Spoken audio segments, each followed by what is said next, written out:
All right, guys, let's get this party started. I'm looking forward to watching Destiny versus 25 Trump voters.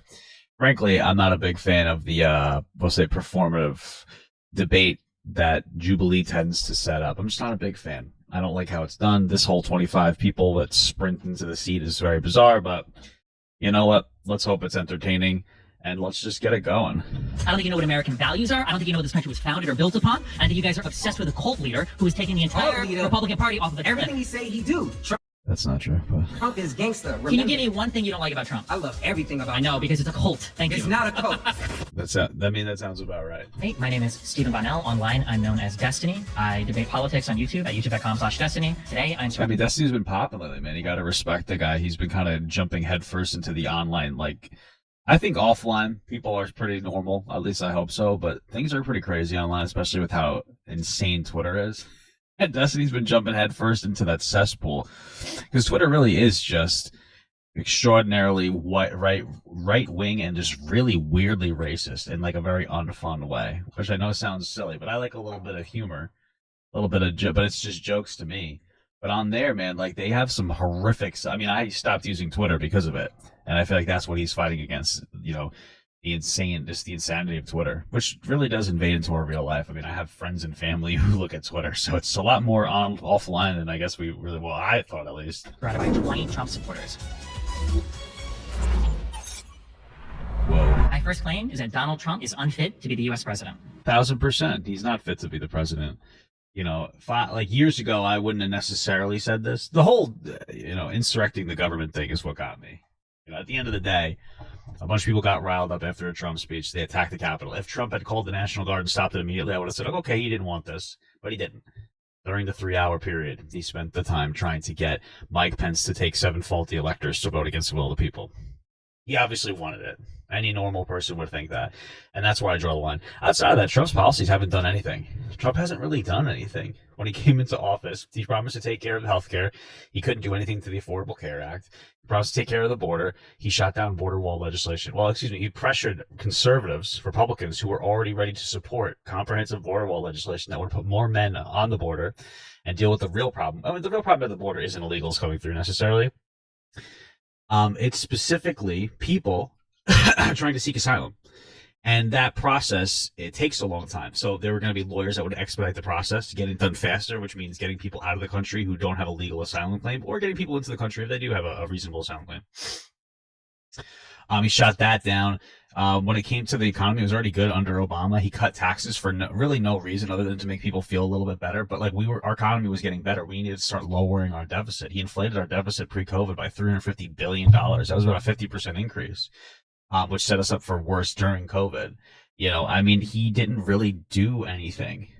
He did absolutely nothing. If you want to tell me in the chat what you think he did, but he really didn't do anything. Even when it came to Israel-Palestine, I mean, he exacerbated tensions there by having peace talks with Israel and other Middle Eastern countries, and they didn't include Palestine, but they included restrictions onto Palestine. And it's like, how much worse could you have really done as president?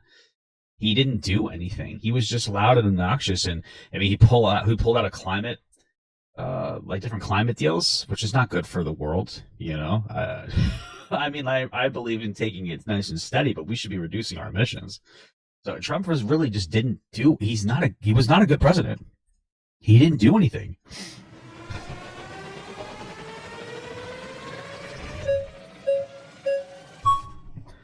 Wow. I feel bad for the people over here that have to sprint. Maybe the table and chair could just rotate in a circle. Pleasure to meet you. Yeah, pleasure to meet you. All right, so you say that President Trump is unfit to take the presidency. Why is that? I would say that one of the most important values that we have as Americans is our form of government and things True. like respecting the peaceful transfer of power. Yes. I think that being able to concede when you've lost an election is really important. Yeah. So I would argue that the events that took place leading up to and on January 6th are in and of themselves, among a whole bunch of other actions, immediately disqualifying for. Absolutely, 100%. I love America. I'm an American. I think this is the greatest country in the entire world that ever will be, ever has been. And I like that we can criticize this country because it's not perfect, but that's what makes it so good. Right? But once you try to disrupt that peaceful transfer of power, it's over. And I hate it when conservatives will say, no, that didn't happen. It did happen. If you think that there was a conspiracy to stop Donald Trump from being president, you're wrong, but at least you're being consistent. But it happened. Don't deny reality. Just say, I think it was justified.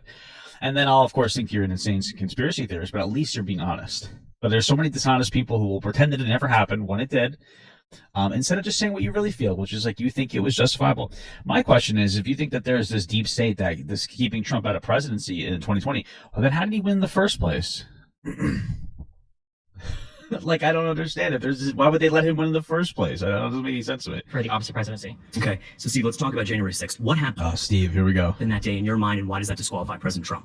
Trump held a little conversation, a little rally. He riled people up. They broke in, and then he was trying to get them to delay the peaceful transfer of power as his people were destroying the Capitol building, giving police officers PTSD. I think that Donald Trump was unwilling to accept the results of the elections. I think that he fabricated slates of electors in order to have his vice president pick him to be the winner in the Capitol building on By the January way, W. Mike Pence for not going along with Trump. 6th, even though he didn't have the votes or the evidence to support it. I think that is a wholly undemocratic thing. I think True. that it is destructive. I feel like I know this guy. This guy's on TikTok. He's kind of he gained a little weight. Well, I mean, I'm fat. So. And undermines our democratic process of governance. Do you attribute the violence on January 6th to Trump? Yeah, of course. If he stopped it, then it would have been fine. But Largely, yes. Okay, why? I think that Donald Trump had been stoking the flames a year before the election, saying that the election was going to be rigged. I think that Donald Trump stoked all of these claims basically with no evidence, and then I think that he continued to stoke the flames while fabricating them, that the election had been stolen, that there was voter fraud, and then he invited people on the day of the certification, telling them that their election had been stolen, their country was being taken from them, they needed to fight like hell, that they were going to lose everything. He knew what he was inviting them there for, he knew what he was asking them to do. and then he didn't stop them once they attacked the Capitol. That's the biggest one for me. If he had said all that and riled people up, and he's like, "Oops, I didn't mean you guys to actually do it," we wouldn't be. I would be like, okay, at least Trump didn't mean it, right? But he didn't stop them. He wanted them. He clearly wanted them to do it because he was using it as an opportunity to try to get Mike Pence to take faulty electors. He also told them to go down to the Capitol peacefully and patriotically, right? What time did protesters first go into the Capitol? What time did they first enter the Capitol? I think it was around 10 a.m. I think is when the Capitol grounds were breached. No, 2:11 p.m. No, just to be clear, that's not true. 2:11 p.m. is when protesters first entered the United States Capitol. There's the grounds that were secured outside, though. Okay. Those grounds were breached while Trump was still giving his speech at the Ellipse. Okay, let's talk about the entrance of the Capitol, because that would be more severe in your mind than simply walking onto the property, right? And you can see that point? Probably not. I think they were all really bad, but... Okay, well, entering the Capitol, let's just mark that point. 2:11, what should Trump have done at that point?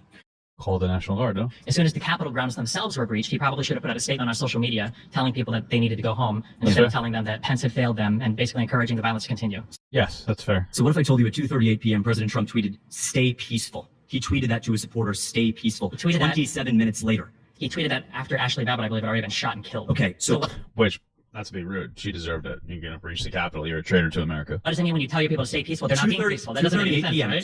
2:38 p.m. 27. So at this point, they've already broken into the Capitol forcefully, and then he said, "Stay peaceful." Why didn't he call the National Guard? Why didn't he say more? Why is he on the phone using this as an opportunity to get to try to steal the election? It doesn't make any sense. 7 minutes after the Capitol had been, protesters had entered, he said, "Stay peaceful." Okay. At 3:13, he said, "Law and order." At 4:17, he posted a video saying, "Go home now." So Wow, he 417? 3:13, he said, 27 minutes after the Capitol had been, he posted a video saying, "Go home." Okay. At 3:13, he said, "Law and order." At 4:17, he Took him 2 hours to say go home? Oh, wow, that's what a defense. posted a video saying, "Go home now." Why didn't he say go home now at the first place? Why wasn't that the first thing that he said? So what on earth was he supposed to have done? I'm not happy about some of the violence that we saw on January 6th. Let's put it in context. Well, Steve. wait, you just said it. Immediately say go home, immediately call on the National Guard, not be on the phone trying to get people to take faulty electors. What do you mean? You just said what he should have done. The tweet that he did at 4:17. No, he that should was have a done video. That was the third call. It should have been it was the first call to go home. No, The folks- it was the first time that he told him to go home. Stay peaceful. That was 2 hours after they broke into the Capitol, or more than 2 hours, and Ashley Babbitt was shot, justifiably. 27 minutes after the Capitol, protesters entered the Capitol. After Ashley Babbitt had already been shot and killed, they weren't being peaceful. Why are we saying stay peaceful? How many At this point, protesters Pence were had there? already been. How many Doesn't protesters matter. were It's a there red during this? herring. How many? Hold on. Do you acknowledge that people broke into the Capitol? Yes. What do you mean by break into the Capitol? Yes, there it is. He doesn't acknowledge it. He's a conspiracy theory to this guy. They broke into the Capitol. You can watch videos of people stealing breaking through windows and doors with riot shields that they stole from police officers. Capitol. As in smashed. They entered it illegally. They broke down 100,000 barricades. people Look, were there that day. How many were charged with crimes? 100,000 people there. How many charged with crimes? Do you acknowledge that people How broke many into were the charged with Capitol? crimes then? How many people on the BLM riots were charged with crimes? This is a red herring. No, it's How That's very many people who... You said they're violent. Did How many they- were there that day? 100,000. How many were charged? the riots were violent. With crimes. It's the largest FBI investigation in history. 1,550 It's not relevant at all. have been It's charged not with crimes. relevant. How It's can you not say they were all relevant. violent? It's not relevant. How can you say they were all violent? Who's saying they're all violent? This doesn't matter. If 1% of the 100,000 people that were there were violent, that's 1,000 people breaking into the Capitol. It doesn't matter if they're all violent. Maybe 99% of the people there were just there to protest, but there was a large swath of people who violently broke into the building, into the Capitol building, and Trump took advantage of that to try to steal the election. That's all that matters. The first people that got into the Capitol, did they Is break January in? 6th your only Did they reason why break he's in? unfit? Wait. Did the first people in the Capitol break in? Is January 6th the only reason he's unfit? Are you unwilling to answer that? No, it's not, but it's a big enough reason for me. There are certain points of no return. Trying to circumvent the peaceful transfer of power, trying to strip America of its fundamental freedoms, that is too far. I mean, like, is that a hot take? I love that. Like, if you love this country, you would never vote for Trump. Like, To that question. Is January 6th the only Are you reason? unwilling to answer? You can say yes, you don't want to answer it, and then move on because you know the implications are terrible for you. That's fine if you The want. reality of the situation The is reality of the situation is people What broke is into the number Capitol, one voter they for delayed, voters? What is they the number- delayed the what is the certification number of the one vote. issue for They voters? delayed the certification What of is the the vote. number one Did they issue for not? voters? It doesn't. the vote was certified. Was it not certified? it was certified.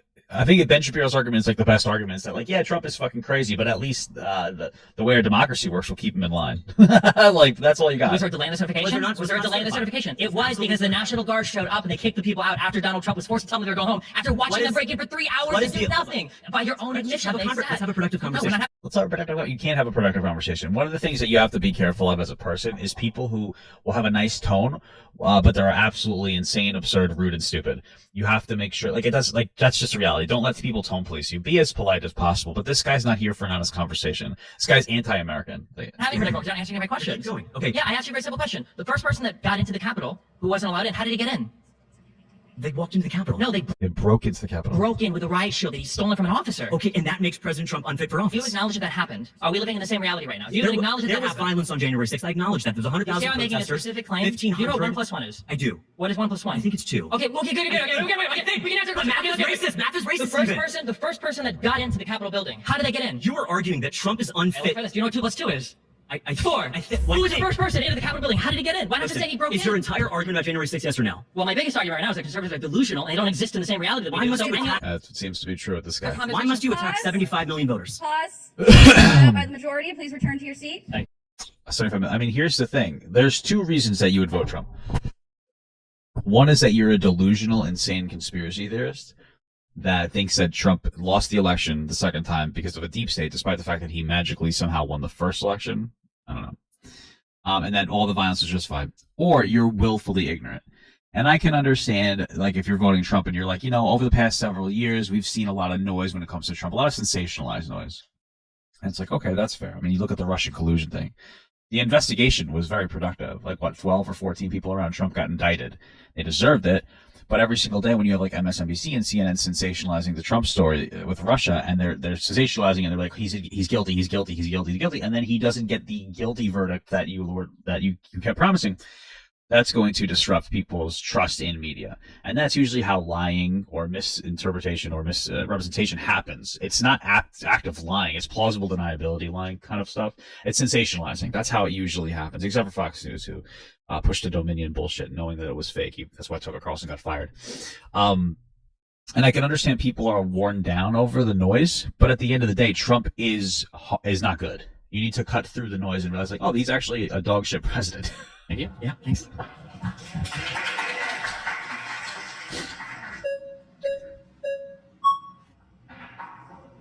All right, Hi, here how's we it go. going? I've seen this guy before. It bothers me. Ready to go? See you again. Yep. So, you don't think Donald Trump is fit for office He's not based fit for on office. January 6th. However, Thanks, yeah. however, we have to admit that January 6th was compromised. There were patriots and there was Antifa. There were people No. who were What? There's patriots and Antifa. More conspiracy theories.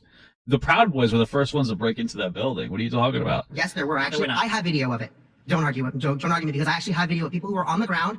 I have video of people in black bloc getting dressed up in MAGA gear. Okay. And It's according 1420. to, First of all, you don't have the video, but let's see how long I it do takes. have the video. Who And was the according- first person to break into the Capitol? it Was it Antifa? It was an Antifa person. Yes, it was. Okay, well, You're And wrong. it's actually, if you read Andy No's book about it's so interesting that anytime somebody does something wrong on the Trump side, it's a conspiracy theory. Everything is a conspiracy. It's actually insane. I Antifa don't need to unmasked, read it Andy No's actually book. talks about how they use a premise of a broken window to then allow other people to come in because people are a mass. They're a group. They're like a herd of cows. And when there's a broken It's incredible because you can't prove this guy wrong because he has no facts to prove him right in the first place. He's just saying things that are completely wrong.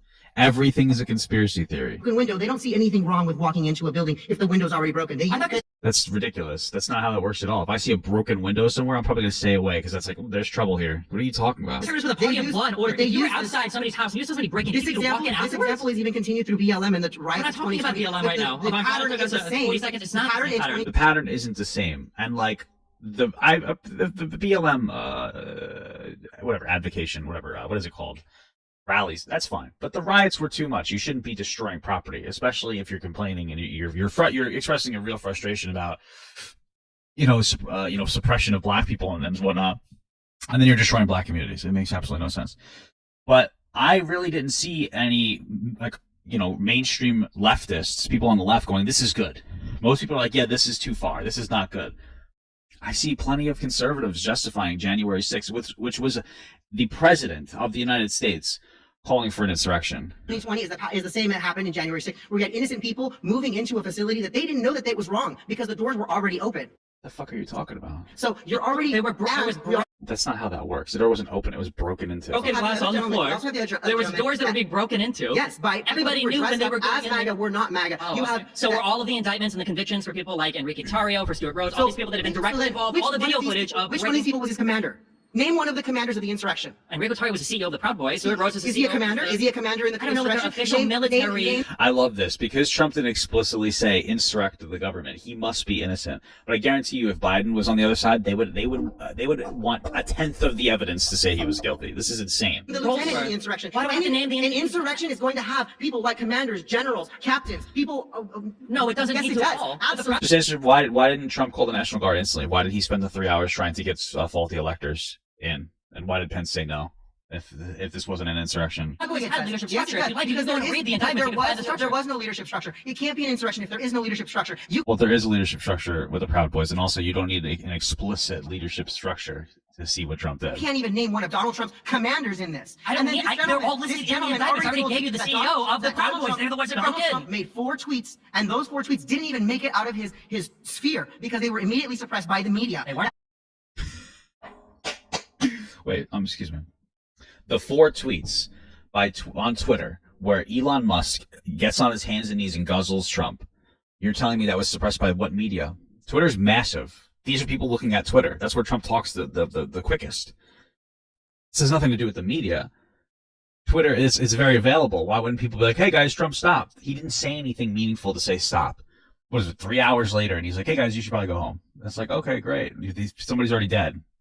Justifiably, by the way. That is they were deleted. They were deleted by Twitter. He brought them out on stage on his town hall and said, "Look, here are the tweets that you deleted." How do you explain that? Other than the right-wing fucking insane asylum of Twitter deleted Trump's tweets? What? I can explain. Yeah, the calls for peace came 3 hours. No, while he wait. So do you acknowledge that Donald Trump sat in his room for 3 hours before he told people to go home, watching the violence unfold? You won't answer a question. Donald Trump gave a speech. I don't care. You don't care about the facts. No. I'm the one. I'm asking a very simple question. You don't care can't about answer. that. I can answer your question if you answer my question. Do you acknowledge that he sat for 3 hours? No, he didn't sit for 3 hours because he gave a speech during those 3 hours. No, That was the beginning of the 3 hours. the very end, he went after the lip speech was done. He went back to the White House, and then he sat in a room with a Diet Coke, and he watched the violence unfold. How do you know this? Because it's accounted Were you for there? by like testimony. Were you there? How do you know what's happening at the border? What's happening in? Are you there? What do you mean? There's testimony. Hold on. I'm sorry. Is your claim that the only way that you can know something is if you personally You're witnessed making it? these claims that he sat there. I'm making this claim based on hundreds of hours of deposition testimony by people that have been in front of a number of courts, in front of the J6 media, in front of the media, in front of the. Okay, there are so pause. many different people that are willing to testify to all of this. Pause. Destiny's not arguing well. I'm a liberal, but he's basically throwing shit at them. What is he arguing that's incorrect? What are you talking about? You've been voted out by the majority. Please return to your seats. Hey, what's up? So I think that, we've been talking about January 6th. I'll be the first to say that, and I think a lot of people here would agree that there were bad actors that day. Okay. I'm someone who comes from a family of law enforcement, family of military, so I believe in law and order. And so I do believe that there were people on that day who took things way too far. And I think most Republicans understand that from people that I had talked to. I will say that I think that's, so Republicans by me seem to understand that. I think, at least my mother, who is conservative, she's not, I hope that she's not voting for Trump. She does not like Trump, especially not anymore. But I don't know if most conservatives would be like, yeah, that was really bad. I don't know. On the ground. I think that the media blew it up into something bigger than it was. Again, I'm not saying No, they didn't. that people who broke into the Capitol shouldn't. I would say it wasn't blown up big enough. I didn't even really realize how bad January 6th was until like a year later. What are you talking about? But I do believe that there's a lot of people who are misled. You know, there's evidence that's coming out with all the tapes that are coming out from January 6th showing police officers were actually escorting people through the hallways. Yeah, no, so just to be clear, that is true, but the context isn't correct. After people broke in and there was an overwhelming force of people who rioted and broke into the Capitol, all the officers could do was corral them away from politicians. That's all they could do. What are you going to have one cop? What are they outnumbered like 1,000 to 1? So the cops were like, okay, go this way. And they were trying to get people to go certain directions. So to say that every single person who entered that building is, you know, a criminal, I think a lot of people. Just to be clear, that's never been my claim. That every single person entered was the building is such a boring and uninteresting. I would never waste my time making it. Okay. The reality was, I do agree with you on your fundamental. There were a lot of people that were misled. I do agree with that. And I think that Donald Trump was behind that misleading the entire time. The people were there because he was tweeting out at them saying, "Come here for a historic protest." It was obvious what the protest was going to be. They were protesting the certification of the vote. And President Trump never told anyone to break into the Capitol. President Trump has always run on a campaign of law and order. No, He's never run law and order. Just to be absolutely clear, the problem that I have with this is that this idea that you need somebody to explicitly say something for that to be communicated. A lot of people, and especially conservatives, especially online conservatives, think that Democrats want an open border and for everybody to come here and everybody to do this and everybody to do that. When has a single Democrat ever said that? They haven't. Now, I don't think that that's what they want at all. But just to fundamentally, you can't just to think that that you'd have to explicitly say something to communicate something is ridiculous. It's ridiculous, and you wouldn't hold that same standard to the other side. And to respect his police. Okay, where has he? Where's your evidence of that? the whole plot on January 6th was to break the law, to have Mike Pence choose him to be the president. At what point did President Trump tell people to break into the Capitol? No. And When to he do what wanted happened? Pence to choose Why did it take him 3 hours to tell him to stop? him to be the president. No, but talking about breaking the law. That's breaking the law. The law was the Electoral But Count what Act. you're He wanted to saying- break that no, law. What you're saying is that that he was inciting an insurrection. Was that as well, yeah. He was inciting an insurrection and telling people to Basically, they needed break to in. fight like hell, or they were going to lose their country. He Okay, said that they needed more. how does that have anything to do with breaking into the Capitol? Yes, Again, it's just, there so are then here, bad- let me just to Why be did clear. you So wait 3 he told people to hours? go to J6 because it would be a historic something, a historic event. When they all got there and they showed up at his speech at the Ellipse for an hour, he riles them up, telling them they're going to lose their country, that they're trying to steal it from you, that you need to fight like hell. Giuliani was just on there before saying trial by combat. This woman's obnoxious. I saw a clip of her. He said all these things, and then all these people, he said, we're going to march down Pennsylvania. They all marched to the Capitol. Is there anything wrong with protesting outside I'm the just Capitol? asking, like, No, but then they broke into the Capitol and Trump didn't do anything to stop it for 3 hours. was the fact that there was a break into the Capitol, and for the first time in U.S. history, the vote certification was delayed, was that just a coincidence? Is that, Okay, was that, so- wait, so- was that, so- I just okay, want to know that before you ask a bunch of random questions. Was it just a coincidence that a break-in happened and the vote was delayed? Was that a coincidence? Because people broke into the Capitol, that can't be blamed on President Trump. He is It can be. So it was a coincidence. President Trump. If I have a dog and my dog gets off his leash and starts biting you and I stand there and I watch, do you think I wanted that to happen? Probably. But I didn't explicitly tell the dog to start eating you, right? Can you say that? Can you President, say you hear- President Trump has always ran on law and order and for people. And So yes, it was there a were coincidence. bad It was a actors. coincidence. But let's move to the It was certification. insane. No. You're crazy, right? You're not nothing about Okay, you is law and in order. 2016, Because your family is in law 2000, enforcement? in 2016, I've already said that there were bad actors. In 2016, Democrats questioned the He election. hasn't said they're bad actors. He's using the concept of bad actors to dismiss all the actions of everybody. That's what he's doing. of President Trump. Yes, they did. Mike Sheila Jackson. He's not going to answer the question. either. Sheila Jackson, Won't answer it. I'm gonna ask it again. Sheila Jackson, and two other Democrats had spoken, said that they were going to question and to hopefully delay the certification in 2016 when President Trump was elected. And When did Hillary and Clinton look, concede? and look, The answer is all that this night, time, right? and- The answer is that and- night. Was the certification of the vote delayed? Okay, so Nobody cares that, nobody cares, dude, okay. Nobody cares that if there were legal means to contest the vote or to potentially delay the vote. Nobody cares about that. That's not what this is about. I don't care that Hillary Clinton was a sore loser but still conceded that night. I don't care. I didn't see Hillary Clinton call for an insurrection. I didn't see Hillary Clinton trying to circumvent a peaceful transfer of power, trying to bully her own vice president into delaying the vote and stealing the presidency. I didn't see violence. I didn't see Ashley Babbitt die. I wish I did. No, That didn't happen. The proportionality is not the same. So the answer is no. There were Was questions. there a riot at the Okay, Capitol? I'm The from answer is no, I am right? So from- none of I what am you're from saying is relevant Arizona. here. Yeah. I am from Arizona. I was in Okay. the middle of the elections in 2022. I've been there. I saw what happened in 2020. There's serious questions about what No, is there happening. aren't. There's you think okay, because hold on, Trump hold is on. reigning- What is he talking about? Okay, I'm from Arizona. I've worked in You're this. from Arizona. You didn't, I don't What does Arizona have to do with anything? care that you worked I in it. worked in politics. Every single I court case understand on how this this- failed for good reason, Okay, right? It's failed on standing. No, that's not true. A lot of them are crossing evidentiary. Number one and number Failed two. on standing. Wait, do you agree Hold that on, standing hold is on. a Let me case? get to my point. Let me get to You my have point. no point. Yes, You're fabricating I do. information No, for I real am- time in but 4K. there is Well, maybe serious. 1080p, that's really broadcasting. Okay, pause. Serious questions. You've been voted out by the majority. Please return to your Thank God. Jesus Christ. seats. I'm way behind you, so I just see the back of your head. Okay, So fine. we're trying to meet you. I just have questions. I'm more. I like to ask people questions. I'm interested in hearing how people think. So when you're talking about the insurrection on January 6th, Yeah. what would you describe during when Kavanaugh was elected to Supreme Court and you had all the protesters at the Capitol? They were banging on the Capitol doors. They were screaming. They were yelling. I remember that. It was a pretty intense time. I don't know if it was bad. I guess it's not equal. I don't think it was anywhere near the same thing. But, I mean, Brett Kavanaugh confirmation hearings were briefly paused multiple times due to loud protests. Protesters were promptly removed each time, never physically impeded the proceedings. Oh, there you go. So it's not the same. But how do you feel about that? I would have to know the specifics of the event. I don't recall any proceedings being delayed. I don't recall there being a top-down call from the president to lead You don't these remember that particular- they had to stop the congressional meetings because people were banging on the door and being so loud and trying How to long break did they into stop the the doors? proceedings for? If they did, then it's bad. Yeah, that's would be bad. If that actually happened, that's bad. Thankfully, it didn't get to the point that Trump's rally did, but Yeah, Wait, I agree. wait. Just to be clear, this is the difference between me and you, okay? Is that if everything you're telling me is true... Oh, I'm a wait. female. I'm a female. So You're that's what? Okay. What just happened here? What does her being a girl have to do with anything? Make America great again. I'm a female. Yeah, I just put it on. I had a That's cowgirl the hat difference on I'm before. talking about. I So don't I'm a care female. whether or I'm a not- female and you're a male, and it's almost like you're attacking me because I'm a female. Let's just be absolutely clear here. Destiny is not. Destiny is literally a black stripper. I don't know what the hell she's talking about. Okay. You anti-female? Are you anti-female? Half the time, okay? I- What I'm okay, saying, at what least I'm saying, I'm very at honest. least you're What I'm honest. saying, yes, I am honest. Which is why I'm saying that if Sweetie, this happened, can I ask you another question? I hate this woman so much. She's so annoying. I didn't even answer your first question. No, you said that you didn't know the specifics. Yes, but I'm I'm not going to force you into a yes or no. I promise you can't force you to do anything. Okay, I'm not.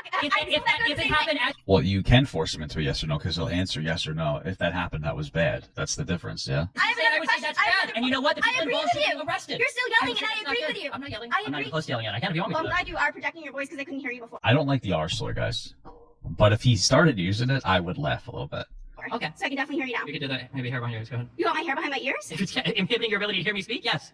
Well, actually, it's because you need the bottom of your. I'm in the medical field, so the bottom of your tongue needs to be clipped. So You can see how upset that she is right now. Like he's messing with her. Like Destiny has a little bit of a lisp. Nobody cares. I actually have a little bit of a lisp too. If you notice it sometimes when I say my ass. Nobody cares. She's getting so triggered. She's trying to go after something he thinks he would never care about this. Okay, Destiny has Destiny's been in an open relationship and had, a very public fallout. Okay, you think that people calling him a cuck every day, you think that this is something that matters to him at all? that's the reason why you have a list when you're talking. Okay. Anyway, if you want medical advice, I can do that, but it's better to be I don't think I would take medical advice from the party that doesn't think COVID was real, if I'm being honest with you. private Oh, on okay. that. If So I I didn't have know another the question. So we Kavanaugh trials, agree that during the Kavanaugh trials, if people were trying to break into the Supreme Court, It would be a- that's I don't know if we agree with that. If that happened, then that's bad. Not that. saying I that. agree with you on that. Uh-huh. So, and the next thing is, I have a question for you because you also brought up border and immigration, right? Sure. Well, I What would haven't. you say? I see you want Actually, to, you did. That they can play it back. So She's so flustered. anyway, what would you say if the Biden-Harris, if we have the Biden-Harris administration right now, if our border was filled with neo-Nazis with tiki torches, what would happen? That's not. I don't know. Get him out of there. What is? I don't understand the question. You'd probably sell a whole lot more lighter fluid. I don't know what you mean. No, if Okay, our pause, border. pause. Sorry, I almost want to see where that's going. you've been voted out by the majority. What was her point? What the hell was her point? I don't understand.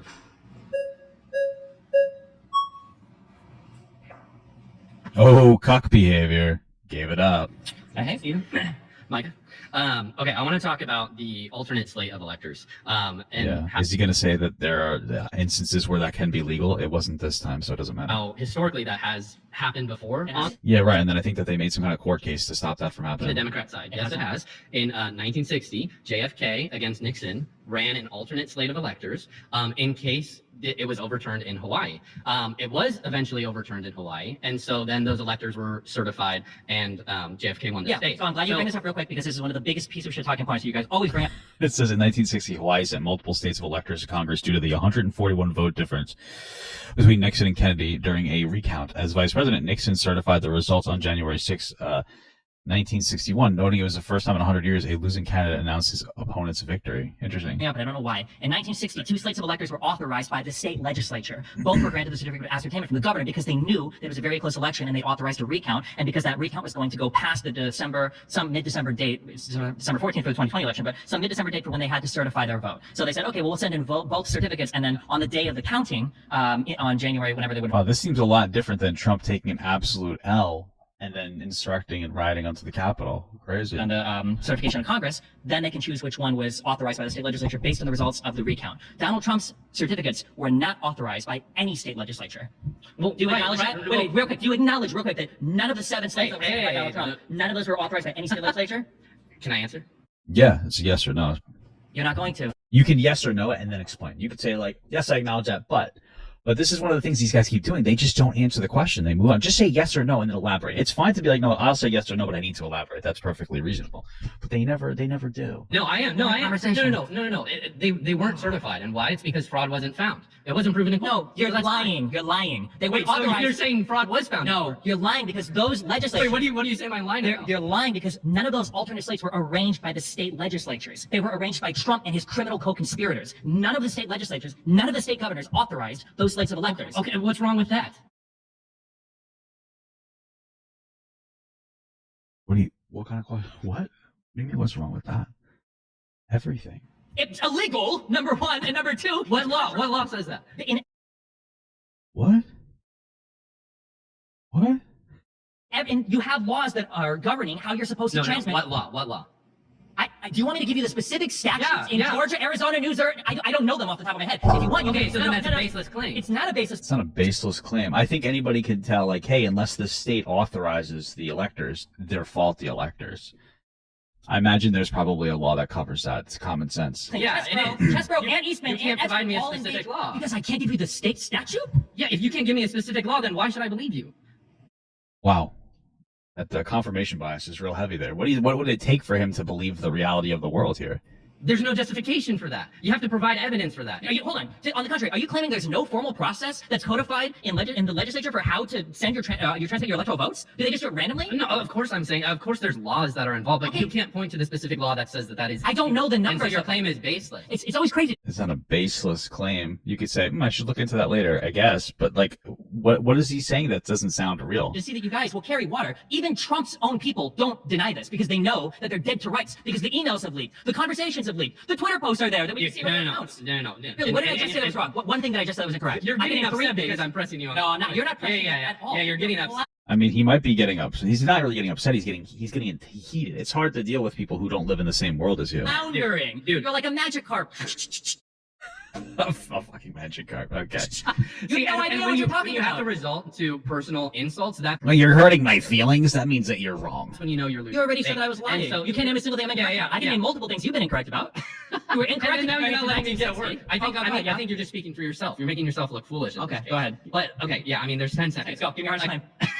Again, it was for the same reason. You can compare the election of 1960 to 2020. It's the exact same No, it's thing. not. They did that in case their cases Okay, pause. actually came to fraud, and That's they time. found fraud in the election. That's time. That is not at all true.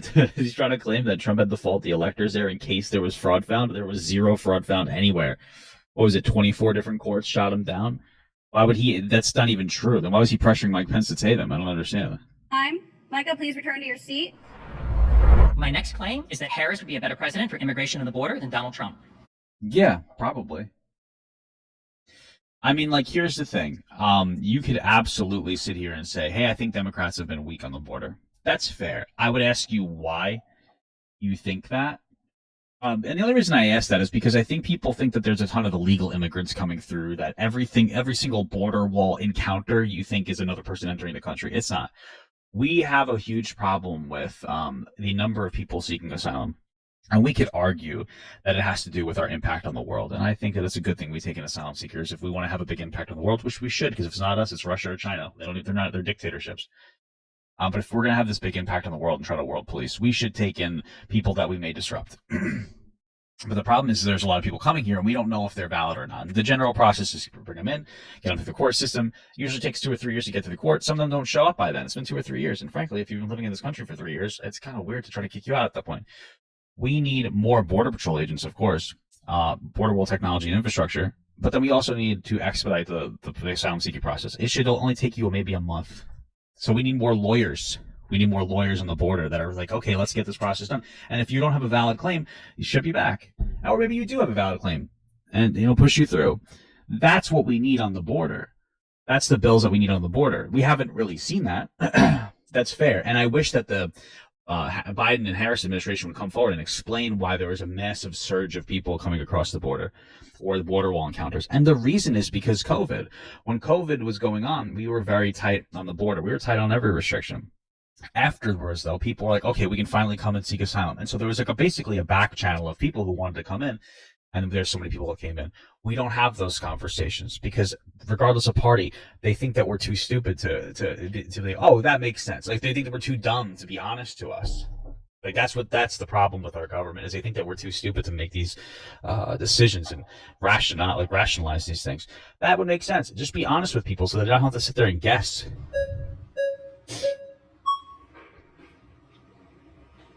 Oh, hey, what's up? Ooh, Long time too no see. slow. Yeah.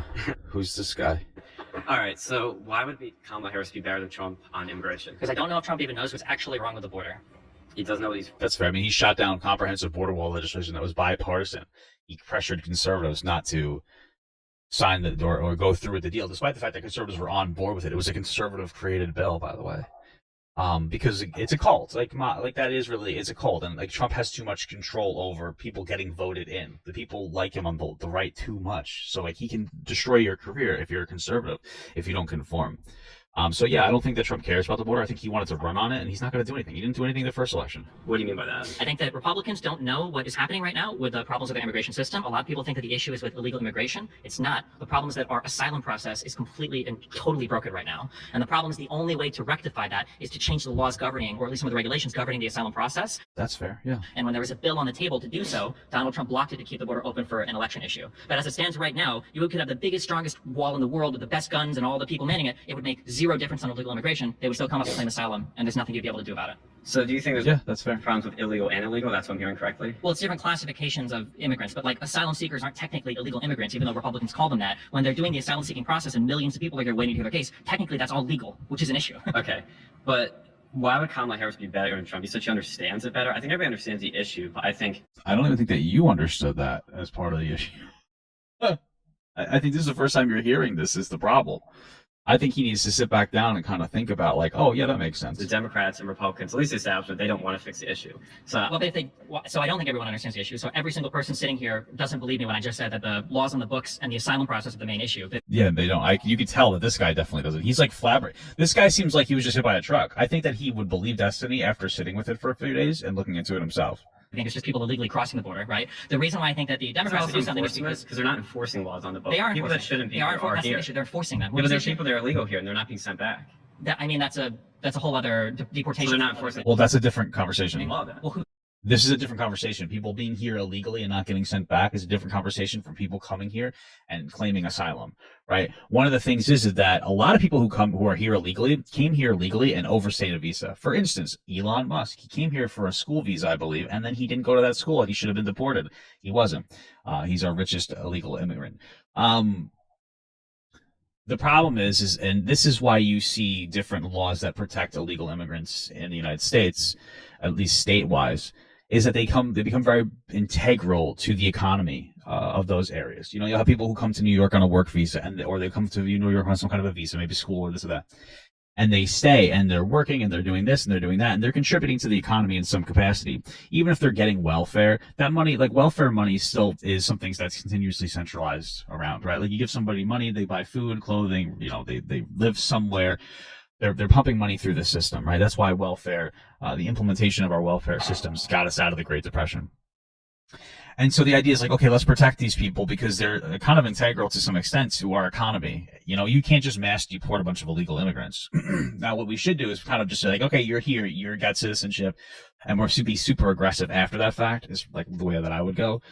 But that's why you're seeing that. But these are two separate issues. They're much more complicated to deal with. Who's they? The government. Which one? The state governments or the federal All of government? them. Well, the federal government doesn't have the resources to go in and try and find every single potential illegal immigrant in the United States. There's a whole bunch of Well, we issues. just sent how many billions to Ukraine? Like, we have the money. We can hire people. There's a lot of people in this country that can happen. So the We're majority of choosing like not to. 80% of the aid we send to Ukraine is in the form of like used weapons and stuff. Right. But secondly, it's just a matter of even if you say we have the money for it, I mean we would have to appropriate the funds for it and everything else to do it. Like it's not a matter of simply saying like, oh, we're going to triple the size of the DHS or ICE or whatever to do. But so now you're saying, so you want to be tough on immigration, right? And you think Kamala Harris is going to be tough on immigration, just generally speaking. Like she's going to crack down on it, deport illegal. I don't know if she's going to. I don't think that Trump understands the problem. He just says we're going to deport a bunch of illegal immigrants. And he's not giving, like, he doesn't have any plans. He's like 20% tariffs, which would destroy our economy. And then he's saying, deport a bunch of illegals. Like, that could hurt our economy as well. Like I said, our economy is dependent onto those people, unfortunately. It's more about not letting more in than it is about mass deporting a trillion people. I don't even know what the number would be. I don't even think he knows what the number is. But let's say 20 billion people or a million people, excuse me. Imagine we deported 1 million people. Like, you don't think that would be disruptive to our economies? Probably would be. Like, you can't just recklessly go deport. We should get rid of violent people, right? That I agree with.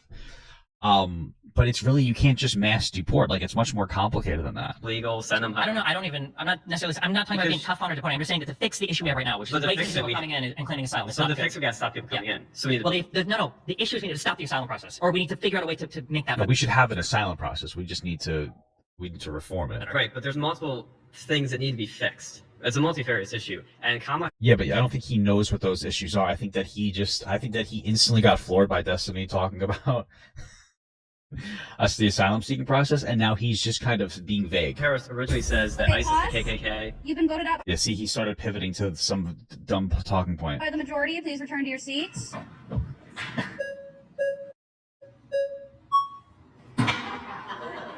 Damn. I'm Luke, by the way. Nice to meet you. By the way. So I just wanted to briefly talk about, you're talking about the Senate bill that failed the House. Yes. Okay, here's what he's going to say. He's going to say, well, it wasn't perfect, and that's why it's justified to not compromise.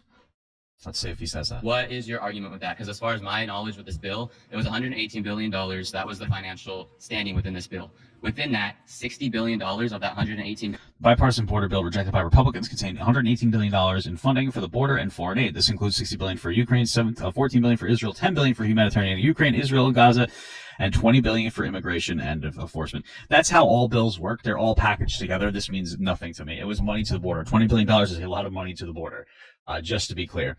So that's just how bills work. If you don't like that, which I don't, that's a different conversation. But most bills are packaged into 18,000 different things. billion was going to go towards Ukraine. Only 20, I have the chart with me, only $20 billion was going to go towards the border. $10 billion was going to go towards Gaza. $14 billion was going to go towards Israel. Okay. The Senate bill was a bad bill, first off. And second off, it was just Then why it was a bill brought up by Republicans and they were ready to do it until Trump decided to step in, specifically for the reason of I want to run on this.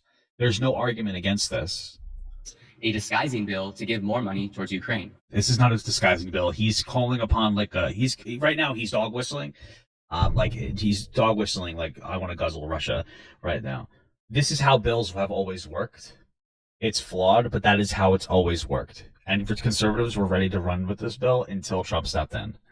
So you talk about the bill. That's So just as a the real only quick thing, Democrats really so have. this is the argument that was floated initially, but the problem is they tried to reintroduce this bill on its own, and it still failed. But the bill itself was written poorly. Within the bill, they're going to cap was the average weekly immigrations at 5,000. That's still way too many Do people. you know what it's capped at right now? What is it capped at? Nothing. That's Okay. why it was a good But idea. That's funny. It doesn't matter. I don't understand why people don't understand this. Compromise is the goal. If you propose a bill, you're not getting what you want perfectly. You're going to get something in the middle. It's called bartering. This is how our system has always worked. So it not being perfect, why wouldn't that still be a step in the right direction? So instead of getting exactly what you want, so instead of getting nothing, you're going to be like, well, I'm not getting exactly what I want, so I'm going to take nothing. Yeah, I would have gotten 70% of what I wanted, but I'd rather take nothing. How is that not self-destructive behavior? 5,000 is still way too much. Why don't they cap it at less? What they allowed it to do, what they allowed it to do is it allowed it to say if there were too many people coming in, they could put a 2-week moratorium and completely shut down people that were coming to the country to seek asylum. But that was one thing that the bill allowed it to do. Patrol Right now they doing don't their have job. the ability to do. And these are for individuals. These are the individuals that are not or that are seeking asylum. Do you know how many individuals that seek asylum actually file their paperwork for asylum? Well, if you're coming here it's to get less than half. If you're coming here to get a slip to go to court, then they have to. Asylum as an excuse. The process which comes with people. There might be people using the asylum seeking process as an excuse to get in here, and then once they're in here to go disappear. That might be real. You know how you would stop that? A lot more lawyers at the border that would be able to expedite this process, so it wouldn't take 3 years. People that come for asylum, the easiest and most, I guess, used process, they come typically through San Diego or Arizona. They put these individuals on a freight train, send that train to New York. They house them typically at the Roosevelt Hotel. Other hotels in New York also being used. Then they give them. If that's true, then why are conservatives complaining that like none of these people are going to blue states? If all of them are going to blue states, supposedly. Identification bracelet that has a number, basically like Nazi Germany. All of this is fine. Let me. Nazi Germany. Wait, so the asylum seekers that are coming here of their own free will and getting put up in hotels, that's like a Nazi Germany? Where is this? What is this guy trying to say? What's the communication? Are you saying that we're hurting asylum seekers, that we're actually bad for people? Please let me finish talking. I'm respecting you. Have some respect. He's rambling about weird, like he's rambling that like bringing in illegals is bad for us, but then also they're being treated like the Jews during World War II. Like I'm not so confused. Process. Okay. Right. If Democrats wanted to allocate more money to the judges to process the claims faster, to allocate more money to border security to make sure people were coming in illegally, and then to be able to put a moratorium if too many people were coming in, wouldn't all of these things help? If only less than 50% of people that are actually coming for asylum are filing their paperwork, none of that matters. We should be How are you starting getting off. a slip to go to court for an asylum judge if you're not filing your paperwork? I'm sure they're filing their paperwork. Maybe it's not complete, but what is he talking about?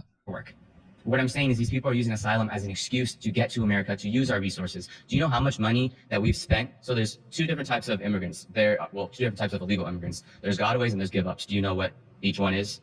Catch and release versus So give-ups are individuals that typically their families are typically asylum seekers that they essentially want to get processed through border control. Gotaways are typically criminals, which there's 14,000 murderers right now that are within our country coming through the border. Gotaways alone, which are typically criminals, we are spending $450 billion a year just to support. How do you know that they're all criminals? I'm so confused with that one. Support these criminals that are coming through the Gotaway process. Okay, so all of this is great, but it returns me back to my other question. Yeah, I mean, at the end of the day, I don't even know if what he's saying is true. This person doesn't seem to understand like the realities of situations. To me, what I'm hearing is, oh, that $20 billion for the border would have been really good for this. That's all I'm hearing. Give the $20 billion to the border and let them be like, okay, we need it for A, B, C, D, X, Y, Z.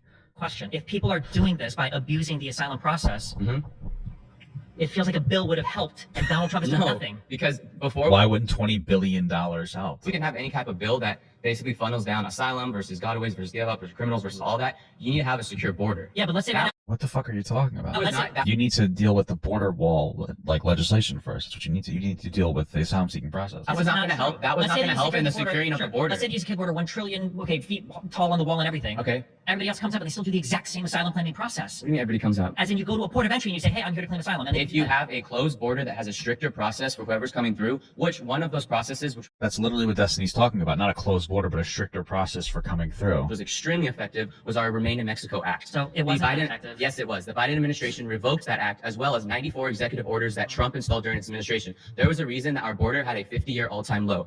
And I want to ask you a question. Right, well, The numbers were like the same first of all, the numbers were like the same under Obama. Second of all, the low came in COVID when there were like shutdowns. Let me ask you a question, please. Do you condemn 15-year-olds being yes or Oh, okay, here we go. The virtue signal. Yes, of course, you would do that. Number two. yes or no? Number two. He doesn't. Do you condemn 15-year-olds being Obviously, yes or I would no? condemn. Do you condemn? I'm not gonna play this Do game. you condemn? Do you condemn Lincoln Riley's murderer who came in and murdered her, who was coming through an illegal Gotaway process? Do you condemn? I don't care how they got here. Do you condemn the 321,000 missing children right now that we cannot find at the border? I don't even think that number is real. Yes, it is. It's 300. My understanding from watching the Ben Shapiro conversation is that it's not that they're missing, it's that they haven't checked in with a voluntary check-in, or their guardians haven't checked in after they were taken into the system and released to vetted guardians.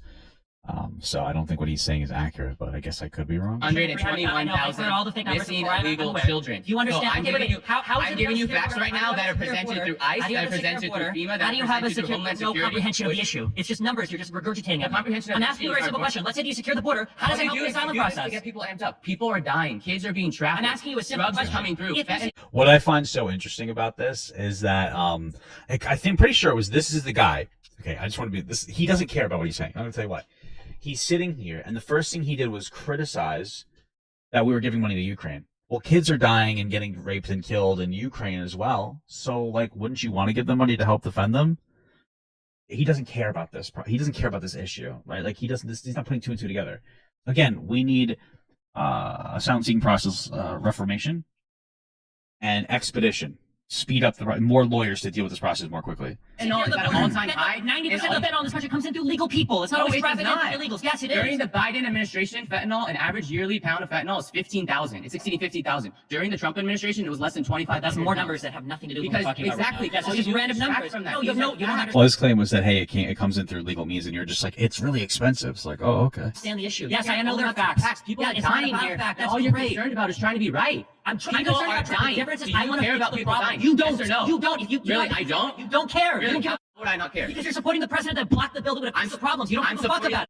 President You that don't kept get- our when you borders see secure. The Rileys or the Lincoln Rileys, all these people getting killed, you're thinking, yes, it's an election issue, which is So what Donald Trump thought when he blocked the bill. So you're saying I was excited, like how you were excited that Corey was shot? You're Who the hell is Corey? excited. You were excited when a person dies from an illegal immigrant, but Oh, who's Corey? Oh, is that the person that was shot when Trump was shot? Oh, okay. when something goes to get done about it, you champion Trump when he blocks the bill. The bill was That's a it. bad bill, That's period. it. Really, what legislation did Donald Trump pass in his 4 years as president? He had closed borders. He had the Remain in Mexico Act. Remain in That was Mexico doesn't sound like a bill. let me Remain in finish Mexico, by the way, talking. was responsible for keeping like 10,000 immigrants away Title a year. 42 Which is fixing nothing. Title 42 Title 42 is allowed- COVID. He gets no credit for that. Next. Title 42 allowed law enforcement. Title 42 is gone. There's no COVID.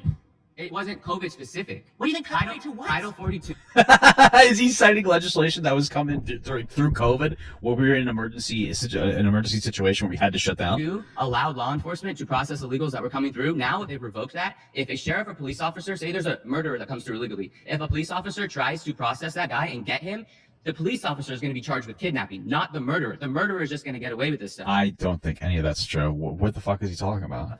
You can't own up to the facts that are actually happening of the criminals that are coming through. If someone is truly coming into this country, fleeing, say it's Venezuela, fleeing a South American country or any country that their life is truly at stake, everybody here has a heart for them. No, you don't. Yes, you You're do. And how championing dare you things say like that? Remain in My Mexico. family Hold were on, immigrants. hold on. So how can If you say somebody- that? In your world, in your ideal world, if somebody was escaping one of those countries and coming to the border, you're saying keep them in Mexico until we process them. Where's the Because, compassion there? Mexico is 10 times safer than the country that they're You coming. think that the border towns We that need are to being protect- overwhelmed by we people need to coming to seek protect asylum? our you think that- Yeah, wouldn't those border towns be really vulnerable because there's a bunch of vulnerable people there that aren't like processing the system that can very easily go missing and there can't really be anything to do about it? Like, I don't understand. Whole country? Oh, there it is. Okay, pause. Hold on, what did That's- yeah, what did he say? Towns We that need are to being protect- overwhelmed by we people need to coming to seek protect asylum. our you think that's- own country. Oh, there it is. Okay, pause.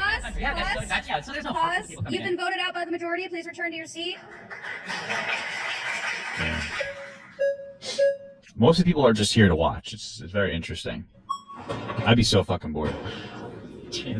I'm glad we agree that there's a problem with the Oh god, can we not do the same guy multiple times that has a seat up in the front row? This guy's obnoxious. asylum system. And I Well, actually, we don't agree. I think that, but well, I'm agreeing with you that there's a problem with the asylum system. Okay. I actually think you care. I've been following you for a while. I actually Oh my god, I hate people who do this. It's like it's a game. It's like, you're actually a good guy, and then they try to like say some deceptive, slimy shit. think you deeply care about this issue and how it's affecting the American people. I do All right, believe that let's sincerely. go. Move after. What is the Stop. Just swallow and finish. for the tens of millions of folks who are going to watch this video? Just what does asylum as a process represent to you? What does it mean to qualify legitimately for asylum? I have no idea what the legitimate qualifications for asylum are specifically. I know if you're, I mean, there's like 5 qualifications off the top of my head. It's if there's something going on in your country and you have like basically a fear of death and you have like a reasonable fear of death or some kind of persecution in your own country. That's what it is, right? There you go. I don't know the specifics. I also don't know the specifics on how to make it better. I'm not a lawyer. I'm not a professional when it comes to immigration. I'm none of those things. Do you know what I am? I'm a taxpayer who pays people to do that for me. That's how I understand my role in society. Is not that role. It's educated beyond my means. So I pay taxes, but we can identify like, hey, there's clearly a problem. There's too many people coming over. The process is taking a very long time. There are some bad people that are coming in. How could we fix this problem? Okay, $20 billion to the border probably would have helped. To legitimately qualify for asylum, there's like official characteristics for it, but basically the place that you're fleeing, you're being persecuted for some characteristic or trait that we think that you obviously shouldn't be persecuted for, and you're facing like severe threats to your existence. And so you have to flee the country, and then you're basically coming to the United States saying like, I'm basically stateless, I can't go back to my home, like me and my family's at risk, and can you basically take me in and me become a citizen that way, basically. That's exactly right. You're fleeing racial, religious, ethnic persecution. Absolutely. Sure. Poverty wouldn't count as asylum. But it's a fact. Poverty I mean, sure, probably wouldn't count as asylum. doesn't count. You have to be fleeing a particular type of persecution. If poverty is a coincident factor there, but the persecution is key. Sure, I'm gonna hesitantly agree with you, but like let's say you're facing poverty in like Syria, where it's like a collapsed state, and it's like I consider being different. But in general, yeah, if you're just poor, you probably shouldn't be able to come here and seek asylum for that. Absolutely. And so that's why 90% of asylum claims are rejected. Let's talk about Remain in Mexico. You brought up that you think it was a failure, it seems. Yes. Why is that? One, I think there were a lot of lawsuits in the United States that were starting to look promising, I think, in terms of overturning it. I think the ACLU had gotten a victory in the 11th Circuit or the 9th Circuit. And then also because just the number of people that were being kept out from Remain in Mexico, I want to say the total number over, I think it was like 3 years, was like 30 or 40,000. It wasn't that many, like, altogether. But isn't that actually a sign of its success? Because it was a successful deterrent. Think about it this way, Stephen. If you got people who are fleeing religious persecution. So if it was a successful deterrent, which maybe it was, you would have to show numbers of like, hey, maybe only 30,000 people were caught over, what did he say, 3 years or whatever, or however long, with this bill. But we saw a sharp or a moderate decline in the number of people approaching the border in the first place. That could be a reasonable argument. We would need, you'd have to just come to that with like, hey, yeah, well, only this many people, only 30,000 people, were caught or sent back or whatever. But we saw like a decline of like 50,000 people on top of that not going because they felt like there wasn't as many incentives to come here. That could be fair. That could be reasonable. Sure. But all this comes down to fixing the asylum seeking process, which is what that border wall legislation was supposed to do. And you got folks who are fleeing poverty. The people who are actually fleeing persecution. Also, Mexico has to agree to this policy, and they said they would never do it again. I mean, that makes sense. I mean, we're the world police. Mexico isn't. We have a higher responsibility for what we do in the world, especially since we disrupt many areas of the world. And so, like, part of the asylum-seeking process is like, hey, we kind of did part of that. We maybe destabilized your government. Maybe you come here if you need to, because you know what I mean? They will Based on the particular circumstances, of course. happily go to Mexico and wait for 6 months for their case to be heard. I don't know if that's always the case. Well, but If you're fleeing and you literally have nothing, you're like a destitute family, and now you're sitting on like a border town, like waiting months and months, maybe if you're. But that's better than religious persecution in Syria, right? I mean, It might be, but ideally in the United States, we could process you almost immediately. If you have a legitimate claim, we could house you here. absolutely. But how do we keep the fraud out of the system? I thought Remain in Mexico, wherever you are politically, was a good way to do that. The idea was that if you're actually fleeing persecution in Syria. I think it's easier to keep the fraud. I mean, you can never fully keep fraud out of the system. I think the best way to do that is to just like put more infrastructure into the asylum seeking process. No? Syria or in East Asia or in Africa, you would be 99% better off in that camp in Mexico where it is protected, where you have food, where you have humanitarian resources. That keeps the fraud claims out. And so to this bipartisan border bill, well, first and foremost, 9 Democrats, including Elizabeth Warren, actually voted against it. So Donald Trump didn't kill it. Donald Trump was opposed to it for the same reasons that many Republicans and some Democrats. Well, no, Donald Trump did kill it. Like, it was going to pass. I don't care that some like Democrats were not going to vote it in. That does not matter. It was ready to pass until Trump pressured it against getting passed. That's what happened. To be clear, would that bill have passed without Donald Trump telling Republicans not to vote for it? No, it would not have. Okay, that's completely and totally incorrect. What's your proof of that? Well, listen, let's just talk about the substance of it. Well, the proof is that like it Well, yeah. would have passed. People like McConnell, people like Cruz are literally saying like we're not voting on this bill because Donald Trump has told us to pull the plug on it. But the idea was it was going to pass. So what would that bill have done to deter the fraudulent asylum claims that are keeping out legitimate folks who are fleeing persecution? Well, I think that right now the biggest. I don't know specifically. Again, $20 billion to the border for them to kind of figure out what they want to do. The problem here is that the conversation is, let's be charitable, is not perfect border wall support versus nothing. And Trump took nothing. Well, nothing was over here. He took nothing over a not perfect solution. He could have said, we'll do this, but I want to do this as well. He didn't do that. He's not trying to layer bills and be like, okay, let's do this, let's try this, let's try this, let's try this. He didn't do that. He just shot it down so we could run on it. Thank you so much for the donation, brother. I appreciate that.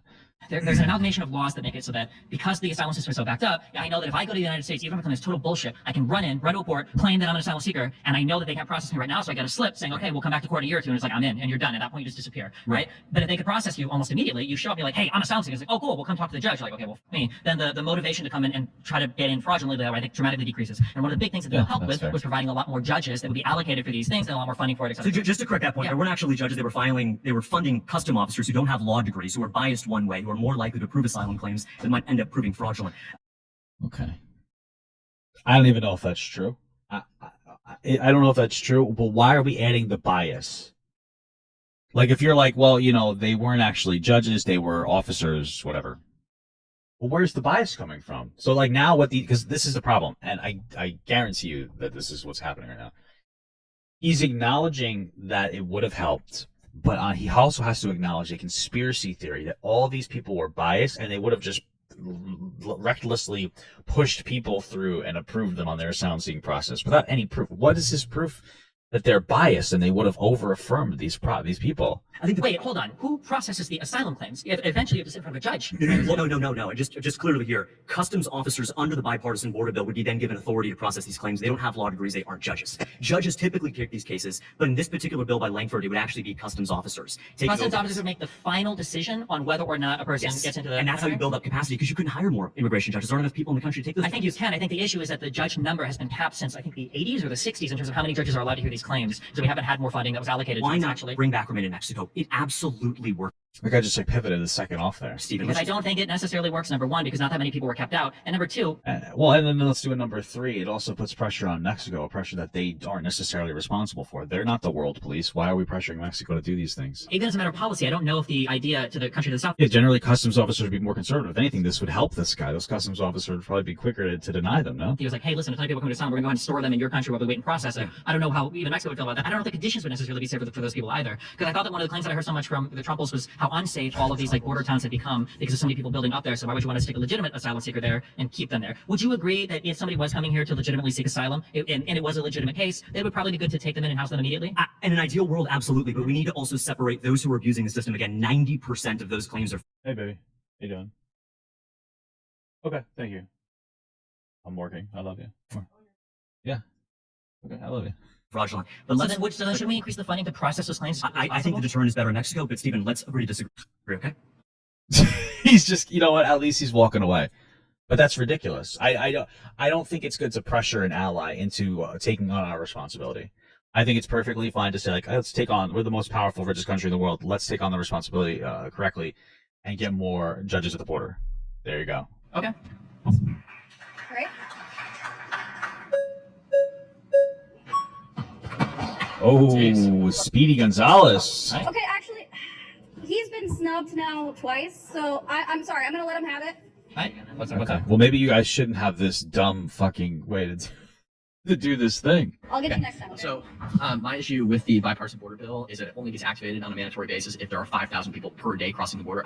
That's not true. It doesn't just get activated. That's a different part of the bill. That's separate from the funding. Apparently, that's just an aspect where if too many people are encounters, it's not crossings. If there are a certain amount of encounters per day or whatever, they'll shut down the border for 2 weeks or some shit like that. I don't know. There's nothing to do with the more judges getting to the border or more border patrol agents or more border wall infrastructure and technology. We're talking about $20 billion. Agree with you that the asylum process is a problem, but that bill also expands protections for asylees or people seeking asylum. The bipartisan border bill, which is a problem. I think that HR 2 is much more effective at Sorry, my for whatever reason, TikTok Live sometimes thinks I'm inactive, even though I'm sitting here engaging with you guys. It's very annoying. preventing like people abusing the legal HR 2 might have been more effective from a conservative standpoint, but that bill was DOA, and everybody knew it.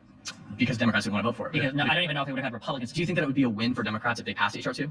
Like, politically speaking. Probably not. That bill went much further. You don't think that it would be good for Joe Biden's image? I'm not exactly sure what HR 2 is. No. But it's okay that like that one party says like, hey, we want to change your bill on both sides. Like that's what's called a compromise. It's not that big of a deal. I think that I would have to go back and read it because I think that bill was way more extreme in terms of like processing people. I don't think it was a very Yeah, it popular eliminated bill. parole, which I think is a good thing. There are a couple other things, like I haven't read The it. bill was DOA. There was no there's no chance in hell there was passing anything. The bipartisan border bill was terrible too. No, the bipartisan border bill terrible. that would have passed less Donald Trump. Right, but it didn't address the current issue. There's about 1,000. It did address it. It might not, you could say it might not. It might not have addressed it to the degree that you wanted to address it, but this is the problem: is that like you can't expect perfection. This is how the government works. You have to compromise. So I don't know about HR2. Maybe it was restricted. Maybe it was perfect. I don't know. Or maybe it was very conservative leaning, and this is an interpretation of something that they knew they could pass and get closer to where they want to get. That's how these things work. Then address it adequately, but it would have been a big step in that direction. There are about, okay, yeah, right, but the issue would have to get about twice as bad as it currently is. There's about 1,900 people who cross per day currently. Under the bipartisan border bill, on a mandatory basis, the emergency powers can only be activated if 5,000 people cross over the border daily over a 7-day period, right? Yeah, but then after that happens, you can shut the border down for 2 weeks. Right. But that's not the only part of the bill, right? Right. But you can only, the bill, the emergency powers given in the bill can only be used for 270 days of the first calendar year, 220. Okay, but like this is just the emergency aspect of it. What about the rest of that? What about the aspect of it that's not the emergency protocol? What about the aspect that gives money to the border, the $20 billion? 5 of the second and 180 of the third. And in addition to that, if it drops below 70% of that mandatory number, 5,000, which is about 3,750, which is almost exactly double what it currently is, it gets automatically rescinded. The powers go away. I don't believe the powers. Yes, they do. They have the ability. Stephen, read the How bill. can anybody come in if they're processing 0 claims? Wait, what do you mean? If they're processing 0 claims, once they No, get it's not that on the basis of threshold, it's on the basis of crossers. So 5,000. No, but it's just on asylum claims as well. That was the nice thing about it. We don't have an issue right now with illegal immigrants coming into this country. We have a problem right now. Absolutely I know, we do. yes. Thank you, because you guys can't read. That's fine. The problem that we have right now is with asylum. Again, like this is they're offended, but this is more of the reality of the world, is that the asylum seeking process needs to be improved, and that's what people are doing. Like some of them are saying, like, hey, there are people coming in here and fraudulently or incorrectly claiming asylum. That's true. That's the problem. They come in and then they can get basically catch it and release. They get, they come in and they basically get released. Hey, come back to court in a year or 2.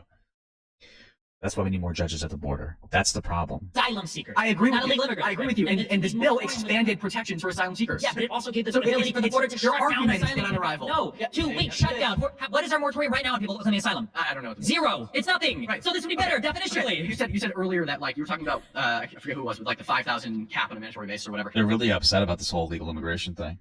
It's not a cap. That's not a cap on like. No, it's like a 7-day rolling average. Yeah. Let me finish. It's not a cap on how many people can come into the border. Obviously, 0 people are allowed to illegally cross the border, right? But people coming for asylum are not illegal, right? People coming claiming asylum. Yes. I agree with you. Let me land my plane. Okay. So that's not a cap on how many people can cross the border. Obviously, it's illegal for anybody to cross the border. It's a cap on power. Okay, pause. Sorry, time's up. I mean, I would have liked to see this conversation in more depth. Please return to your seat. So you're talking, man? Hey, before we go any further, we want to take a moment to say thanks so much to Straight Arrow News for powering the fact. Wow. Straight Arrow News, guys. Brought to you by my Pinor. Straight Arrow Pinor. Let's get into it. My next claim is that Donald Trump's economic plans would increase inflation and devastate the economy. Yeah, 1,000%. There's no real plan. This is the problem with Trump's legislation here. This is the problem, right? There's no plan. It's like, hey, what about a 10 or 20% tariff? There's nothing there. And even in the best case scenario, it's still a bad plan. And I think people should acknowledge that. The pretended concept from Trump is we're going to basically increase tariffs by 10 to 20% on everything that comes in, which means that you're going to be paying 10 to 20% more. The idea is to disincentivize you from purchasing the less expensive good from out of country and purchasing the more expensive good in country, which can be a nice thing. But people will experience economic burden because of that, and that will obviously be a problem. But the fundamental idea, too, is that like it'll incentivize more American factories, right? Like steel factories and other factories, products to be made more specifically and purely in America. The problem with that is it doesn't address the real problem. It's like, what if we do that? What if we start building more stuff in America? We start having more factories in America.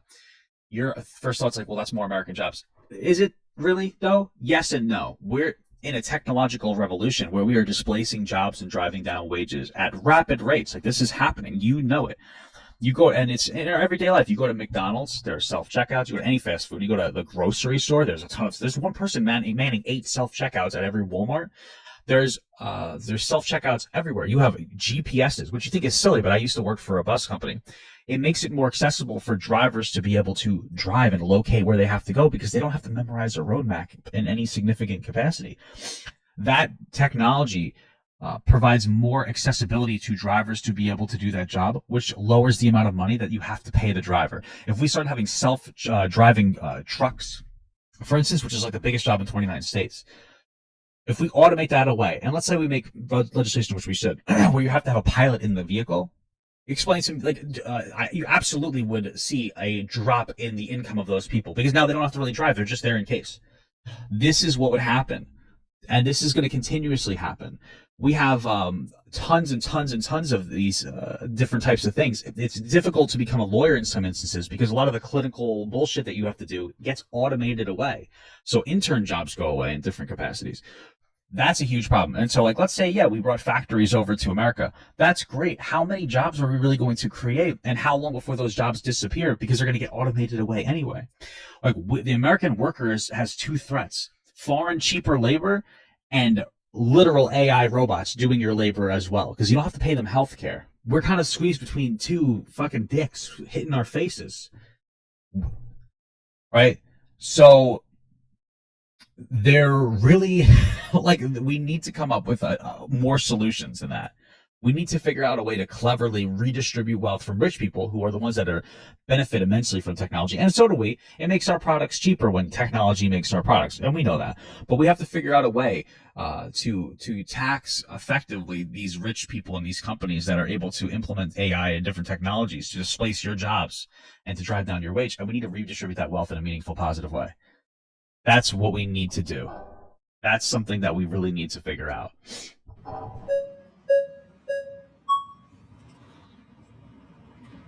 Okay.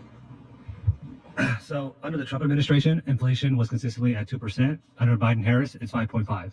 Sure, and just to be clear, like, COVID is a huge amount. Like, inflation doesn't happen instantaneously. COVID relief money, which we needed, pumping through the system, is going to, in the long run, increase inflation in some capacity.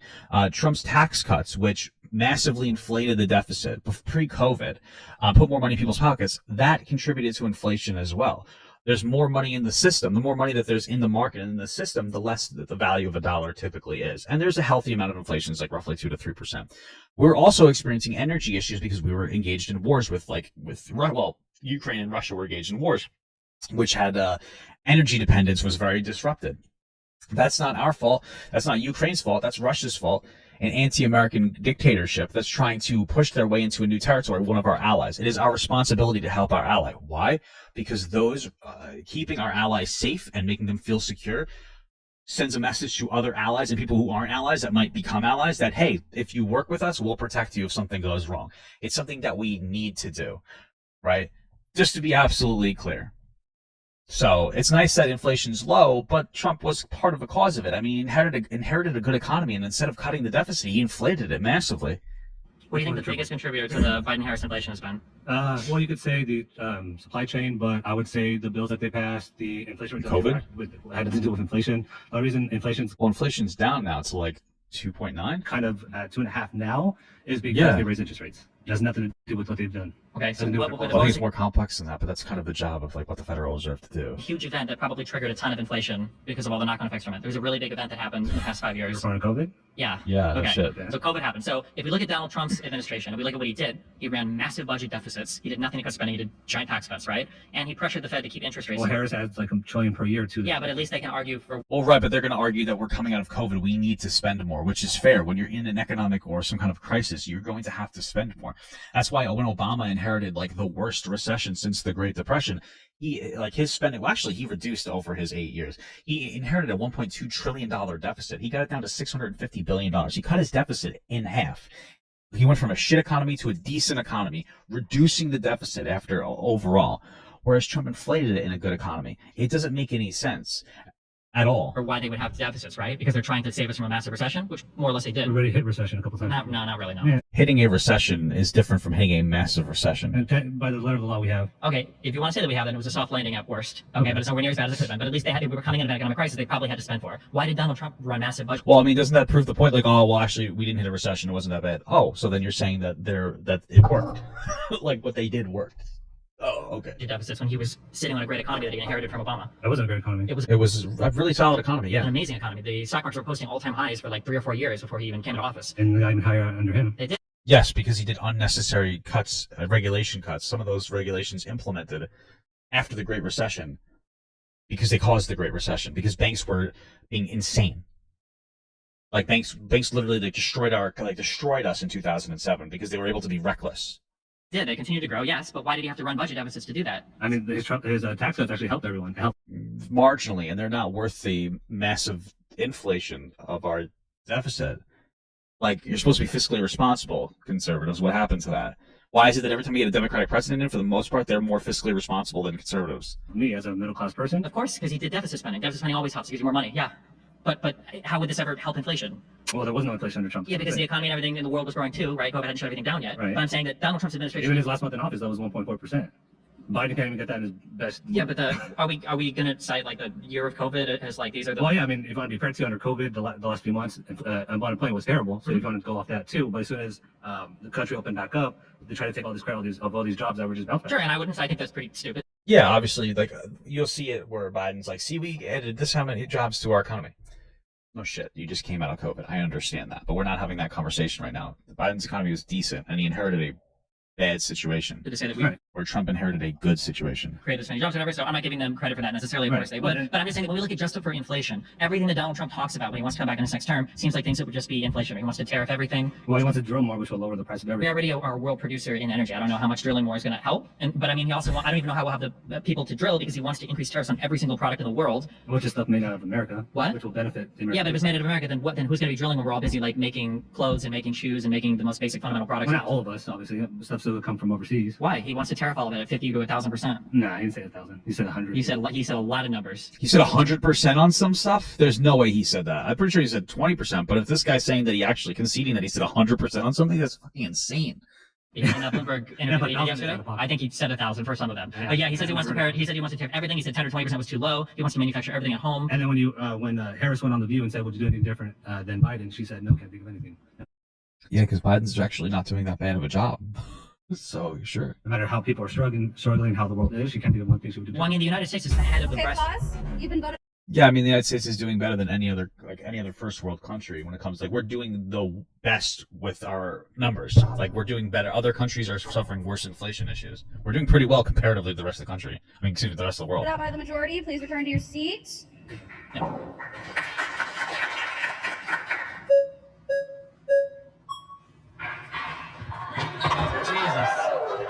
Honestly, though, like, they need to do musical chairs. Everybody should be getting up and shifting over one to the right every time they do this. Because this guy that we've seen twice already, who's just annoys the fuck out of me, has been talking twice while this other guy's trying to get a conversation in. No, please, I'm so tired of this guy. He's annoying as shit, and he's the closest person to the chair. Oh my god, I'm so tired of this guy. Now, Stephen, that was very inflationary. Okay, that was very high. Well, hold on. To be clear, I'm not a huge fan of just like stimulus stuff because I think it has a lot of inflationary pressures. I think forgiving student loan debt, I think would also be massively inflationary in a lot of ways. But none of those even come close to the total economic destruction that would be wrought in this country with across the board universal tariffs to every country in the world. Were you concerned by the tariffs in the first term? Yes. Okay. Why didn't we see the inflation in the first term under Trump under these tariffs that you're so concerned about? My understanding as those first tariffs, and I could be wrong, it wasn't a flat tariff on everything coming in. It was a tariff that I think specifically against China that was trying to be used as a bargaining chip to have a better trade conversation brought to the table. There's a difference between just implementing massive tariffs to virtue signal to your audience that you're going to take in more American jobs versus saying we're going to tariff China this much money because we want to get a better trade deal on this or this or this. And in general, we typically do tariff. A lot of people tariff China. China will engage in subsidies for a lot of their businesses so that they can put products out into the world or the global market cheaper so that they can undercut other markets and try to put those markets or those other businesses in that market out of business so that they can bring their prices back up. A lot of it is just really about like trying to have some kind of global market dominance, right? But these are two different things. because I think that raising prices and everything can kind of be masked through the allocation of money to other assets, especially when the economy is growing. So the world economy is growing, right? Because a lot of people can buy things, a lot of money can transfer to a lot of different places. Inflation has to do with dollars chasing supplies of goods, basically. And if the supplies continue to grow at a really high rate, you can probably afford more deficit spending. But the issue is that I don't think that Donald Trump was intelligently saying like, well, I can probably afford a deficit spend here because of the economy. I think he just likes to spend because everybody does. And I don't think that Trump would have the ability to rein it in, as he said multiple times in his Bloomberg interview yesterday. But also, like, the big event that was contributing to inflation over the Biden administration was probably COVID and a lot of the knock-on stuff from COVID. American Rescue Plan, for example, the unemployment rate had already been cut in half. 100 million people had immunity to the virus, and yet we put $2 trillion of heroin into the economy. The United States is also outperforming every single other G7 OECD country when it comes to metrics like inflation and how our economy is doing as well. So I think we probably made the right choice there, right? Well, Stephen, Wait, would you say that we made the right choice for like the American? I disagree. I disagree. Okay. So which country should we have acted like? Well, I'm going to hold ourselves to the American standard, which is to always do the best thing and not to compare ourselves to others. Okay, but we did better than everybody else. So then, what are you comparing it to? Okay, so we are outperforming everybody else, but you think we should be doing even better? Okay. Stephen, if I'm the best alcoholic in the room, I'm in the wrong room. I don't want to be the best of the worst. I want to be the best compared to my own standard. But we're doing better than anybody else. What standard are we talking about? For all we know, this is the best that we could be doing. How could we be doing better? What's the answer there? I don't understand. If we're outperforming everybody else, and by the way, we're not the best alcoholic. We're talking about other countries that are very economically successful. If we're doing the best out of all the best countries, that would communicate that we're doing very well, no? Okay, but to be clear, you're talking about a world where every single person is apparently alcoholic. Stephen, I'm just saying that you're trying to point to an economic policy you can't point to in any other country in the world. And we measure 8.5 million Americans. To other countries, and the fact that we did. I haven't interrupted you. I haven't interrupted you. With all respect, I haven't interrupted you. Okay. This guy's so fucking annoying. I just stop letting him on here. Like, let somebody else talk. 8.5 million people are working multiple jobs to keep up with inflation. You've got 7 million prime working age men who are not in the labor force. 37% of Americans say that their children's life will not be better than theirs. This economy is hurting a lot of people right now. Do you accept that? No. So let's just be clear. Sure, maybe that might be true. I used to have to work 2 jobs. I want you to explain to me the problem, because nobody does. Everybody likes to pretend that there's a magical poop flying around shitting on people. Just like fragments of that poop are flying out of the sky and they're destroying the world. And there's something magical that any president right now can do to really stop it. Like, Harris will be better than Trump, but like, nobody's talking about the problem. The problem is technology. Nobody's talking about technology displacing jobs and driving down wages. Nobody's talking about how these things that we see every day at grocery stores and fast food places are removing jobs from the labor force. Nobody's talking about how even if we brought jobs back home and we had factory jobs back at home, that what's going to happen? The factories are just going to continuously move towards automation and put more people out of work and put people more onto dependency of welfare. We're not dealing with the real issue of technology. So none of this is the way that we're trending towards. Technology is great because it lets us do things like stream and have access to so many people with a very relatively inexpensive setup compared to a big TV broadcast. But this is a real problem. Where's that conversation? Where nobody's talking about it. We haven't gotten to the point where our presidents are finally talking about this. Nobody's talking about this. This isn't a popular conversation because nobody really gets that this is the biggest issue. But this is the biggest issue. What's Donald Trump going to do to improve that economy? Well, let's talk about that for a moment. Let's just talk about that for a moment with all sincerity. Yeah, let's talk about it. What problem does tariffs try to address, Stephen? It depends. Tariffs can be very complicated. You could try to address like some kind of a trading issue by negotiating trade with another country. You could address the fact that another country like China will subsidize their exports so that they can try to undercut markets. I mean, it's so complicated in general. It depends on what it is. Usually you're trying to pressure another country economically for something, or you're trying to offset some kind of an issue with another country being able to supply goods too cheaply, right? But we also have to understand that, and a part of that could be so that they don't take over that market. But then we also have to understand that there is an ebb and flow to these things. And the more that we tariff, especially everything coming in, the more of an economic stressor that is on everybody. So there's a difference between tariffing some people who may be undercutting the markets to keep the market fair versus just tariffing everybody for the sake of tariffing everybody to bring jobs back that are going to get taken over by technology anyway. In Donald Trump's world, but that's a very general question. Objective speaking, when you look at tariffs, what does it try to solve for? Tariffs can be levied for a variety of different reasons. The 2 most common reasons that are given is that 1, it can be foolishly employed to protect an industry. So you would tariff other people to make your own industries more competitive. These require across-the-board tariffs, so not specific ones. And then a second reason could be for issues relating to, say, like national security. So, for instance, I want to tariff these people's ability to manufacture microchips or steel, not because I think we'd be economically better off, but because if we get into war with them, I don't want to be relying on them for a process. I think the latter case makes a lot of sense, by the way. If you get to war with China, now listen. Although I would be honest about the latter one, so we don't do it for economic reasons, we do it for security reasons. That's fine. That's absolutely fine. And I agree with you on that. Does China have tariffs on us? Yes. Does Europe have tariffs on us? Yes. It's not free trade when they're rigging it against us. us and charging us to send our products over there. So the question is, Stephen, if they're putting tariffs on us, hurting our workers, hollowing out places from Middletown, Ohio to parts of Appalachia, why can't we put in place a deterrent that says, look, if you're going to rig the system against American workers, we are going to level the playing field. We've got a real problem in this country, by the way. If this was real quick, Stephen, you asked me a question. You asked me a question. Whatever economic plan or whatever you're talking about using tariffs, sure, I'm fine with that. Yeah. Whatever you're saying, that was nothing to do with the Trump administration. Yeah, there's a difference in saying, hey, these guys have this tariff against us. We're going to, like, again, like I was saying, this would be a trade negotiation. If he's saying, hey, I don't even know if what he's saying is true, but let's say fucking Ireland has tariffs against us. I have no idea. So they have a 10% tariff against us. So we're going to implement the 10% tariff against them, and we're going to say, we're going to use it as a bartering tool. There's nothing wrong with that, but that's not what Trump's saying. Trump has no comprehensive plan. If he laid out a comprehensive plan and said, China has 15% tariffs against us, so we're going to match that until they come to the table with a better trade conversation. Ireland has this, but we're going to come back to the trade conversation. Germany, blah, blah, blah. That's a different conversation that I'm just going to apparently go as high as up, even higher than 20% tariffs just to bring jobs back to America. That's ridiculous. Like that's not, you have to take into account the global economy because it's a very real thing. That's how the world works. What you're saying is there's a difference. There's a negotiating tactic is difference between just fucking running around and just coming on everything. So you're talking about getting into a tariff war to try to bring tariffs down or to force somebody to engage in negotiations to bring tariff down in order to re-enter trade agreements. Kind of like when Donald Trump renegotiated NAFTA into the U.S. Mexico-Canada trade agreement, right? But however, but you can't just say Donald Trump doesn't say the threat of tariffs to bring them to the negotiating table. Trump is not talking about using tariffs to get more people to negotiate. He wants to create an autarky. That's his goal. Do you acknowledge that Donald Trump is an autarky? What the hell? Economic independence of self-sufficiency. Oh, okay.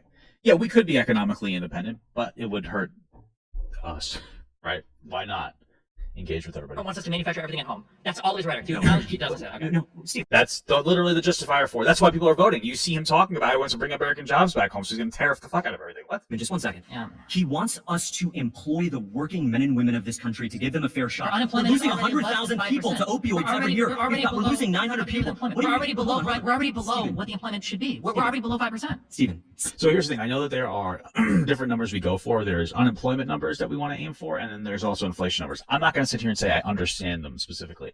I wish I did. I think that the reason why you want to have a roughly 5% unemployment is because you want a fresh supply of people looking for work to fill particular jobs as quickly as possible to keep the economy moving forward in a reasonable way. So you don't want too low of unemployment. Although I imagine that might just give workers the ability to bargain better, right? And then, of course, unemployment doesn't take into account labor force participation rate, right? Because that's where certain metrics are taken. I think a certain amount of time looking for a job, blah, blah, blah. You exit the labor force and you're no longer considered part of the unemployment pool. And now you're part of the labor force. You're a part of. You're no longer participating inside of the labor force. So I believe old people who are retired, those people are not participating in the labor force. Somebody who's unemployed for a year, I believe, is somebody not participating in the labor force. So I don't even know what it is right now. Participation rate. No, what? Labor force. Rate 2024, right? What is it in the USA? Okay, so as of October 2024, the labor force participation in the United States was 62.6%. So that means that, 37.4% of people are not even participating in our labor force for one reason or another. It could be because they aged out, maybe because they're too young. I don't know all the specifics. Maybe they're, stay-at-home parents. There's so many different, but it's much more complicated than that, of course. 7 million working age men are not in the labor force. That's a great number. I don't know what that number. Hold on. Do you acknowledge that? Hold on. Stephen, just 1 sec. Half of working age men who are not in the labor force are taking opioid painkillers every day. The broken industrial policies of this country. Sure. Do you want to know why that's happening? You guys want to take a guess why there are so many young people taking drugs? Part of it, of course, is because of the crisis where people are self-medicating because of mental health issues, and addictive drugs making their way in the market, and people trying to get around that by taking heroin and stuff. You want to know the real reason why, though? It's called technology displacing jobs and driving down wages. When you have entire towns that are completely dependent or massively dependent on one big industry, which happens a lot. Factories. You have a big factory town. You have the old GM auto plant that makes this, or you have the chicken plant, or this or that other thing. When you have a huge, economic supporter, a job supporter through some kind of a factory, right? That people earn a wage, they buy a house, they buy groceries, they buy toys, they have kids, they have this, they have that, they support their school system, they do a million different things. And then they go, let's cut our workforce in the factory by 80% because now we can have technology do it. Those people are pushed into welfare, systems. That's what they get pushed into, disability or unemployment. And those things are nice to catch you. It's a safety net, but it's not a safety ladder. It doesn't help you climb back up the economy, right? That's a huge reason why. And so, like, you're not addressing the fundamental problem with this issue. Where's this issue coming from? It's coming from technology, which is great because it gets us stuff cheaper, but it hurts the American people. What do? We need to figure out a way to reasonably redistribute wealth in a positive way. That's all we have. It's not all of it. It's very complicated, but that's what we have to do. Again, this conversation is not present here. It's really not a present conversation that we're having. Manufacture shoes that aren't being made in China is going to magically get rid of that problem? No, Stephen. No, does New Balance make in America? Yes or no? Does New Balance make in America? I don't know. For the final assembly, Yes, maybe? Okay. Yes, they do. But here's the thing, What was Stephen. the point? I guarantee you that New Balance has a lot of automation in their factories, and that's going to continue to go up as automation technology gets better. Stephen. Do you think that we can manufacture every single good we No, consume I at don't home? think so. Okay. I don't think so. What's the goal of 1,000 or 500 or whatever? Where are Teslas made? Where are Teslas made? Where's the best-selling car in America made? What's the best-selling car in America? Let's see. Ford F-Series. Wow, that's not a Tesla. Why is this guy? Listen, not for nothing. What? That's not even number one. What are you talking about? So in 2023, it's the Ford F-Series. What the hell is he talking about? In the world, rather. Where's it made? When you say right here in America. Hold on. Right What do you here mean in by America. every single part? No, the final assembly, a large. You a understand large that yesterday portion. when Donald Trump was doing his interview with Bloomberg, he made fun of that. Donald Trump shit on companies like Tesla when he said, we do the final assembly here, we could have children do that. It's just throwing together Legos. Donald Trump doesn't like final assembly. Donald Trump wants not just the Tesla final assembly here, but all the batteries, all of the steel, every single component of that made in America. Again, your plan sounds great. That sounds like an ordinary, like decent economic plan. Donald Trump's plan is autarky. It's ridiculous. I'm glad you like my plan. Thanks. Okay, I agree with you. Dude, stop letting this guy on. He's annoying. He's a very annoying person. I'm tired of like the fake niceness. I hate people like this. Please stop him from coming on here. Right for president, I'll support it. I appreciate it. Just let this guy on there. Steven? Okay. Yep. All right, so if Trump Did he fall again? is going to be bad for inflation, why is it that when he left office in 2021, inflation was at like almost an all-time low, practically non-existent at one Yeah, point? it takes time for things to be implemented. When you put a surge of money into the market, it's not going to necessarily instantly cause inflation. 4%. As soon as he left, that's when inflation started rising with the Biden-Harris administration. If he's going to be bad at inflation, why was the economy so good his whole 4 years? If you look at all the polls from any news site, even CNN, which is more left-leaning, you'll see that all people in general say that they trust Trump more with the What did economy. Donald Trump do that made the economy so good in those 4 years? The question should be, what did he not do? He didn't do anything. Exactly, I agree. He didn't do anything. He didn't do anything bad. He He didn't good the even have entire to do 4 anything because times. the economy had been growing ever since Obama brought us out of the end of the 2007 collapse. Again, another Democrat president comes in, whether it's 2008 with Obama inheriting the housing crisis or whether it's 2020 with Biden coming in and having to deal with COVID. Yeah, he had to come in and spend like You crazy. can't blame everything on COVID, okay? Well, you can blame a lot of things on COVID. Trump could have handled COVID better. You can blame a lot on COVID. It was a really big deal, but we are doing better than all the other countries right now. I agree. Under Biden, that's true. Yes. Yeah, and when Trump left office, he was also in the middle of COVID too, and inflation was still at 1.4%. Well, he wasn't really in the middle of it. He was at the beginning of it. Why is it triple? Why is it Donald Trump triple? spent like the first year of COVID, or the first like month of COVID pretending it didn't exist. I don't know if he was like the leader to point to about that. Okay, well, That is true. I just don't know what's one policy that Donald Trump has given if he comes back in office to help inflation. Just one. he's Okay, going to be doing pause. tariffs, and he's That makes things more He's expensive. also going to be mining. Pause. You've been voted out by the majority. Please return to your seat. Damn, this guy was waiting all day to get in there to talk, and then he just sounds a fool. Yeah. Damn. Imagine Steven just had like a big thing of hand sanitizer. He just went like this every time he just fucking washed his hands. But only when it was black people. No, I'm just kidding. That's a joke. What if he did that? That'd be interesting. Wow. All right, we got a new person. Nice to meet you. Okay, so Wow. Okay, Michael, let's see what we got here. the Congressional Budget Office in the 1980s Okay. reported that $1 to $3 billion was spent on illegal immigrants who were coming in and basically feeding off of public services.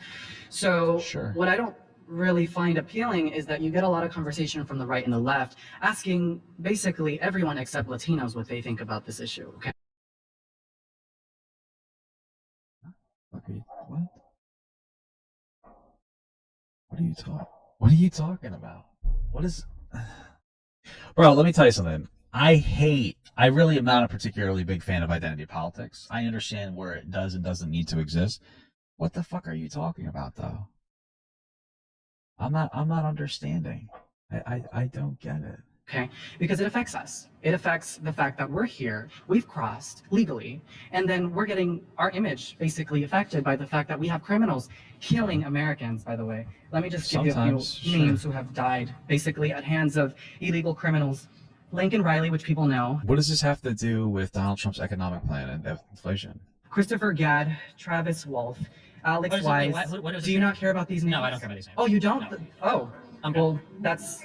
If we're having a policy discussion, no. Do you So want to this start one- naming off like every black person that gets killed by a This police one- officer or whatever? so If you want to look do the at- BLM tactics, I mean, we can do that, but like, no, I don't care. A 12-year-old Travis Scott, a baby, but 2 Sure, years old. all death, all murder You is have a son, tragic, right? But what is the... You have a son, right? It has nothing to do So with if your son competition. was killed at the hands of an illegal immigrant who was a criminal, you would care about the southern I would border. also care if he was killed So- by a 15. I would care if he So died in a school so shooting. wouldn't- so what do you wouldn't- mean? What's the point? Wouldn't you be Do there think my son has a higher chance of being advocating killed for by the somebody- southern border Do you to think be that my son- closed? You would Do you think that my son has You a higher would chance of be. being killed in a You school would be. shooting or If by an he illegal wants immigrant? you. What do I don't know. Banksy, so you don't want to answer the question. If your son was killed as a victim of What does that have to do with Donald Trump's economic plan? at the hands of an illegal criminal, by the way, there is a hit. There's a watch. So here's the thing. If your child is killed by any circumstance, you're going to immediately have a bias against that circumstance. That's very human. But that doesn't mean that you're the best one to be a mainstay conversation in some kind of policy. And we know that because when kids are shot to death in schools, the first thing conservatives say is like, this is terrible, but this kind of just happens, right? And there might be a horrible, unfortunate level of truth to that. But that doesn't mean that we, you know, when we look at that plus huge gun, like loopholes where people are getting guns illegally, obviously there is a problem. But the point is that like, that is sad. But like your kid passing away to an illegal immigrant doesn't mean that we need to shut down the entire border. That doesn't mean like, that's not the main state conversation here, right? But also we're talking about Trump's economic plan. What the hell is he talking about? Or they, who knows anymore. List of many people, terrorist groups and organizations that have been coming into our country, and it is very well known. I watch him come too. Let me tell you. Okay. Okay, I'm sorry. I all this paperwork for nothing. Why don't you just come on to Destiny's stream? Like Destiny talks to literally anybody. You could just be like, I want to have a conversation. I'm going to bring all my paperwork. All right, you've been voted out by the majority. Oh, okay.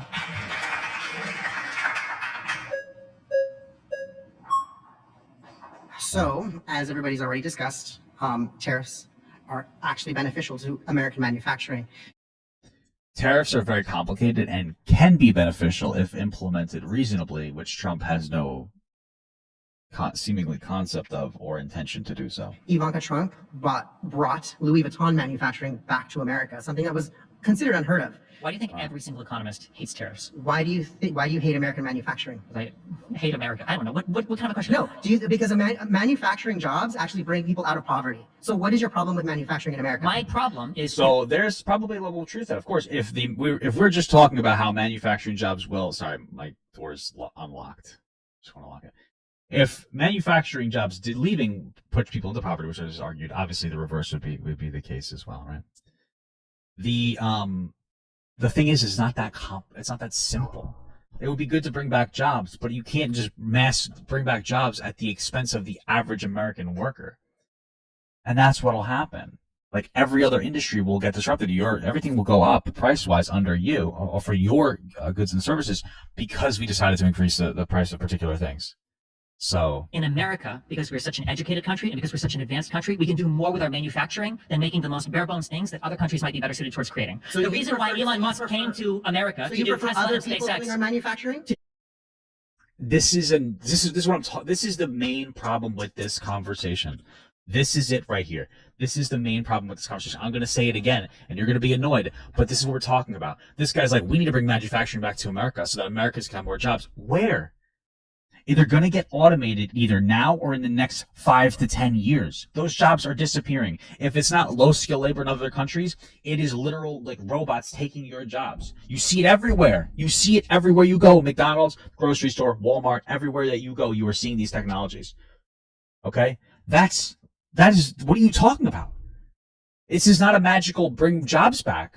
There are a lot of things threatening our jobs. There's a whole conversation about AI, people using AI art. You know what AI art does? It goes to the internet and parses through people's images that they've already made, art that they've already made, and it steals assets from that, and then it creates an amalgamation of 10 trillion different pictures or whatever that it's traced off of the internet.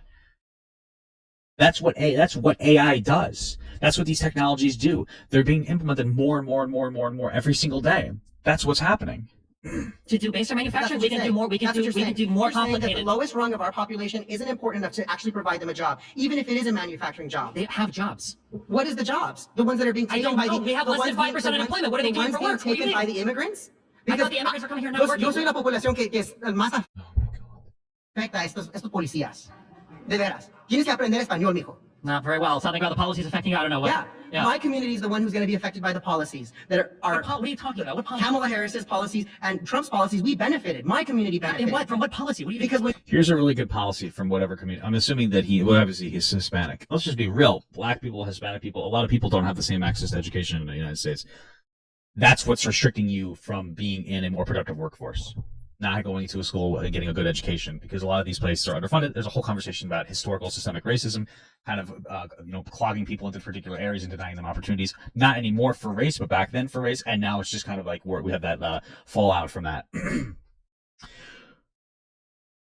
It's good to give people jobs, but what if you had better education so you could have a better job? I don't understand. Wouldn't you want to advocate for your kids to be better off by having more meaningful, better education?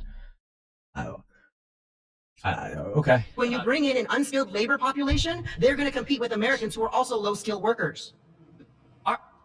Do you think that we have an employee? You don't think that I can't pick? You don't think I can teach Maria or Juanita to pick up a pair of scissors and groom a dog's hair? What the fuck are you talking about? Because I've done that before. And you know what? I can replace anybody. That's called being a low-skilled worker. And anybody crossing the border can do that. You don't need a degree. You don't need a diploma to do No, these but jobs. we do have these degrees. jobs, America does not have the most productive labor force in the world because we do base manufacturing You jobs. don't think these low-skilled jobs are important. You don't think these low-skilled jobs are important. That's very sad. That's very sad that you don't care about low-skilled workers. Is like every conversation that Destiny has here just a virtue signal? Than just base manufacturing. We are the world's most sophisticated and educated economy. Why shouldn't Because we do more base manufacturing? We don't have 50 hours in the day. You can do more than that. Why wouldn't we let other The countries do it? reason that manufacturers choose to go out of the country is because America has to pay for things like labor laws, employment, insurance, all these other facets. That's why these big corporations will go to places like China. So what you're communicating to me is that we should cut labor laws? I don't think he realizes that's what he's saying at all. I have a company called BYD in my backyard that brings in Chinese immigrants and pays them Chinese wages in America. And my representative, Mike Garcia, got That sounds illegal and wrong. that organization defunded because with federal funding, my taxes. You think it would be better if we paid? So we to need a to pay. Chinese So we need company to pay. in my All right, cool. backyard. I would rather pay American workers $2 an hour to make products. I'd rather Maybe your company shouldn't exist in America. If your company pays $2 an hour for products, you're better off on welfare. Let's just be absolutely real. In China, and make your company. Go to China. That might not be what you think he's saying, but that's what he's saying. That's like he does. This is the problem. Make the company. That would be better. You should do that. Yes, I'm arguing that American workers can earn more money than You are very sad. I'm saying You don't love America. Elon Musk. You are proving I mean, you're voting for Trump. If you vote for Trump, you're anti-American. You try to insurrect the government. So love America because you don't want Americans to benefit. You don't want American manufacturing to lift people out of poverty. That is sad.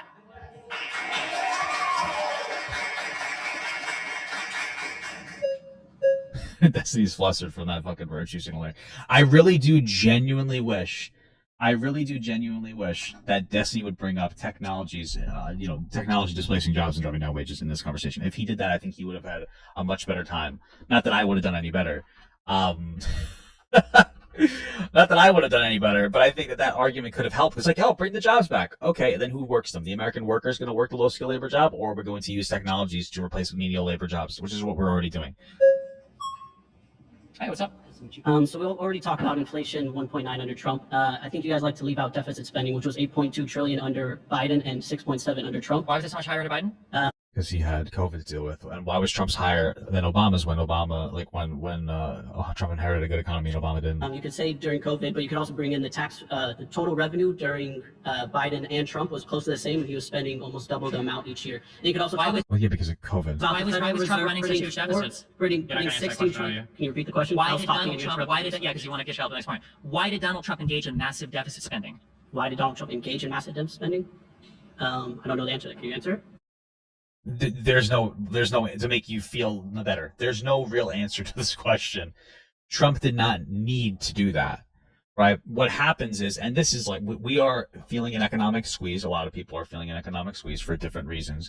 And instead of addressing the core issue of technology displacing jobs and driving down wages, we're just like, yeah, we're going to cut taxes, which mostly benefit the people at the top, and it's not really productive. The economy was decent under Trump. He inherited a decent economy, and he decided to increase deficit spending for no reason other than to make you feel better about an extra $10 in your check, while big corporations got huge tax benefits that destroyed, that like hurt our welfare programs or the ability to pay for them in some capacity.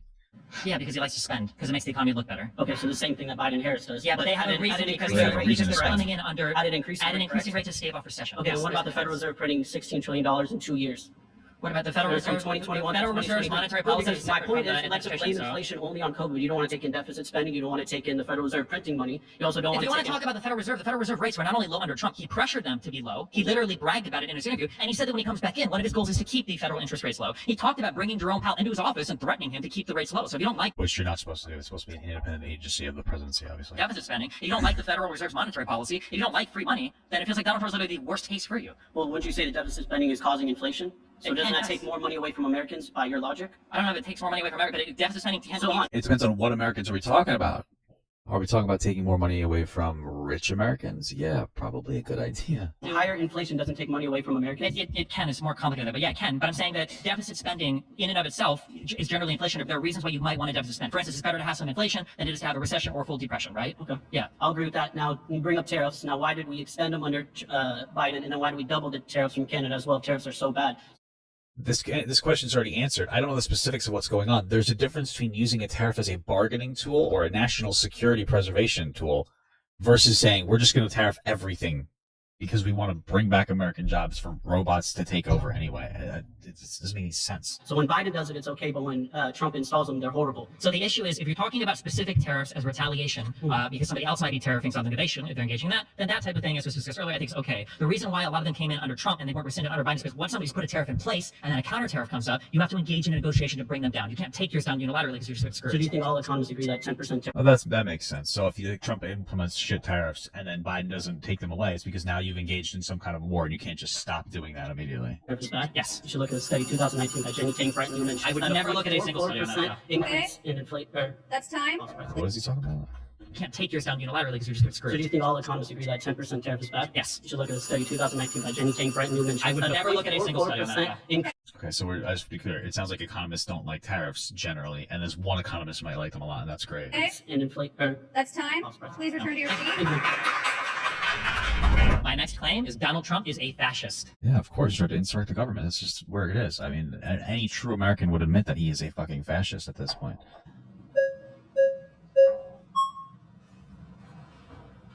Hello, Andrew. Hello. I know that they've talked before, and Destiny's humiliated this guy as he smoked a cigarette, so that's cool. Destiny, can you define fascism? It's when somebody tries to take some level of control over the government, right? Like some form of a dictator. When you try to steal the election, you're probably a fascist. No, I mean that's not a hot take. I would say the two big points for fascism would be ultranationalism and authoritarianism. That makes sense. Let's look up the actual definition of fascism. Okay, what is authoritarianism? I would say that authoritarianism is trying to centralize as much power in like a structural sense into one part of the government, and then in a broader sense, it usually means undermining a bunch of liberal values that you would finally say in the So then how is it that every part of the government which accrues more and more power to itself every single year aren't a bunch of fascists? Those governmental agencies have different levels of checks and balances between themselves and each other. That's the end. Trump trying to disproportionately take on more power through, for instance, trying to insurrect the government or having conversations and talks of censoring certain media platforms or, imprisoning political opponents, probably pardoning different people that have been indicted around him for, for whatever's going on, whether it's with work with Russia or et cetera. These are probably problematic. Or getting immunity from the Supreme Court he was able to stack because conservatives stole a nomination spot from Obama. Because the government gaining power doesn't necessarily make it fascist. You could say there might be governmental overreach. I'm but still it's- not even sure. What is fascist here, Destiny? What is fascist? I said- Giovanni Gentili, we have definitions of what fascism is. We have third partyists who are out there right now who are fascist. They claim Trump is a populist. Can you tell me why they're wrong and why you're right that he's? Well, isn't populism just appealing to what people want to hear and not necessarily any reasonable or meaningful policy? That sounds like he's a populist as well. No, is that not what I it would is? have to know their exact reasons for why they reject Trump being a fascist, but I would say that Trump is These are- a fascist they're because your- he's an ultra-nationalist These and are your authoritarian. claims. These are your claims. I'm not right? claiming anything that those people You said. I claim gave you my that definition for fascist. I gave the two parts. I can explain them if you So want. let's start with ultra-authoritarian. Why is it ultra-nationalist and authoritarian? What is ultranationalism? So I think ultra. Well, ultranationalism is, I mean, like, it legitimately is when you love your country to a cult-like level. That's what ultranationalism is to me. I love this country. I said this before. America is the greatest country in the entire world, the greatest country that ever was, ever is, and ever will be. And I mean that unanimously. But that doesn't mean that we don't make mistakes or fuck things up. I'm not so nationalist that I think that we should be getting rid of non-white people, which is ridiculous. I'm not so nationalist that I think that we need to completely halt, certain groups of people from coming here. We need to obviously have meaningful, reasonable, flow of people into the country. You can't just let everybody in all the time. But I'm not somebody who thinks that we should all be one religion. I'm not somebody who thinks that we're perfect and every thing that we do is justified across the world, and every bit of struggle and oppression that we do engage in across the world through displacing countries and overthrowing governments is acceptable. If I did think that, then I would be obviously against taking in asylum seekers. One of the reasons why I think that we need to take in asylum seekers, even if we need to reform that, is because we do disrupt other governments. And so it's our responsibility, if we're going to play world police, because if it's not us, it's Russia or it's China, and they are dictatorships. If it's not us, it's them, right? So if we're going to engage in world police, which we should, we also have to engage in those additional fallout protocols of helping asylum seekers when we disrupt, like, I think we disrupt like the Haitian government. So there's like a lot of Haitian migrants coming over. We have a responsibility to deal with that. So ultranationalism is if you're a stupid fucking person. The reality is that like ultranationalism and like legitimate like racism against different groups of people, like neo-Nazi levels of racism comes from very unintelligent, unuseful people who cannot get jobs unless you say black people can't have jobs. That's what these people are, right? Like they're so worthless to our system that they don't want people who are more educated than them to get a job if they're a different color than them. So they pick an identity. Okay, we're white, so no other people can do that because you're worthless and you can't get a job without that because you're stupid. So that's what that is. So that's what ultranationalism would generally be. Nationalism is when you engage in a hardcore protectionist ideology that usually involves shutting yourself out from the rest of the world. That could be in forms of international. Well, I mean, like, that's something that Trump wants to do with these tariffs. It's just and bring everything in here, not like outsource any labor, even though it's better for the workforce or better for the population. Affairs like military conflicts, and it could be in the forms of ultra protectionist in terms of trade and shutting down. I mean, Donald Trump literally overly justifies Israel's, like, since Israel's doing a great job. They're not. Israel has the right to exist. They have the right to defend themselves, but they don't have the right to kill 20 times the amount of people, or not even 20, 40 times the amount of people that died on October 7th. They just don't. Okay, well, at this point, we're engaging in a genocide.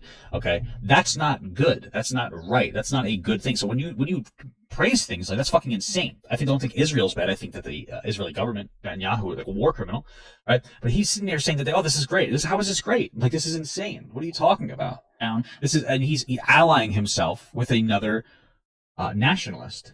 That's what I would say. Another nationalist that wants to dog whistle and say, like, oh, we'll never work with Hamas, which is the reality. That's the people that Palestine has chosen, and they are a radical group. Why are they a radical group? Because they're getting fucking oppressed for how long, right? They've been displaced without reparations, which is what I think that they generally need, right? So of course that's who you have to engage with. That's just how the reality of the world works. And when Donald Trump is going across and making peace treaties between Israel and other Middle Eastern countries without bringing Palestine in there, but then also putting restrictions on Palestine, how is that not going to cause more problems over there? None of this makes any fucking sense. Things like immigration in order to protect your own native peoples. Oftentimes there's a heavily racialized element, but it might not have to be. Okay, well, Donald Trump, you're not saying has a heavy racialized element, are you? I mean, not for nothing, but like it's always so interesting when we're like, well, how is Donald Trump racist? How is Donald Trump racist? What was one of like the biggest things that he was running on? Was talking about how Obama wasn't a real American. He was from like fucking Kenya or wherever. He was like a Muslim. Like he was also pushing that insane conspiracy theory. You can't sit here and push a conspiracy theory that a president of the United States, Barack Obama, isn't from America. For what reason? Because he's black. That's the literal only reason why he's saying he's not from America. He wants to appeal to racists. And so he's saying, like, yeah, he's probably not American. Like, show me your birth certificate. What the fuck are you talking about? That's racist. And so after you do that, people are going to start filtering you through like a racist lens because you're saying something legitimately racist. If I make edgy jokes, which I do, and people look at me and they don't see me as like having any genuine hatred in their heart, they're going to be like, oh, these are funny because I know he doesn't mean that. But the second that I start making these racist jokes and then go on to television and start talking about how much I hate a particular group of people, all of a sudden you're going to go, oh, that guy's probably racist, so I have to be more careful about the words that he's saying, because when he says them, they're probably a dog whistle for legitimate racism. That's what we're talking about with Trump. So, you know, when there's things going on in Charlottesville, it's like, there's good people on both sides, but I also condemn, like, the really bad people. That's great. But after you run an entire conspiracy theory, another one, where Obama isn't really an American, but magically got elected on a conspiracy because there's a shadow government, but that shadow government somehow let Donald Trump still win the election, so there isn't a shadow government? I don't really know. I'm going to filter everything that you say through being a fucking racist, because, like, what the fuck are you talking about? There's no non-racist claim as to how when it comes to Barack Obama's birth. That's why people think that you're racist, and you can't live that down. You can't do something supremely and extraordinarily racist and then go, now that's, you have to look at the context of my individual words. No, I'm going to look at the context of who you are as a person and what you've been saying for a longer period of time than one thing. That's ridiculous. I'm ambivalent. I don't really care that much. I think that he qualifies or satisfies the term without that. But Okay, so let's dive into this real quick. If you have a president who doesn't want to get involved in foreign affairs as far as wars go, and has some type of policies which benefit the United States over all other nations, is he a fascist? What policies benefit the United States over all other nations? No. Well, I'm still confused as to what makes Trump a fascist. That's because I had two parts of that, and you missed the authoritarian one. Yeah, What you okay. described there before was just like protection. But when you said authoritarian, what is he doing, which is accumulating all power to himself? I mean, he tried to insurrect the government. He's trying to silence other medias. What? He's trying to centralize power in the executive branch of the government, and specifically in the presidential part of the government, of the executive branch. How? How Donald Trump thinks that he should be able to unilaterally make decisions up and down all of the different departments and offices that exist in the executive branch. Presidents use executive orders all the time. That's not what an executive order is. Presidents unilaterally make decisions all the time. No, they don't? Yes, they do. No, they they do. don't. They use executive orders all the time. An executive order doesn't mean that you are taking power away from the departments and offices that have been created. Right, so where's the fascism here? Would you like me to give you specific Yes, examples? give me the specific example. Sure. So when Donald Trump didn't like the answer that he was getting from his attorney general because he was trying to direct the Department of Justice to do investigations or to fabricate claims, that would be an example of trying to centralize power just to the president, because he's undermining his own department that's been created for him, that's supposed to have some level of independence, that's tasked with doing investigations. Let me ask you a question. Is the President of the United States Commander-in-Chief of the Armed Forces of the United States? I believe so. Sure, that doesn't mean that they have unchecked power. Do you believe so? Well, something's changed for Do they you, have yeah. do they have control of the entire military apparatus, essentially, as the As the Commander-in-Chief? commander-in-chief, yes. Yeah. Is that fascist? No, because that was a system constructed with checks and balances in mind. There is a difference between having a power versus trying to take on more power unjustifiably. These are two different things, just to be clear. No? So they have unilateral, basically almost unilateral control by your own metrics of the most mighty military on planet Earth. That's not accumulating enough power, centralized control to one person. It's the fact that he tried to slay some electors. Really? Tried to slate some electors. He tried to overthrow I don't even know. I feel like, in my opinion, the most important part of our democracy is being able to have a choice in it. I don't know if that's a hot take. When a person tries to rob the people of their ability to make their own choice, then that is the number one most destructive thing to our democracy. So when you're like, oh, he just wanted some faulty electors, Trump wanted some people, because we don't vote for the president. We vote for somebody that represents us to vote for the president. He wanted to put in 7 faulty electors himself, not the state. The state didn't say we need multiple slates of electors. He wanted to put the electors in himself because he wanted to maintain this presidency. That is fascist. What are you talking about?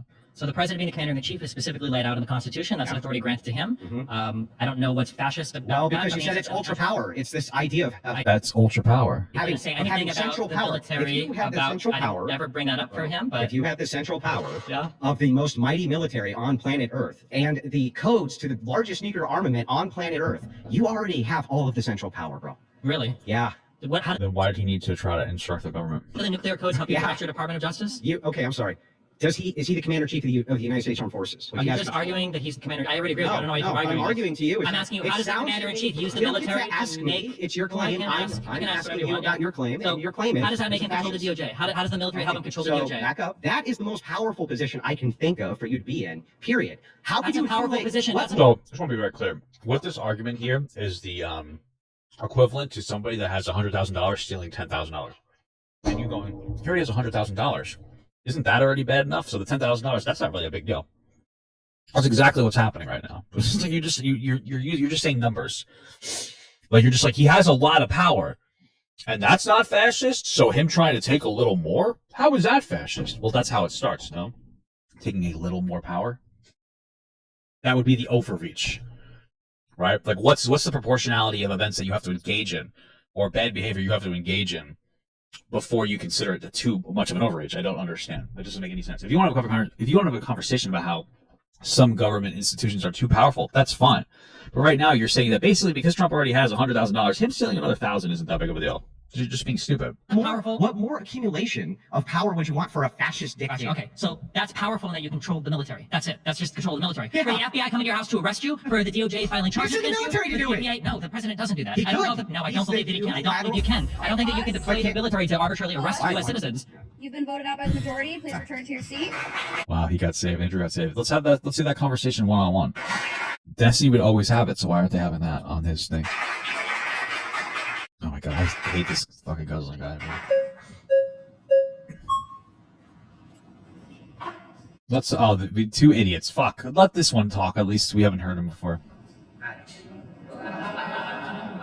I just would be like, I'm not talking to this guy anymore. I'm tired of him every single time coming up. Okay. You're not voting for Trump. No, only like you'd have to be anti-American or willfully ignorant to vote for Trump. I am. I think we can have a respectful policy disagreement without labeling one side or the other fascist or communist or Marxist. So We would have been able to do that in the last two elections. Absolutely. If this was 2016, I would have that conversation. If this was 2020, same conversation, because Trump hasn't quite overreached, in my opinion. Okay, once you hit the point of trying to instruct the government, you are now supporting a fascist individual that wants to be a dictator. That's where we are at. And if you don't think that that's true, you're either a conspiracy theorist or you are deciding to be stupid. You are willfully ignorant. That's where we're at. Okay, I don't think Trump's policies have ever been particularly good. We can have a conversation about that, but we should start with the one where he's trying to overthrow the government. Like this is a big deal. let's have a policy disagreement here. You think Donald Trump is a fascist because of ultranationalist tendencies and authoritarianism, correct? Yeah. So let me just draft this vision and see if it makes sense. The authoritarianism is ruling by presidential decree, prosecuting political opponents, bringing power into the government, and abandoning our allies abroad. That sounds a lot like the Biden-Harris administration. What? So look at what is he talking about? First of all, what allies has he abandoned abroad? Wasn't that one thing that they're criticizing him for, helping our allies too much? Let's say that. Well, no, wait. We'll go point by point. So, first of all, when we talk about abandoning allies abroad, are we referring to? So we haven't cut funding from Israel. Are we referring to when Donald Trump abandoned the Turkish people or abandoned the Kurdish people to Turkish attacks in Syria? Are we talking about when the Trump administration cut out the Afghanistan government in the Doha Accords when they were talking with the Taliban? See, this is why there's no point for anybody else to have a debate with people. Like, I legitimately couldn't go into a debate with some of these insane people because I don't know. I mean, I certainly am not educated enough now to understand all the insanely ludicrous, dumb fucking talking points that they're ready to bring up. Could I get educated on that? Sure. But like, Destiny is already there, and he's already good at, Destiny's, he's in the pits. He's willing to roll around and get a little dirty, and you gotta respect him for that. Like, I have no idea about this, but like, in general, like, what allies have we abandoned? That's obviously not true. But just being able to just read to this level, just have this much filth to be able to read is fucking insane. Like, it's just insane info, like information here. When Donald Trump surrendered to the Taliban, or are we talking about when Biden tried to support Ukraine with the full force of not only the United States economy and our moral support, but also by getting Europe on board to help Ukraine? The idea that the Biden and Harris administration have abandoned our foreign partners is nonsense to me. And also, it's not just about making the government more powerful. I know that Andrew tried to run with that. It's about centralizing power within the government. Right, and wiping off student loan debts at the expense of working class Americans. I understand that. Right. So just to be clear with the student loans, that has absolutely nothing to do with overreaching. That has nothing to do with being like overreaching or fascism. I don't agree. I am actually fine with student loan debt wiping if we deal with the actual problem, which is why are they so high in the first place? It's because guidance counselors don't push people to go into reasonable career paths. And it's because I think that we have too much government subsidies when it comes to schooling. And I want to explain that. I think it's good that government subsidizes schooling, but they need to be more restrictive. The biggest inflationary cost for these schooling costs, in my understanding, is the administrative cost, which does very little for the student and the teacher experience at a school. So if we say, we're going to give you money, but you have to keep this cost down in line, all of a sudden school will be cheaper. And now every kid going to school, maybe they'll have, maybe they go to school and they'll have student loan debt, but maybe it's only 80% of it what it used to be. And this way it's not as much of an economic burden, right? So, but anyway, that has nothing to do with this conversation. But let's hold on. My wife keeps going in my car and not locking it. Now, student loan government. The citation for that was a bill that was passed from Congress. Biden tried to do that because of it was like yeah, and then it failed, and he didn't he took the L. He's not trying to circumvent his powers here. Extraordinary times you could do something, and he tried to stretch it to that. Supreme Court But the Supreme Court said no, and then he didn't do it. Okay, the Supreme Court had to intervene, right? Well, the Supreme Court made a ruling on it because it was challenged. That's the government like working as Yeah, that's. He stopped What does that have to do with you being a fascist and trying to overthrow the government? trying to do that right afterward, right? He said, I'm not going to do this anymore, or did he say, I'm going to keep delivering on his promise? I think He's continuously trying to push through the legal means that he has the ability to operate through. what other legal avenues to do it. Okay, well, legal remains to be seen, but let's talk about. What is it? Is legal unseen? What are you talking about? He hasn't done anything illegal, right? Okay, let's talk about. Okay, so we're gonna move on from that. So, gotta love that. Well, he hasn't done anything illegal, right? We're talking about. Okay, there's no answer to that. Okay. Let's talk about October. This guy is just routinely getting embarrassed over and over and over and over again. 7th. October 7th would not have happened if President Trump was in office. Ukraine would not have been invaded by Russia if President Trump was in office. 100%. I 100% believe that. Of course, Ukraine would definitely not get invaded by Russia if Trump was in office. 1,000%. Because Trump has it down to here for Russia. He loves Putin so much that he would concede the land that Russia is trying to steal through means of starvation and genocide of Ukrainians historically, and then the implanting of Russians into these areas saying, Russians are there, this is ours. Trump is weak when it comes to Russia. What kind of a conversation is this? It's the same reason why he's over-justifying the genocide. Or justifying, let's just say justifying the genocide that's going on in Gaza right now. He said, oh, now he's doing a great job. No, he's not. You have the right to defend yourself. You have the right to exist. You don't have the right to kill 40 times the amount of people that died on October 7th. That's insane. This is what are you talking about? This is insane. Trump literally tried to withhold aid from Ukraine. Like, what is this? Like, in his presidency, during his presidency, to try to get like opposition information on Biden when he was running. It's some weird shit like that. It was insane. You can call him crazy. You can call him anything. He was an effective deterrent because he understood, Stephen, a little thing we like to call peace through strength. Here's the truth. What strength? The strength of bending over and spreading your ass for Russia? What? October 7th probably happened likely because of Trump and his policies. Why is it? Holy moly, why is that? Why is that? Because he didn't bring Palestine in on the peace conversation between Israel and other Arab countries. What are you talking about? Is that? Yes, please. The reason why is because Donald Trump engaged in more reckless behavior with Israel that only encouraged Israel's expansionism without doing anything to actually address the Palestinian problem. For instance, Donald Trump agreed to moving and recognizing the moving of the embassy to Jerusalem that instigated everybody in the region, including the Palestinians, which is why you saw the whole border rise, the Great March of Return that erupted over the year protesting that. And then Donald Trump, along with Kushner, tried to help Israelis negotiate multilateral peace agreements or more bilateral peace agreements for the Abraham Accords, again, while cutting out the Palestinians. All of this just continued to drive the Palestinian plight further and further because they saw more and more allies being isolated from them. They saw no recognition from the United States, and then obviously, terrorist attacks is all you can do from that point, apparently. So yeah, yes, that's how this works. Yes. So Trump moved an embassy, got Muslim majority countries for the first time ever to recognize the rightful existence of the Jewish state of Israel, and without bringing Palestine in on the conversation. That justifies the heinous attack we saw on October 7th. No, you're obviously a baby. It doesn't justify the attack. This is so unintelligent. We have the ability to have macro and micro conversations. A micro conversation is obviously a smaller, individualized conversation, while a macro conversation is a widespread, larger conversation. Okay? When we sit here and said these particular events, let's just use something American. It's easy to do 9/11. When we say what happened on 9/11 is heinous on a micro level, but when we examine the macro, the United States' reckless interaction with areas in the Middle East, and by the way, I think that we should be interacting, but recklessly have caused part of the problem.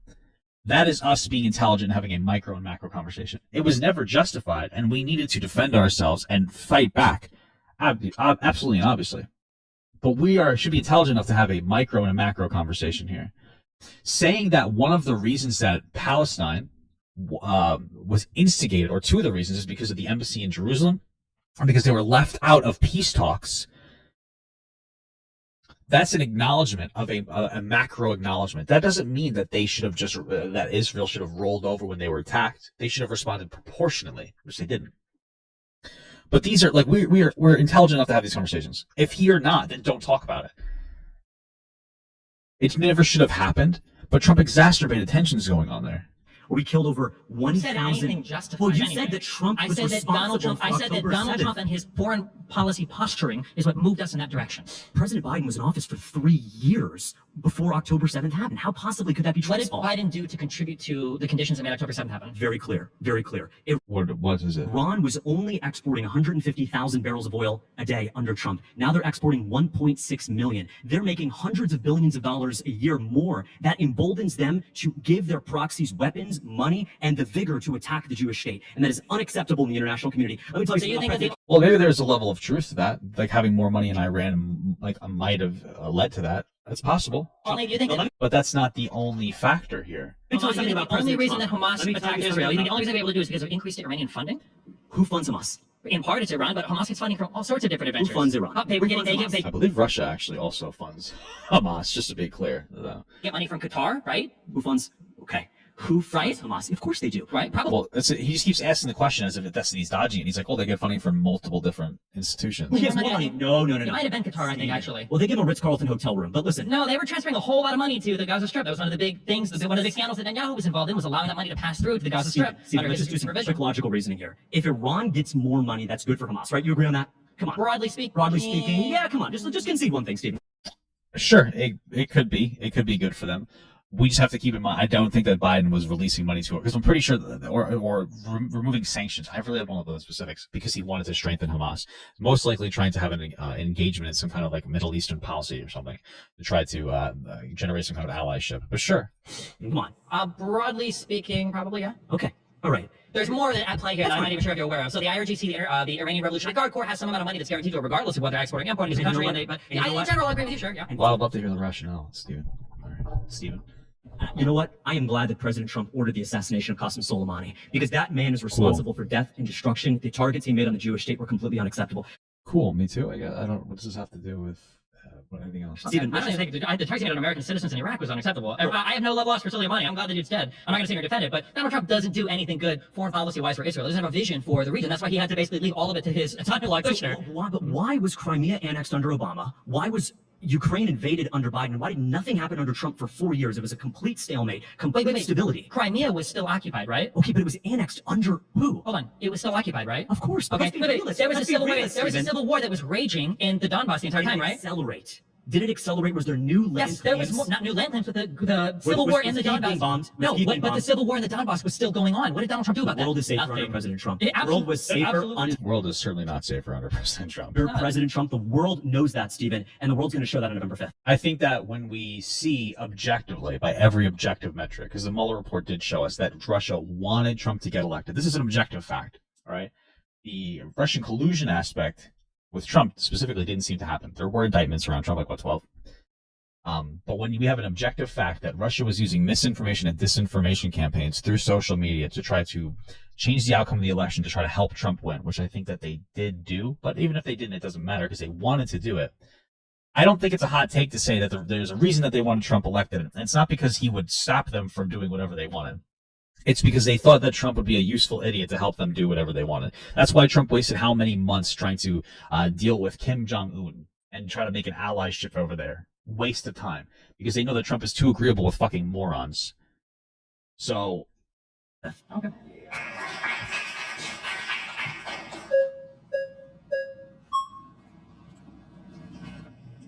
All right. So, would you attribute fascism to maybe a dictator? Yes. I mean, a dictator can be fascistic, sure. Okay. So on Biden's first day in office, he signed 17 executive orders. Trump signed 1. Most of the executive orders that Biden signed were to halt like the border and other Trump immigration policies. Who cares? There's a difference between signing executive orders, which you have the ability to do so, versus trying to overthrow the government. Executive orders have anything to do with fascism? Would you attribute those to being a dictator? No. No. Not at all? No, because they're part of the system of checks and balances that we have in the country. No. Okay. Well, then what other claim do you have? Yeah, like he was paying influencers like Tim Pool. Yeah, there's a whole fucking thing going on with that. That he is a fascist compared to... I think that Donald Trump reaching into and trying to direct his apartments to do probably illegal things. Well, Biden did that too with Facebook. He came out and said, Zuckerberg came out and said that Biden and Harris came to him to pretty much limit on what Trump...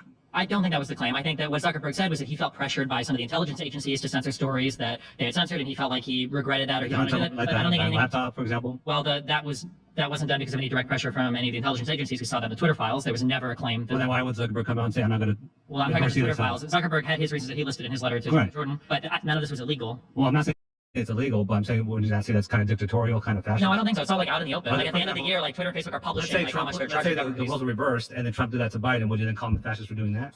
What is it that he did, though? I don't understand. Like an independent agency, like the FBI. There were a lot of conversations. So after the 2016 elections, there was a lot of pressure onto Facebook and other social media groups to rail in all the massive misinformation and disinformation campaigns that were going on from Russia, and to get that taken accounted of and get a hold of that, because it was a big problem. And so then, as a byproduct, feeling like they needed to suppress Hunter Biden's laptop is irrelevant to Biden. All the laptop had was, hey, Hunter Biden got a job because of Joe Biden, which that's called nepotism. Nobody cares. And then he was doing a lot of heroin or coke and having sex with strippers, and that. What I don't care. Why are you so obsessed with this guy's dick? I don't really get it personally. For doing what? For pressuring, as you said, Zuckerberg or Meta to. And how long was it supposedly suppressed? I don't understand. Limit. If Donald Trump's intelligence agencies have felt like that. I remember watching Ben Shapiro on the Lex Friedman podcast talking about this, and he said that it was all effectively a nothing burger. Like, I remember him saying that. So if Shapiro is saying something like that, I don't give a shit. There was like information that was being illegally offered into the United States from foreign enemies or whatever, and that Well, department was like, the laptop was proven. no, but that was the word. The laptop doesn't prove anything, but that was the fear, and that was the like fear that they had shared with those companies. But they didn't force them directly to taking action. Again, we can read the Twitter files, we can go through the emails. I'm not talking about Facebook. I'm talking about Meta. For Facebook, Zuckerberg also didn't allege any illegal action. He just said there was pressure from some of the agencies because it says Did you just say he's not talking about Facebook, he's talking about Meta? Isn't it the same thing? like censor what they perceive to be as threats or misinformation or whatever. I think some of that like COVID misinformation issue as well. I think. Okay. Which we can argue, like, should they have the role to do that? I just don't know if that's necessarily fascistic, like Donald Trump trying to direct his DOJ to like go after certain people, or trying to direct his DOJ to like. Biden's done that with all the. There's zero evidence for any of that, and probably it's almost certainly not true if you look at how Merrick Garland has gone after, for instance, his son. Okay, pause. You've been voted out by the majority. Please return to your seats. Okay. Whoa. Tia, nice to meet you. All right, we got a new one, finally. Nice to meet you. So I wanted to hone All right, where's Tamara? Her name is Katya. I thought her name was Tia. Oh, fuck. in on the part about nationalism. Can you explain that again in a little bit more detail? Sure. So I would say more ultra-nationalism than just nationalism, but it's this idea that, you know, basically screw the rest of the world. We're going to hardcore cut immigration. We're going to hardcore cut our trade. We're going to hardcore cut our association with anybody else. And we're just going to be like our own little, basically, island nation. I'm in a hardcore bulk right now. I'm on a hardcore 30-year bulk right now. So it's a very bad direction to go in. And who's taking us in that direction? I think that's what Donald Trump wants to do. Wants to do. He was in office for 4 years. Did he do that? Well, Donald Trump began some tariff processes. He tried to So do he a full didn't do Muslim that for ban. 4 years, He but he's took gonna do that steps now, towards right? that. He took steps So towards I'm that, right? You curious, acknowledge that he did try you're to an ban 7 American? Muslim majority countries, right? You're a U.S. He did do that. He did do citizen, tariffs. You here? acknowledge that, right? Do you like And he being did an undermine American? NATO. He Are you did glad that, to be yes. able to live here? I'm glad to be able to live here. Why do like all of them talk while he's trying to explain his answer? They'll ask him a question, and they'll either try to continue to talk, because a lot of them are doing is trying to ask like 5 questions at once to try to steamroll and take up as much time as possible for their time to shine, or they just keep talking and like virtue signaling while he's trying to answer the question. Am I glad to be an American? I am, but I don't know what that means to you. But to me, Which is interesting because something that I've started to realize in the last few years is people who love America, who love living here, have been titled nationalists, and it's like a threat all of a sudden. No, that's not happening. I love America. I'm not a nationalist. Nobody's ever called me a nationalist before my entire life. The problem is, and this is just reality, is that the people who pretend to love America the most, when they support the literal, actual dictator Donald Trump, who's tried to circumvent the peaceful transfer of power and overthrow the government. But those people will fly the American flag, and they'll be fucking racist and annoying as shit. Like, that's just the reality of the situation. That's just where we're kind of at. I don't know what to tell you. People will use loving America as an excuse to be racist and like homophobic and like xenophobic and just a real piece of dog shit. So that's what it comes down to. You're not just being labeled a nationalist. Nobody's ever done that to me. I love America. I talk about it all the time. Nobody's ever called me a nationalist. It's insane. that label themselves MAGA that say they love America have nothing to do with American values and nothing in common with the core values of this country. So they're at least American people. Please explain. They're usually people who don't like Jews. They don't like non-white people. They want to be violent. They want to yell. They don't really care about anything going on. They guzzle, rush, and come. They think Trump is justified in being a dictator. They believe every single conspiracy theory that comes across. They don't believe in dinosaurs. They believe that the world is flat. They don't believe in global warming. They don't believe in science. They don't believe in technology. They are just dumb as shit. I don't know what you're talking about. Those are MAGA supporters. It's okay if you're going to vote Trump. I still disagree with you, but Trump supporters, right? Like, I wouldn't call myself a Harris supporter. I'm going to vote for her. She seems like she's decent. But a Trump supporter, those people are insane. It is a cult. Sure, the desire to elect somebody who says the most obviously fascist things in the world, like the media is the enemy of the people, a guy who says he wants to terminate the Constitution, a guy who says he'd be a dictator on Who's day one. terminating the Donald Trump said that Constitution? he believes he could terminate the Constitution because of It's so crazy because I've been hearing a lot lately from your side that the Constitution isn't necessary. Oh, I'm Who the fuck's talking about that? Who's saying that? sorry, which lawmaker or presidential candidate said that? Your side. Which, is that the name first and last, your side? Yeah. Like Miss Side, or is she a Yeah. congressman, or is she a senator, or I don't know which leader has said that, so I can't speak to that. I don't know who you So follow on anyways, Twitter, so I as can't an speak to that. American, Right, so this is what's happening right now, right? Is that there are some probably young, annoying TikTok people who say we should get rid of the Constitution. And she's deciding that that means that that's a representative of all the left-leaning people. It's not. The craziest people on the left are not part of the left party. Most people go, those are fucking idiots. The right, the conservative party right now, the Republican Party is insane. They're insane. Their most extreme people are the president. So you loosely saying some 15-year-old non-binary kid that pretends that we should destroy America and that Starbucks workers should get paid as much as doctors is not the same as Donald Trump. It's a different president. This is a president. I think there's probably a higher standard onto Donald Trump than TikTok people. But anyway, you acknowledge Donald Trump said that in times of like great peril, you can suspend the Constitution, that he would do that for voter fraud. On December 3rd, 2022, Trump wrote on Truth Social that alleged 2020 election fraud could justify terminating rules and parts of the Constitution. After backlash, he clarified, when there is massive and widespread fraud and deception, steps must be immediately taken to right the wrong. Oh, okay, so this is Trump saying that he should be able to remove parts of the Constitution just because he believes that there's fraud. Gotcha, cool. With no evidence, by the way. for voter fraud. He said that, yes. On Truth Social, he said that. I'm sure there's a longer quote that I can look up later. I would love to Okay. do that, but I'm sure you're using it out of context. Okay, you'll look it up later, and you will never talk about it again because it's an important quote. You acknowledge Because you Donald know Trump me said that so well. because you're on that side, I know. Okay. You agree that Donald Trump said that he'll be a dictator on day one? During a December 2023 town hall on Fox News with Sean Hannity, Trump was asked if he'd be a dictator. He responded, except for day one, I want to close the border and I want to drill. Okay. Interesting. Did not say he would be a dictator on day one. Okay. Okay, cool. So as an American, I believe that it's a privilege and a blessing to live here. And Sure. under the Biden and Harris administration, my life has gotten a lot worse. And Doubtful. It's doubtful. I just don't believe this at all. Your life has not gotten a lot worse under Biden and Harris. If you're saying that, you're lying. There are probably, or excuse me, let me be clear about this. Your life might have gotten a little bit worse under the administration, but not because of the administration. That's where it really boils down to. a lot more difficult. Has your life gotten better or has it gotten worse? How has your life gotten more difficult? I'm just curious, like, what is it specifically that's happened that made your life more difficult? I'd say my life's gotten better. Well, congratulations. You're the only person in this room, maybe. But when I go to the grocery No, that's not true. When it comes down to like most like content creators, especially that are politically leaning, if Trump gets elected, like it's going to be huge. Like I'm going to make so much more money. That's what's going to happen. So, especially since he's so insane that all I'm going to have to do is be like, hey guys, here's the common sense of a thing. And people are going to be like, oh my God, and they're going to clap and they're going to cheer for nothing. This is how like my career started. This is how Hassan's career started. This is how Destiny's career started. It was insane. When Trump was in office, there was so much more money for like social and political commentary content creators because like people were just so starved for common fucking sense.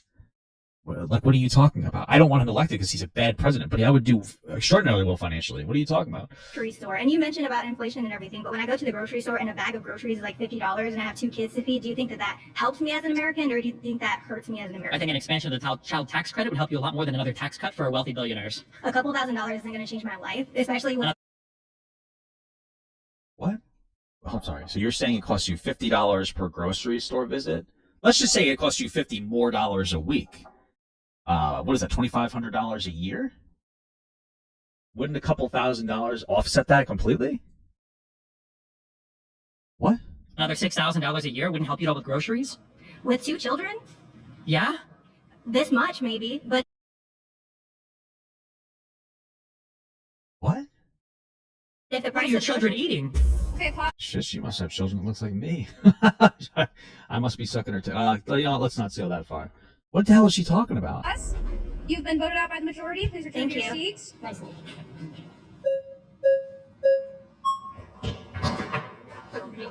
Hi. Hi, nice to meet you, Chrissy. Nice to meet you. So, I would like to address, because earlier I feel like this was kind of dodged on a little bit. Earlier you directly said that Trump was authoritarian, then you said he was ultra nationalist, and then you said he was authoritarian, then you said he was ultra nationalist again. Well, he was saying he's saying he's authoritarian and ultra nationalist were two of his points for being a fascist. You kind of bounce back and forth. So which do you think? Well, I say both. He's both, right? Both, right? But then when the topic of ultranationalism brought up, you said, well, he's more authoritarian, and then that again changed to, well, he's more ultranationalist. So What the fuck are you talking about? which, in your mind, is he? Is he more authoritarian or is he more ultranationalist? Authoritarian? I think that she was, or they, whatever, they were listening to a conversation and weren't absorbing what was being said. There were two factors for why Destiny thinks that Trump is a fascist. One is authoritarianism. One is like, or whatever. You understand what I'm saying? I forgot the other one already. Ultranationalism and authoritarianism. Those are his two factors for what made him a fascist.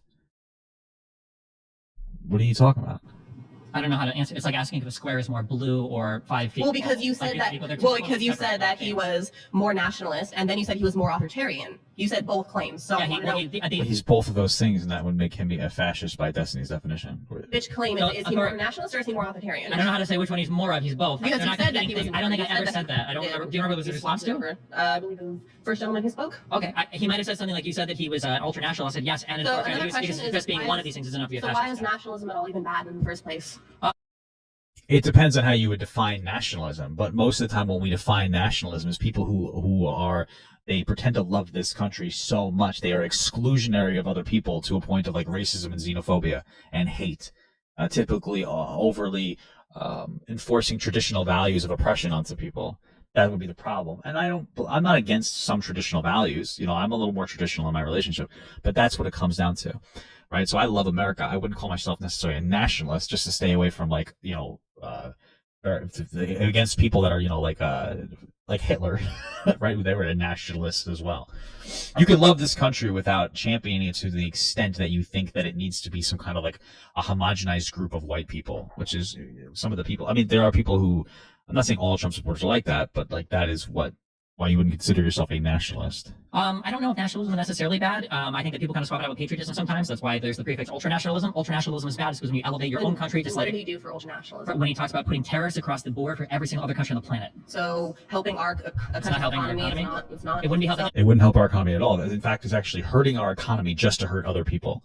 That would be why it would be an ultra-nationalist perspective, because it is not good for our economy to do like a widespread 20% reckless tariffs for the means of bringing production back to America, which again, those jobs would be taken over by fucking robots anyway, because we're leaning in that direction as it is. So these factories wouldn't even be run by people for the most part, and if they were, they'd be very highly educated people. So you have like 1/10 of the labor force working on these factories to repair these different machines that do the work for you, while like low-skilled labor jobs are still not existent. But you're just going to hurt our economy just to hurt other people's economy, just to do so, just for the funsies. He was not helping our economy during his presidency when he was actually literally getting us to import rice to China.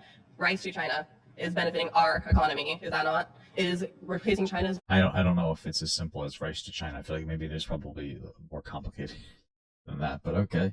One of China's biggest farming with ours, and as this gentleman also brought up with our manufacturing, how is bringing manufacturing over here, which is helped by tariffs, how is that? We manufacture things here. If we got more people manufacturing baser goods, then we can't manufacture more sophisticated goods. There's a reason Elon Musk, because you only have so many people. Okay, pause. That's time. Please return to your chair. My next claim is the Make America Great Again movement would not exist without massive amounts of disinformation. 1000%. This is an objective fact. I'm sorry, but this is a fact. Overwhelming majority of the conversation is misinformation and disinformation coming from their side.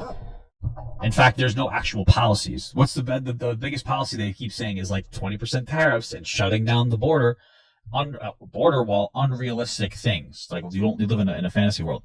This is exactly true, and we know this is already a fact because Russia was shown to use disinformation tactics in order to get Trump elected.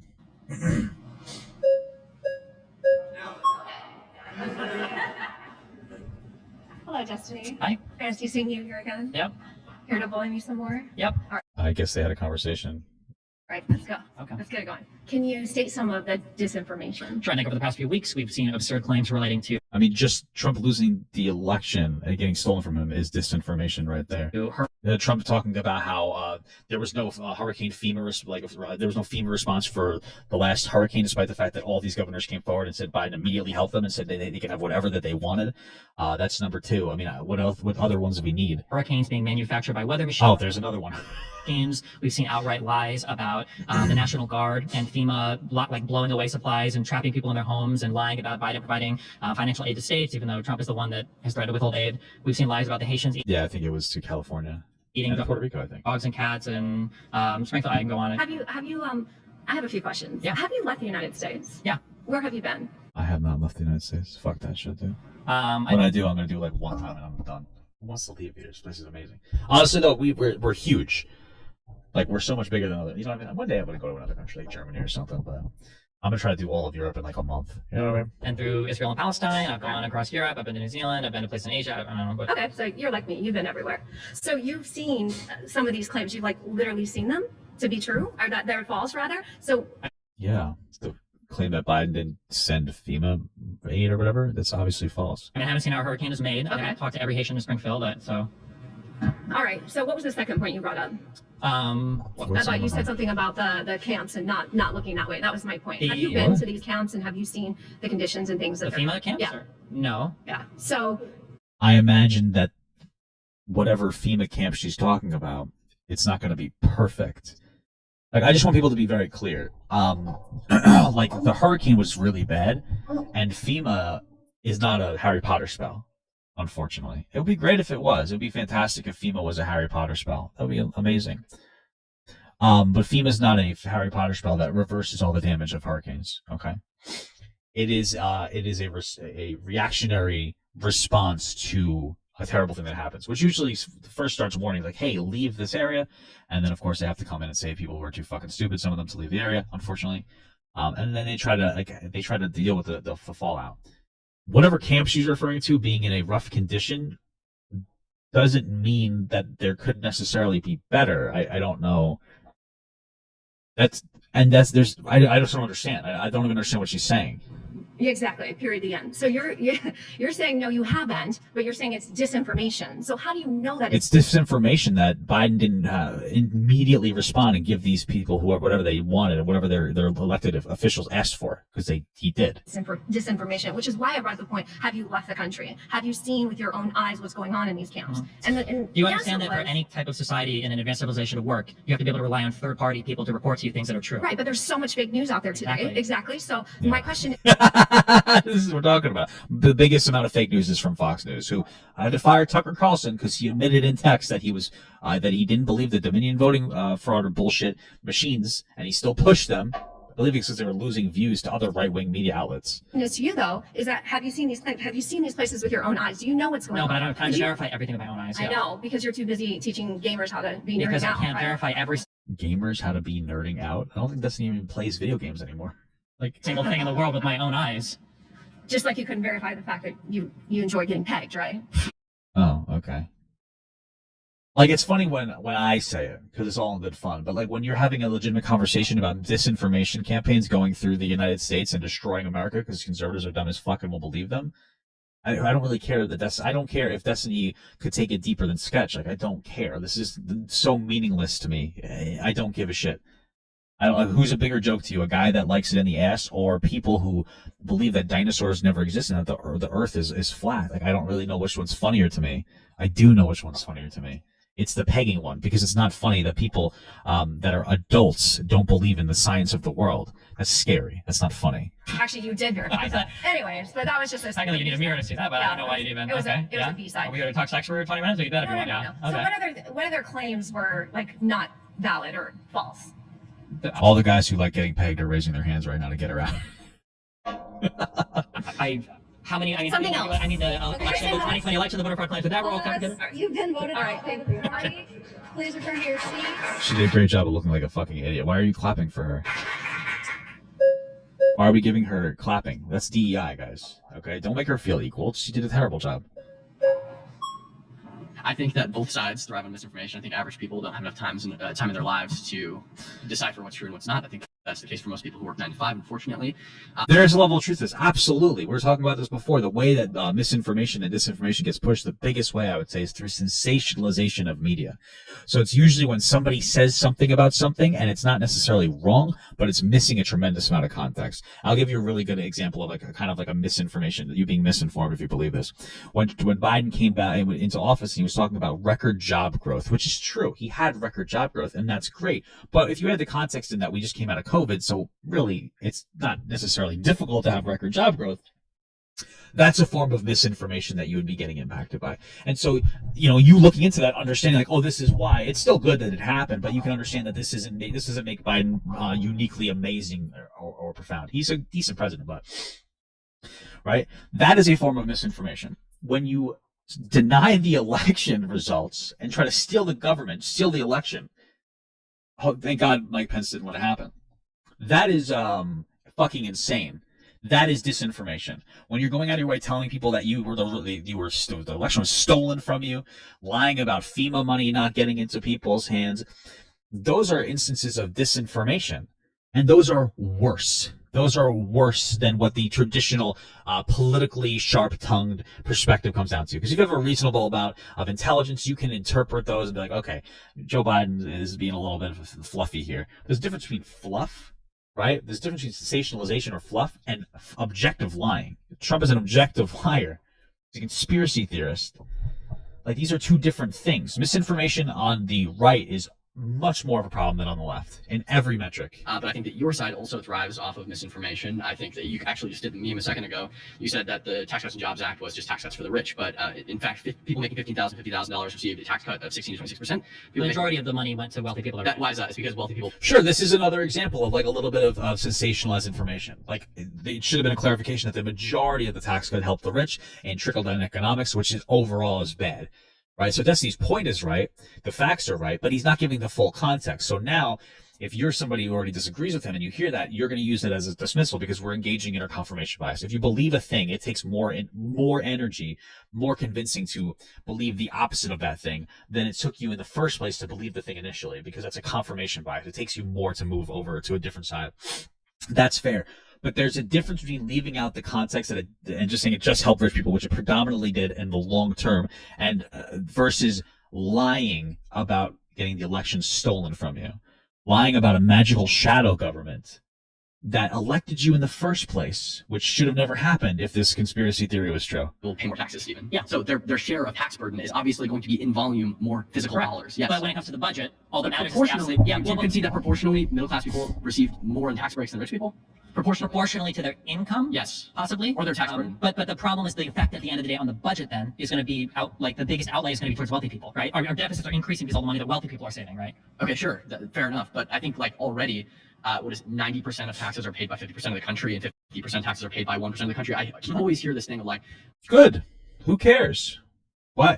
Why do we like to pretend that that's like a negative thing? Oh, well, a very small percent of the country pays a lot. Yeah, okay. And I'm not a billionaire. You're not a billionaire. If you have $1 billion, do you think you should pay more taxes than somebody that has like $1,000? I go, this is like, I don't understand. Like, what is $1 billion? Isn't $1 billion 1,000 millions? And isn't $1 million 1,000 thousands? So 1,000, 1,000. I don't understand, like, how much. Of course you're going to pay more taxes. I should be charged more in taxes. My combined income with my wife is more than you'd be surprised. Let me just be frank with you. And considering the amount of tax money that I contribute every year, you'd be surprised how much I give back. Excuse me, how much I get back on my taxes. It's actually fucking preposterous, right? And I don't even claim everything that I can claim because I already get so much money back. I should be paying more money. And I live in New York, okay? I don't give a fuck that 1% of the population pays 50% of the taxes. It doesn't matter to me. It doesn't matter how much of this pays how much. I don't care. This isn't like a point that's going to be like, wow, these millionaires and billionaires are paying a lot of taxes. We should cut their taxes. Fuck you. What are you talking about? You don't need that money as much as some fucking kid that doesn't get like a lunch at school. Could use a nice healthy school lunch, which will help their brain development if they eat a nutritious meal. I don't give a shit. The fuck is this? Who cares? Who gives a shit? That would never be a convincing point for me. I don't care how much money rich people pay in taxes, proportionally to the rest of the world, or the rest of the society. Who gives a fuck about that? They're billionaires, rich people aren't paying their fair share, but it seems to me that they've been paying more than their fair share since America's inception. What is fair share to you? A lot of money doesn't necessarily mean fair share. And the middle class actually... When you're sitting here talking about how the middle class... I've never heard a single person ever say that the rich people are overburdened financially. Nobody's... It's always middle class is really burdened. Which is true. I get that. Nobody complains about rich people being overburdened. So then why are you trying to make this pretend argument that rich people are overburdened? What's fair share to you? That's a conversation that we can have. It's a socially constructed conversation that we can have. And especially with technologies displacing jobs and driving down wages, rich people are going to need to be taxed more. Been paying not their fair share. And I'm not saying that we should increase taxes on the middle class, but what I'm saying is the billionaires are definitely paying their fair share. They pay a lot for sure, but if you want to fund all the programs that we have, you have to tax people more. Back to the misinfo thing. Okay. I mean, like, I agree that both sides engage in misinformation. I just think that conservatives do it on a whole other level. Donald Trump will get up and lie as easily as he breathes. And like, if you watch any of the interviews that he gives, it's lie after lie after lie after lie. Same thing with Kamala Harris. Not even close. Not at all. To the same level. There's a reason What's an example of a Kamala Harris lie compared to a Trump lie? why they asked him, Walls, did you lie? Like, were you 3 months off when you went to China? And then he filibustered for 5 and then minutes. for Vance, it was, do you believe the results of the last election? Yeah, no, I agree. Like, these are totally different types. These are totally different things. We're talking about like the what was that? The Taiwan thing or what? Filibusters too. Oh my God. There's a reason why they asked him, Walls, did you lie? Like, were you 3 months off when you went to China? Oh yeah, like they were talking about the China thing, which was like 30 years ago. That and he's like, oh yeah, I'm kind of stupid sometimes. Like he lied about being in China, right? 30 years ago. Not good. So that would be an example of lying versus Trump saying that there was a coordinated conspiracy theory to get him not elected and to just lie about FEMA money. Like, get rid of the insurrection thing. The FEMA money was an objective lie. Every governor came out and said that Biden was immediate with all relief. Compare lying about being in China 30 years ago because he was part of some protest, which he wasn't, versus lying about FEMA money to generate hatred towards Democrats. Are these two things comparable to you? They're not even fucking close. One's an annoying 30-year-old virtue signal. The other one is an active attempt to lie about FEMA response money to rile people up during an emergency scenario. These are not the same things. They're both bad, but one is not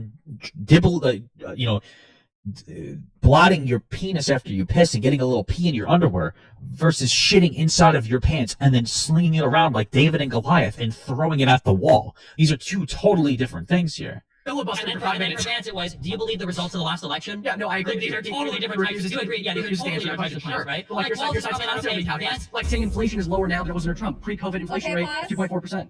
Who is saying that? What? I mean, if that's true, that's not good. If they were saying that it was bad, I don't even know what he's referring to specifically. I mean, this is the problem with these conversations. Because sure, I'd love to explore that and see, like, okay, what are you talking about? Oh, damn, this guy again? Ugh. Why? This guy's gonna learn something he never knew before, and then he's gonna flounder for 5 minutes until he's what about. Did Biden say he ran for president? I don't remember. I don't know. Do you remember the video he released at the beginning when he launched his campaign? For the 2020 election or for Yes. the? I don't remember now. He said it was because of Charlottesville. And he Okay. specifically cited that Donald Trump called the Nazis fine people. Do you believe that? So yes, I don't No, know that's why. fine. No, I'm sorry. Hold on, wait. I understand what you're gonna say. I know what you're gonna say. Well, yeah, he's gonna say that like Trump, he said they're good people on both sides, and then he disavowed the Nazis. But I want to hear Destiny's response. It's people. Because I was talking before about how when you run on a racist conspiracy theory that Barack Obama it was not a real American, people are obviously going to filter your messages with a lens of you being racist as shit.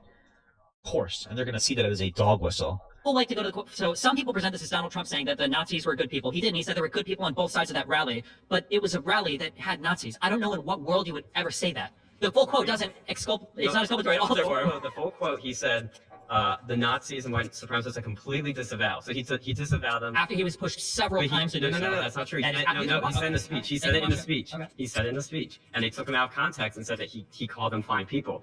Here's the thing.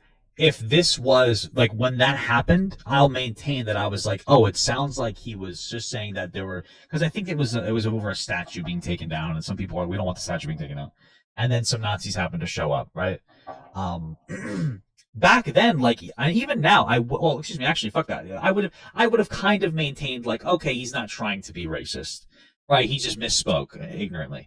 But again, when you really take into the context that Trump ran on a conspiracy theory that Obama's not an American, which is a racist conspiracy theory, why would you ever blame people for filtering it through a lens of racism? It doesn't make any sense to me.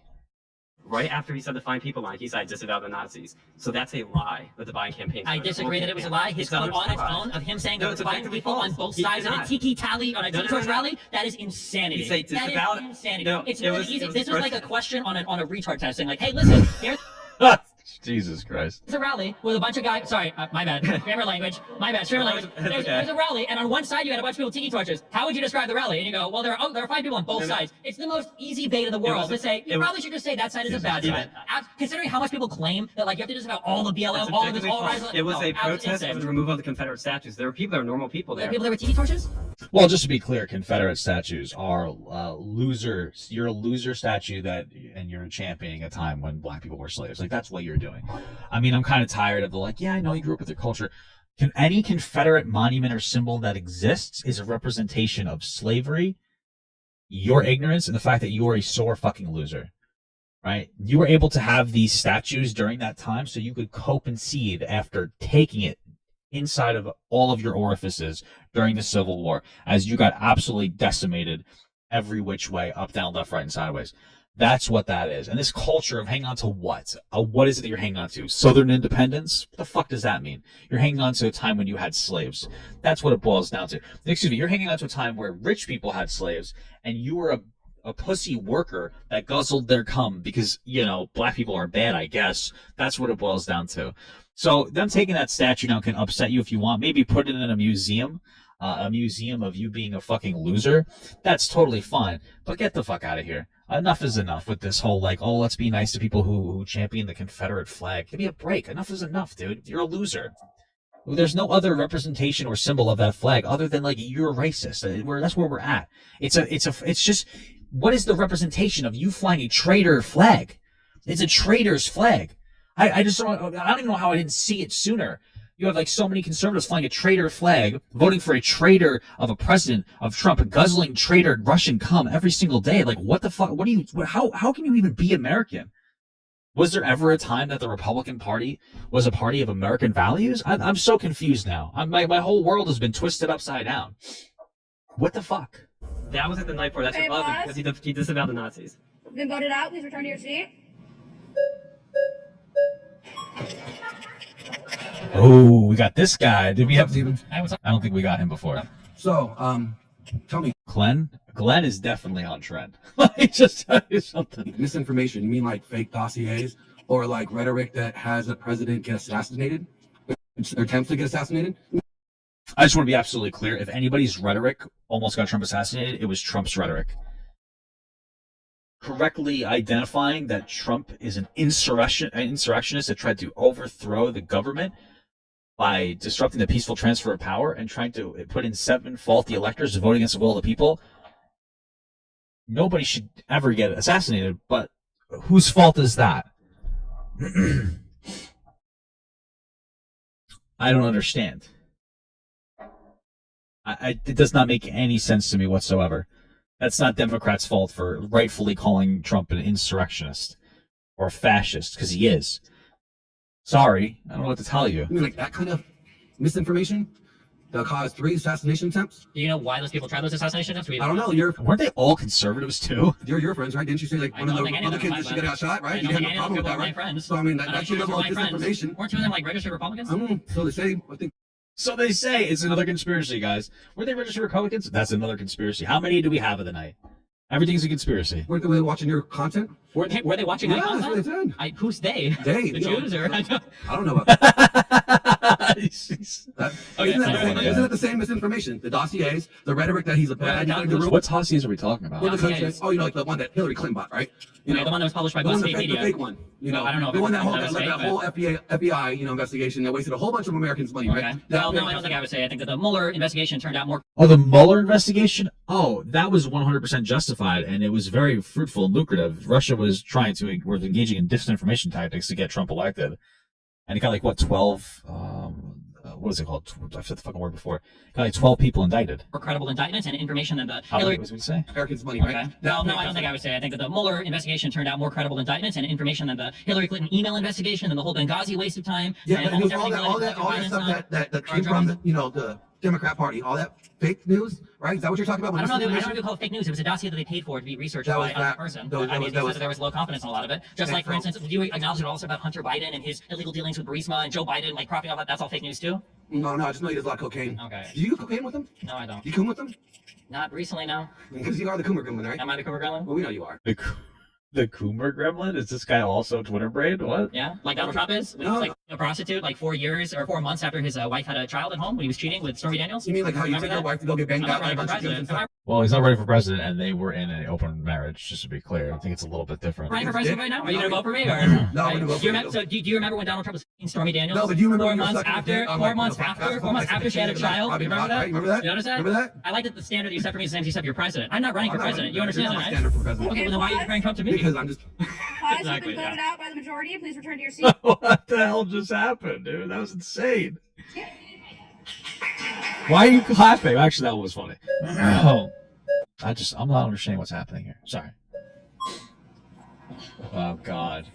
Okay, so everybody seems to be bringing up neo-Nazis and neo-nationalism. That seems to be coming up. And I want to know why. Under Obama, Joe Biden was the vice president. Under Obama, and they are United States government, this is a fact, organized a coup against the government of Ukraine. What? And Ukraine is known as one of the #1 countries where neo-Nazis are going to train near the Azov. The U.S. initially stopped providing weapons to the Azov battalion due to its founder's neo-Nazi ideology, but lifted the ban after the unit was absorbed by the Ukrainian National Guard and rejected far-right ideology.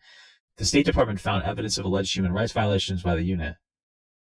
Wait, what is she talking about? How is this anywhere close? So we stopped supporting a foreign government that was engaging in neo-Nazi rhetoric. Then they disavowed that rhetoric, and they were absorbed into another group, and then we're like, okay, we can support you again as long as you follow the ideologies that we as a country try to set in place for our people that provide more freedom. I don't understand how this is the same as insurrecting the government. Battalion, you have the right sector. One, the Azov battalion, I think is most had like 600 or 700 people that might have been identified as neo-Nazis.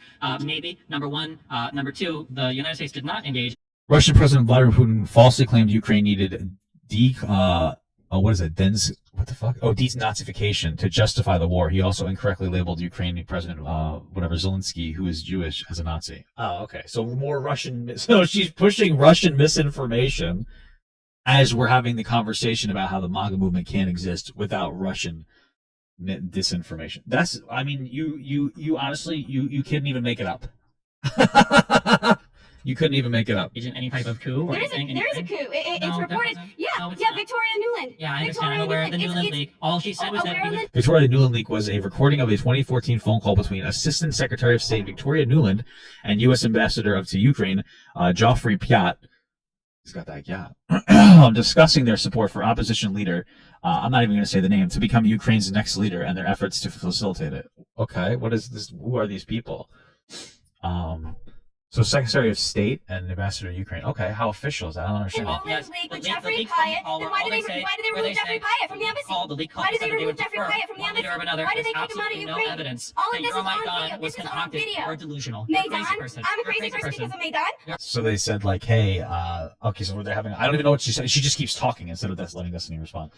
So we're talking about them saying, hey, we would prefer this leader over another. Isn't the same as saying we should kill one of the leaders and overthrow the government? I don't understand. Okay, привет, как дела? No, нет. It doesn't matter.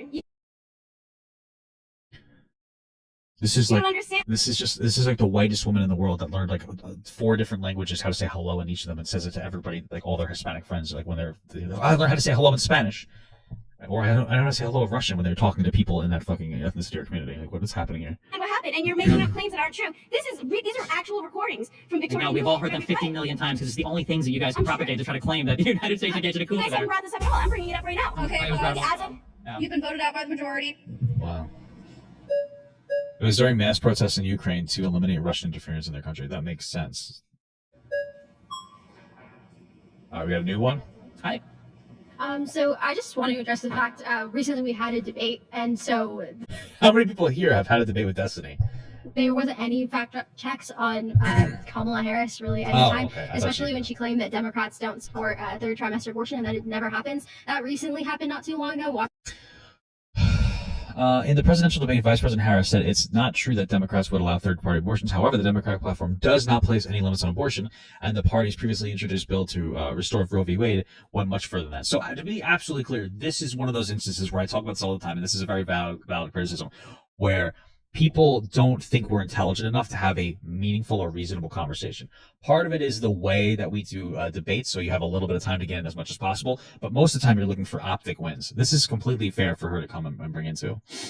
I want to be very clear that there's a difference between Harris not elaborating on how abortion protocols would work versus Trump saying that no FEMA aid happened, even though Biden instantaneously got everything done, and also saying that the election was stolen from him, even though it wasn't, and also pushing the magical weather machines that are causing hurricanes. Okay, it's not even close, but you should still be explaining this. The reality is generally speaking, the argument when it comes to, and this is the most radical, like the most extreme abortion policy is going to be that they believe in third trimester abortions when it will have a threat onto the mother's life or the child's life.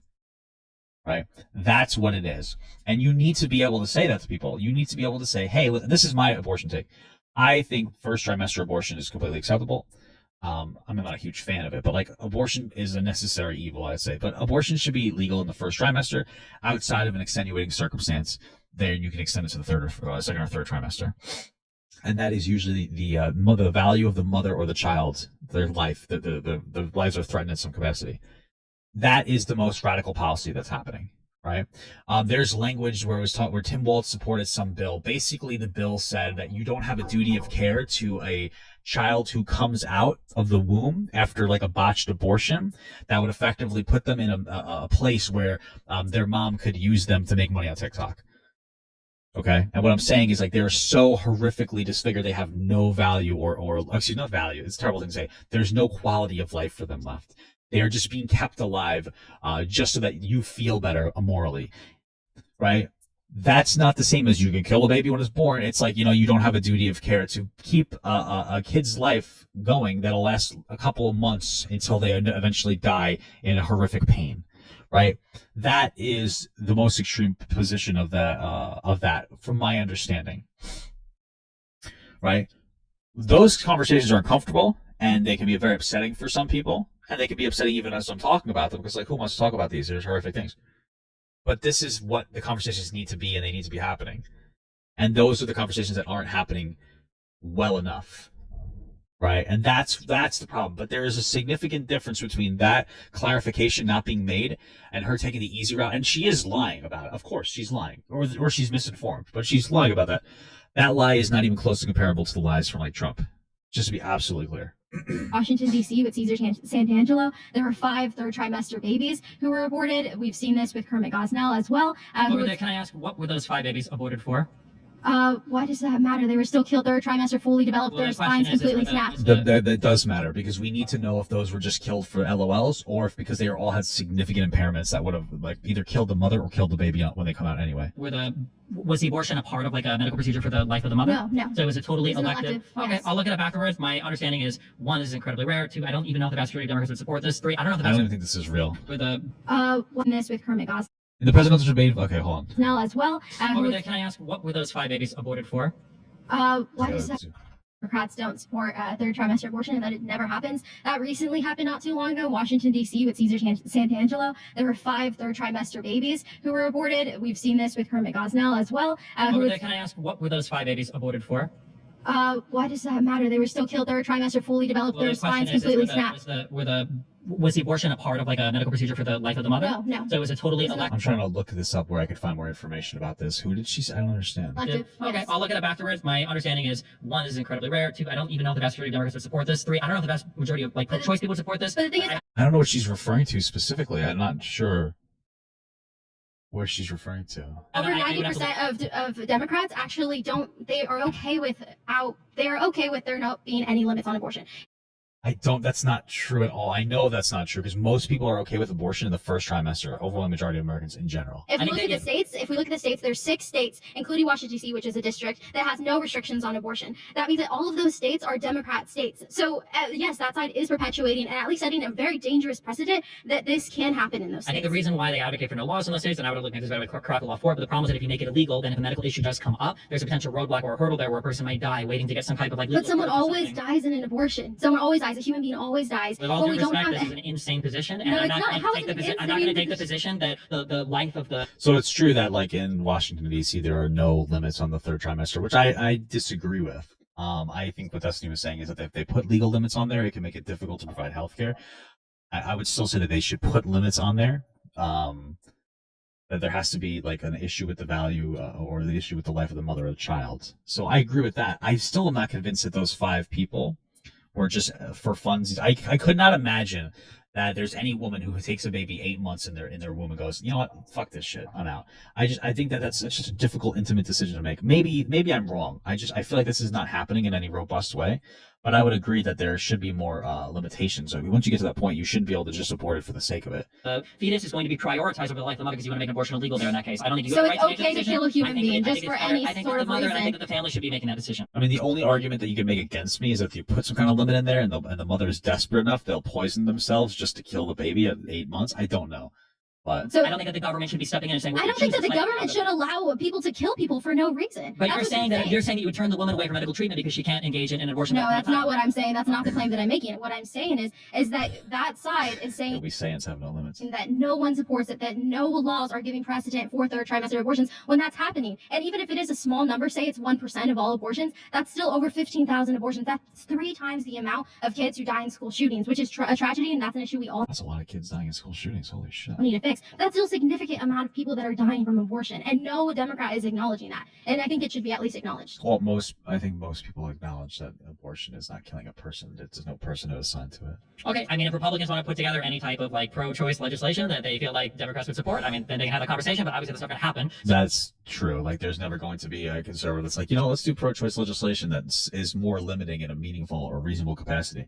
That's probably why we're not really getting comprehensive legislation. No, it's Democrats not, are because engaging in that. Or one of the factors. There should be both sides should be coming to something more reasonable. But Because when Democrats are engaging with that conversation with Republicans bring up the third trimester stuff. You guys don't actually care about third trimester. Why do You we care not about- care? Because well, generally, it's like, oh, well, third trimester abortions are really bad, so we should ban all abortion. That is like one thing that conservatives will say.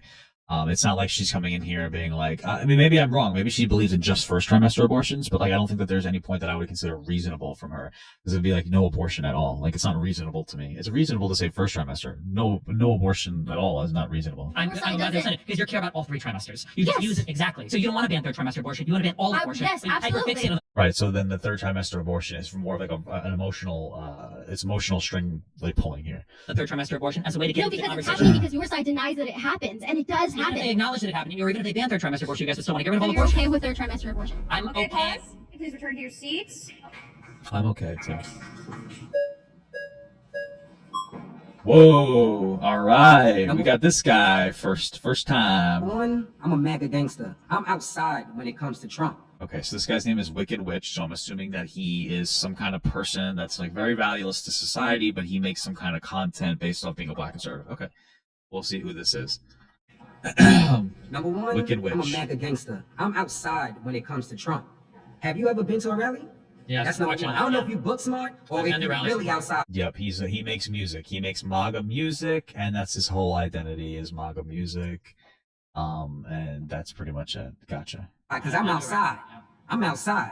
And you basically said MAGAs thrive off of lies. Yep, pretty much. Absolutely. First of all, you ever seen the Trump rally? You don't see all of the unity and love out there? Nope, I see things You don't saying see like unity deport all the and love. immigrants, and I see more MAGA flags, and I see, All and right, I so see you American support, flags. all right, let me ask you this. You support Black Lives Matter? Sure. I mean, I fundamentally support the concept of black people fighting against some kind of like systemic oppression. Do I think that there's active systemic racism nowadays? No. But I do think that historical systemic racism has had a very negative impact on black people. Absolutely. So sure, Black Lives Matter. You're like, hey, you unjustifiably killed a black person. That's not good. I think that's perfectly fine. I don't believe in the riots. I don't think that the riots were okay. The destruction of property was okay. It's also kind of stupid to destroy your own neighborhood if you're talking about how your neighborhood is poor. But yeah, I mean, BLM is fine. It's a reasonable, meaningful advocation. Not that much. But Black Lives Matter only when media put it out. That's number one. What does that mean? Trump What? is bringing a lot of unity and love. No, he's not. Trump is the most divisive, moronic, anti-American president I've ever seen in my entire lifetime. You support burning and looting. That's what you support. And So this guy has a script, and he's just gonna kind of read that script regardless of Destiny's answer. And it tripped me out how you could support someone that just want the world to just go crazy, burning and looting. And I heard you say something earlier that's crazy. You said you hate America. Talk about that. I don't think I When did he say he hated America? Did they edit that out? ever said I hate America. Yes, you did. And When did I say I hate it America? made me look at you even What did I say? more. Okay, in what You said it context? earlier. You said it earlier. I don't You think said, so. I think I hate said that And that's why I Trump is like gonna make America. I like great America. again. I don't think Trump MAGA people like America. I don't think you guys have any idea what it means to be American. I don't think you know what No, they don't. American values are. I don't think you know what this country was founded or built upon. And I think you guys are obsessed with a cult leader who is taking the entire leader. Republican Party off of the Everything he say he do. Trump is gangster. Can you give me one He hasn't done anything that he said he was going to do. thing you don't like about Trump? What I don't like about him, I love everything about I know, because it's a fucking cult. Thank True. Like, I could say things I don't like about Kamala Harris. I don't like that she's not direct with her answers. I don't like that she's black. No, I'm just kidding. I definitely don't like that she's a woman. No, I'm kidding. I love that she's a woman. I can't wait to feed from that. All right. The jokes are too much. Anyway, I can look at the Kamala Harris and be like, there are things that I don't like about her. I don't like necessarily like the way that she talks. She feels a little bit condescending sometimes. I don't like that her entire policy position is really just going to be an extension of Biden, even though it's not necessarily bad. It's just kind of like wet noodle politics. Yeah, I mean, I don't necessarily like, that's pretty much it. I don't like that she'll lie. Like, she won't be 100% honest. Sometimes, like, a lot of politicians aren't. I like a guy like Bernie Sanders, I don't like that Tim Walz always looks scared and confused. These are things I don't necessarily like. Kamala Harris is more qualified than Trump, and she'll make a decent president, right? These are, I can still criticize her because I'm not, like, in love with her. Trump is poop. I mean, I don't understand. They won't give a criticism of Trump. That's why they guzzle everything down. That's why they'll justify every single thing Trump has ever done. They'll say it is okay in every scenario. It's not a cult. I'm from cult. No, it's not a cult. Everything is a cult if you want to think about it. Okay. Incredible. Everything is a cult. If there's somebody in a cult, that's probably true, yeah. Someone that's representing and Kamala Kumala, There's sounds in the black man, dude. whatever her name is, she out of here. Wow. Trump's on. All right. Oh, let's go. That's, to be absolutely honest with you, that's all he wanted. He wanted to get on there so he could try to get a boost. He wanted people to be like, wow, I really like this guy, and go look at his page. That might as well have been a plug for his grinder, because there's going to be a lot of racist, white, fucking homophobic cock DMing him saying, I really like your look, wicked witch. That's what it comes down to.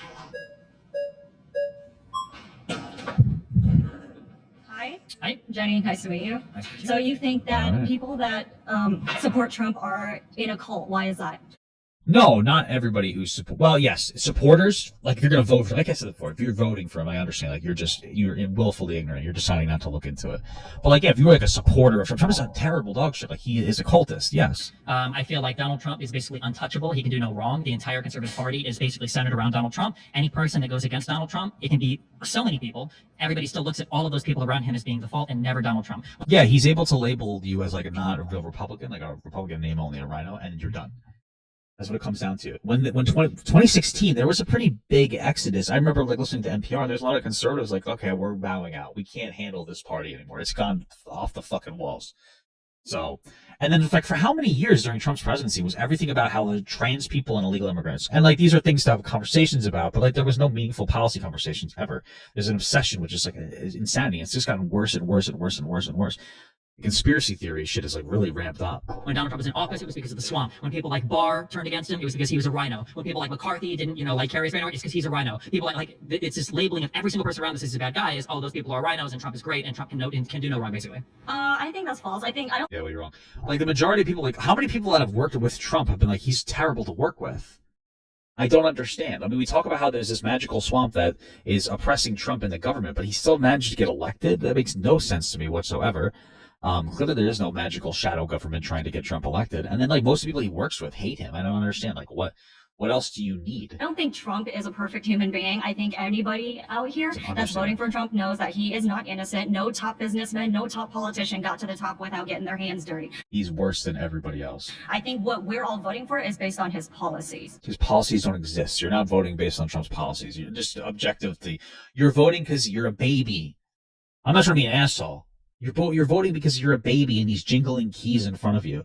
When he says things like, I'm going to bring American jobs back by implementing massive tariffs, you're like, yes, I like how that sounds, but there's no logical process or step to get there.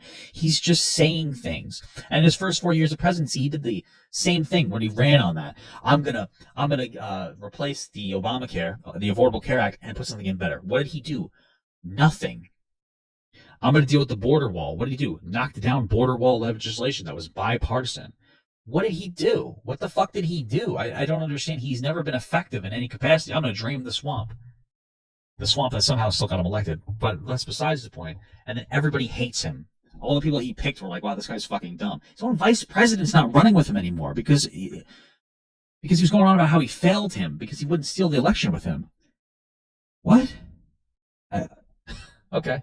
I think he prioritizes the economy. I think he No, stands he for doesn't. women's rights, and that is something that's very. That's just objectively not true. I mean, if you're going to take away women's rights, if you could, it's fine if you think that abortion should be illegal, whatever. Yeah. But that's taking away a woman's right, whether you want to believe that or not. very, very important to me. Do you think that Trump likes women? Do you think he respects them at all? I think he probably loves womanizing people. Trump loves women. I don't know if he respects them. When we say that Really? people You don't think support, so? No, not at all. Like, let's be real. Let's say I don't even know too much about the sexual assault stuff. Let's just keep that out of there.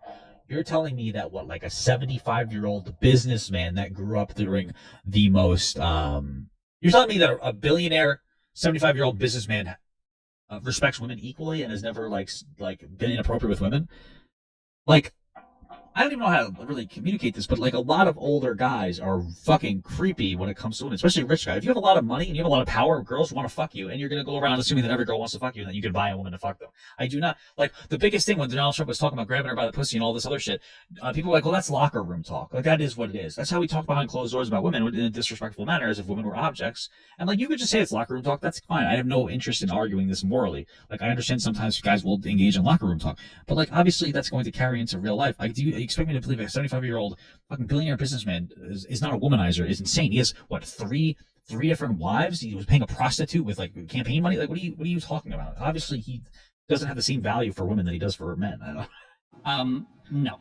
Why not? I think the types of statements alone that he makes about women, I think, call that into question. But you said earlier that people support Trump because of his policies. I don't think that's true because I don't even know what policies of Trump nobody even talks about them. Oh, really? He posted on his Twitter. He posted out of like 20 promises he's going to make to America. He's going A promise isn't a policy. to make trans women competing in women's sports illegal. I think that is something that needs to be said.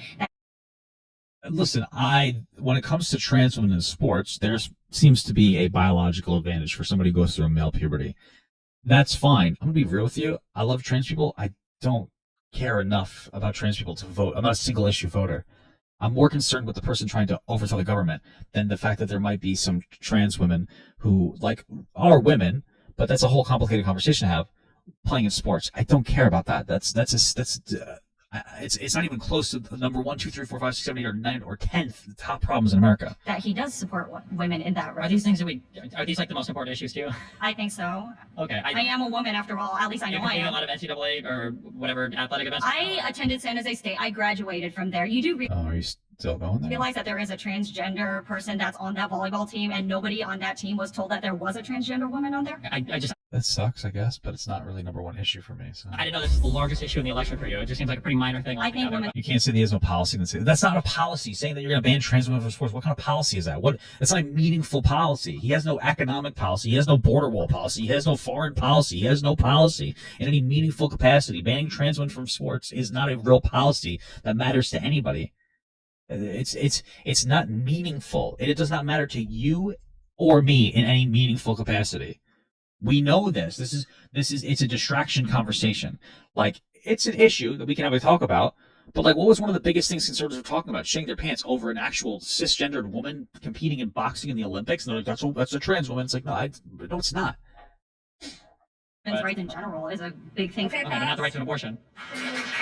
It's not important enough for us to elect an insurrectionist that is antithetical to America. It's not even close to important enough. It's something that should be like that state by state can deal with for right now. It's not that big of a deal. You're sitting here and people are talking about how they can barely afford groceries, and you think that a fucking trans woman in sports is the biggest deal we have going on there. It's just not. It's just not meaningful. It's not real. It's not the biggest issue that we need to be focusing on right now. So you talk about misinformation, but you can. Well, what about Mr. Information? It's a ton of misinformation right now. You said, what? Seems like nobody in MAGA even wants to talk about any of the issues of Donald Trump. Had multiple debaters come up, talk to you about multiple economic policies, compare and contrast them with Kamala, gave you great reason. I don't think I heard any economic policy from Trump when he was before you. Okay. No, back up. Now you're switching the claim. So what you just claimed is I don't hear. It sounded like he just said that people were criticizing Trump. Nobody said a single real critical thing of Trump. What are you talking about? What is he referring to? MAGA people talk about this at all. I don't think I heard any That's policies what were you brought up. said, and yes, they did. They brought up the capital gains policies. They also brought up tariffs. They brought up, unless something was edited out, there was nothing there. Tariff saying we're going to do 20% tariffs is not a policy. It's an idea. It's a concept of an idea. It's not real. It's not a thing. It's not a comprehensive policy, and it's also not a realistic policy that any economist would ever support. But the tariff policies, they brought up multiple economic policies. Total misinfo. Okay. Total misinfo for you to say they didn't. They absolutely did. Are you disputing that nobody here brought up any policies of Donald? I think that when you're talking policies from somebody, if the only thing you have are tariffs, it's not really a strong policy foundation. I'm sorry. Did you use the word any? You don't hear anybody talk about that? Speaking like a human being right now. No, but when Donald Trump speaks like a human being, he's a liar. Trump doesn't speak like a human being. Yeah, he's a moron. Anytime. I'm sorry, but Donald Trump speaks like an idiot. Donald Trump does speak like an idiot. Like this is the funniest thing. Once Biden was no longer running and we were no longer comparing Trump to Biden, it was almost like my eyes were open to how unintelligible Trump is. Comparatively, a baby just learning to talk, a non-verbal autistic baby, is more verbal and coherent than Trump. Sorry, that might be a little rude. Or excuse me, than Biden. Excuse me, that might be a little rude. I'm sorry. But once Biden is not running anymore, Trump is a delusional. He just talks. He just talks. He just go. He doesn't say anything. He doesn't say anything. I watched his entire podcast on Joe Rogan, the video about it, reacted to it. And it's just him yapping with no substance. He's asked a question and he goes on a 15 to 20 minute long tangent in 7 different directions. There's nothing really there. Trump is a coherent, babbling old person. He can't construct a reasonable string of thoughts. I've seen people some people, conservative people, are like, oh my God, he sat down with Joe Rogan for 3 hours, but Kamala wants to limit their conversation to an hour. Oh my God. Anybody could say more in an hour than Trump could in 3. I don't understand. Would you say it's misinformation, for instance? Is it misinformation when you say that a firefighter who got murdered at a rally, when you laugh at that and you say that that's totally fine, are you spreading misinformation? Well, it's not misinformation. I think that's a bad, wrong opinion. I remember Destiny was on. I remember this is the beginning. This is really the beginning of Destiny really just jumping headfirst into all the criticism when it comes to them. This is when Destiny decided to go unhinged and go off about all the misinformation. And by the way, it turned out well. I still don't like how insensitive his comments were about how that guy died. I think it's wrong. Yeah, that's bad. That's a bad thing. I would say that's not sensitive enough. That's edgy. It's shocking.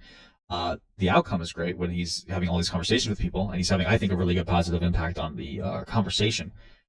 But he went a little jonkler there. It's not misinformation. I think it's just shitty, right? So that's wrong. Criticize that for sure. Instead, that's totally fine. I think I said I don't really have any sympathy. No, you didn't. You laughed about it. You thought it was funny. You didn't give a shit. You were under fire on Twitter for weeks until you finally backed away. I haven't backed away from any of those statements. Yeah. You haven't backed away from any of them? No, not at all. You don't care that the guy died, right? People died probably. Yeah, you don't care. When this side is involved Don't you in care some of about the most misinfo? violent device. You gotta at least respect Destiny for fucking never just doubling down. You gotta give him that. Here's a You care question. about misinfo? Here's a question. How does that do with misinfo? Here's a question. I'll Wait. explain how it's Do you misinfo. disavow any of the rhetoric about Paul Pelosi? Do you disavow any of the rhetoric about Paul Pelosi? So the Paul Pelosi thing is he got hit with a hammer and Trump was laughing about it, right? That's what happened. What? Even if I made any outrageous claim possible, has nothing to do with your claim, which is what we're talking about. We're talking about your claim. Stop switching. Of course not. Stop He doesn't switching the acknowledge what happened on goalposts. January 6th. He doesn't acknowledge And you're filibustering. away You're FEMA filibustering. right now because they're convinced that the federal government's going to take their houses. All you have to say is, oh yeah, I disavow the rhetoric that Trump is using against Paul Pelosi, and you win instantaneously. The fact that you can't say that, which I believe is Trump making fun of him getting beaten with a hammer or something. So if you don't disavow that, then you don't really care about the comments that Destiny made. Stop spurging. Stop spurging. You can say stop spurging. He's getting angry, and spurging is, it's a slur for people with intellectual development disabilities. So Over and over again. I'm not here to talk about my tweets, Are but you that's what you really ever- want to are tell me you- to do. I'm are you tweeting going crazy to shit tonight, I acknowledge promise. Are you going to acknowledge that you said totally fine? You didn't care. You just said right now you don't Well, care. fine, you can look at all my How is it now? Let me explain. he's saying that he doesn't care still. I don't understand when you're asking him to acknowledge something that he's acknowledged in this conversation. How What's it's, to do with I'm going misinformation? to explain how it's misinformation. Okay. Because don't you think It's not misinformation. It's a wrong opinion. That's what it comes down to. that if you make claims like Donald Trump is un-American, Donald Trump doesn't like the Constitution, and then you have He is un-American. He doesn't like the Constitution. He tried to overthrow the government. He tried to steal the election. What are you talking about? an assassin come, he tries to kill Donald J. Trump That's at a rally, and another American dies. Aren't you spreading misinformation by saying to people, this is okay? Isn't that un-American? Never said it was okay. I mean, you could say that he's not being cavalier about it, which I agree. But again, you won't disavow other violence, so I mean. Never said this is Is okay. it I've said un-American? over and over again that there shouldn't be any political violence in the United States. It's not good. That's Freaking laugh. great. You guys are the ones that Donald support Trump said that on You guys January deny 6th. it. He said it during January After he 6th. sat and watched it happen for 3 hours. after the guy died. Now you're sorry about your rhetoric. Who said I He said the rhetoric before the guy died. After the guy died, though. So Destiny made fun of the guy. For this Destiny, I know. Destiny made fun of this Trump supporter who got shot instead of Trump during the assassination attempt because he supported Trump, and that Trump is an insane person that belongs to a cult, and that all like legitimate Trump supporters are cultists, and like he doesn't care about their value of their life. I don't believe in that. I think you're very stupid if you're a Trump supporter. Okay, let's be clear. But I don't believe in that. That's obviously wrong. But he didn't change it after the guy died. That's when it started. That's like the catalyst for it starting. Trump called, basically, dog whistled an insurrection of the government, of the Capitol building, and sat for 3 hours using that as an opportunity to try to get faulty electors implemented. These are not the same thing. I was sorry. Yeah, you're not sorry, Stop exactly. projecting onto me. I never said I was sorry about anything. Yeah, I've not said that. Yeah, unlike you, I have a spine over the things that I say, okay? Number one. Number two, Donald Trump and your side are the ones that have engaged in divisive rhetoric for years. This idea that saying Donald Trump is un-American when Donald Trump himself says that he'd be a day one dictator, Divisive rhetoric if he would is fine. suspend the Constitution. I'm sorry, if the divisive There's a rhetoric difference is between quoting divisive Donald rhetoric Trump, and assassinating that's a guy. Donald Trump's problem. Maybe he Your should rhetoric say has that led to assassination attempts, and one of the guys who died there, you don't even give a shit. And Donald Trump's own rhetoric has led to assassination attempts. It should never happen, but like, stop pretending. He's accountable for his own actions and words. I've said this multiple times, and at the same time, you're like, "Oh, I love America." What kind of bullshit is this, Destiny? Unbelievable. Yeah, it's When you guys unbelievable. start taking accountability for some of the crazy things that you say, come and talk to me, okay? Come and talk to me. Okay, so we're gonna do a 5-minute extension. Oh, they're doing I wanna more. go back to kind of your original claim, which disinformation. Well, can you restate your original claim? I think MAGA thrives on disinformation. They are in No, MAGA can't exist without disinformation. a totally different reality now than they ever have been. So that actually wasn't your original claim. Your original claim was that The MAGA movement wouldn't exist without the amount of disinformation. Yeah, something right. Like So I just want to be clear. This was an obnoxious thing. It's just a weird catch to get him on because he's just recalling off the top of his head what his point was. It's like, actually, that's not what you said. Okay, so then just come in and state it. Like, I don't understand. Okay, so how can you possibly? This guy's just like weirdly debating for the sake of it. You know that. Well, I can't What? exist without the amount of disinformation. Yeah, something Right. like that. Okay. So how can you possibly know that?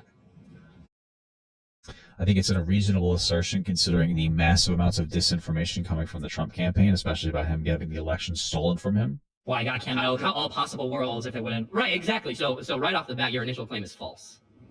Okay, well, if this is a philosophy 101 class, then you completely and totally debunked me, sir. Yeah. Wow. Great. Great. Well, so great. Your initial claim is false. Glad you can admit that. Now you want to go to the disinformation topic. Well, one, I think a lot of the rhetoric that you're spewing is very divisive for our nation. If you're gonna vote for Trump, you can't talk about divisive rhetoric. You're just not allowed to. This is the guy whose number one principle is making fun of his political opponents, conservative or democratic or progressive. You can't complain about divisive rhetoric if you are voting for Trump. That's just where we are at. You're just not allowed to complain about that. Because a lot of the times you're assuming people's intentions on these things, right? You're assuming that people are purposefully ignorant when you're in no. Well, Trump is purposefully lying about you. He's objectively lied about FEMA aid. So, like, yes, Trump is intentionally lying outright, and then people are believing that. So that Trump's disinformation turns into your misinformation. Position to actually know something like that. I don't know if people are purposely ignorant or not. Actually, unironically, I hold the individuals a lot less accountable than I do the content creators. Well, but you don't talk to people like that. Well, I usually am talking to content creators. Even most of the people in here, I think, are like on TikTok or something else. I've seen a lot of these Facebook. Okay, so that's an assumption without any evidence. Hold on, are you saying that I'm assuming without evidence that most of the people that I talk to tend to be like... No, most of the people in this room. That's what you're assuming. Every single person in this room is some kind of a content creator. That's how Jubilee works. It takes nobody content creators who want, and sometimes like it takes content creators in general, whether you're a nobody or you're a somebody, and it puts them in the room together, and everybody wants their chance to shine. I've seen most of these people before. I guarantee you that you could look up all of their names. They might even be linked in here. Look at this. Here you go. All of them are in here. Every single one of them is in here.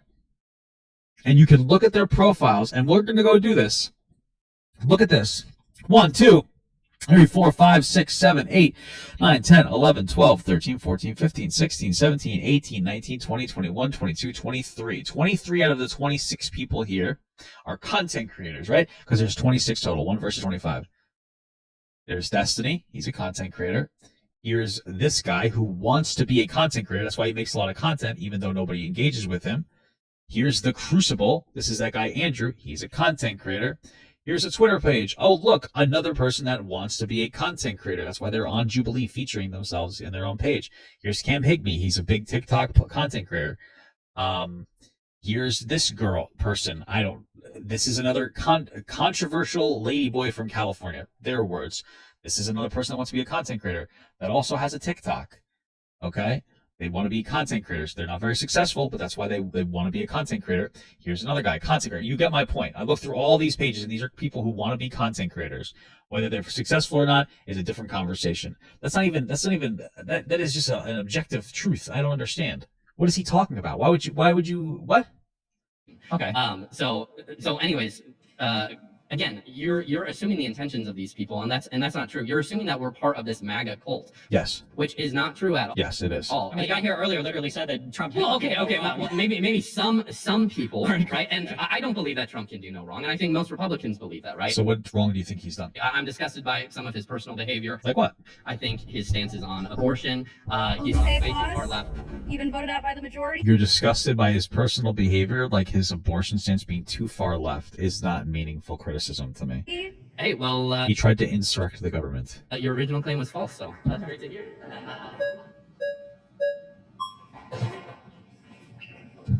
Oh, look, one of the not content creators, guys. So, you made the claim that MAGA wouldn't exist or Make America wouldn't exist without All this misinformation, information. Obviously not a true statement. I think It's obviously a very true statement. you just admitted that. Well, I mean, likely they would. I can't prove that 100%. Okay, and this started way back during the Reagan years, so, that's... I think it's accelerated a lot with social media, and it's accelerated a lot under Trump and MAGA. Okay. Because Trump is the first guy that just lies with impunity, and there's no accountability on the conservative side when he So does. speaking of people who believe in MAGA, it seems like based off of the rhetoric that you have said, all of the people in here and the millions of people who are kind of fall into that umbrella of believing in Make America Great Again.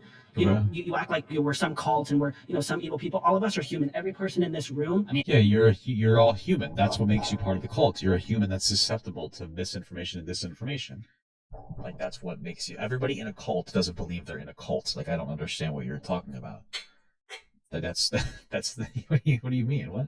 I mean, It's asylum human, seekers, it's human, human. illegal immigrants, human. You guys talk about Can you deporting stop people. interrupting me? I'm talking. Yeah, you're I'm talking. I don't care. I'm talking. Okay, so am I. Let's be respectful. I don't have to be. So He really doesn't, does he? I mean, people are here for Destiny, not the other way around. everyone here in this room is human, and people who are Make America Great Again and who go to these Trump rallies love each other and love other people and love. Yeah, they do, and a lot of them are men, and a lot of them meet each other in the back of fucking Lowe's, where there's a hole cut in the bathroom to suck each other's dicks, so they're so fucking homophobic because they're so gay. They're trying to chase their own feelings away. I don't care about this. Yes, people who believe they want to vote for Trump are human, but you're a dumb human being. You're looking past the fact that this guy lies unquestionably and tried to overthrow the government. Like it's such a big point. I don't understand how you could claim to be fucking American when you support somebody like this. It's insane. Of humans and they want to see the betterment of society and betterment of. Well, they don't. Return to your seat. You know what? Maybe they do. But Trump is not offering realistic, practical solutions. He's offering solutions that make you feel nice. Bring jobs back by engaging in tariffs that would destroy the middle class. Oh, what a great fucking idea. Like, you're being stupid. It's unrealistic. It's a nice idea in concept, but you're not getting there.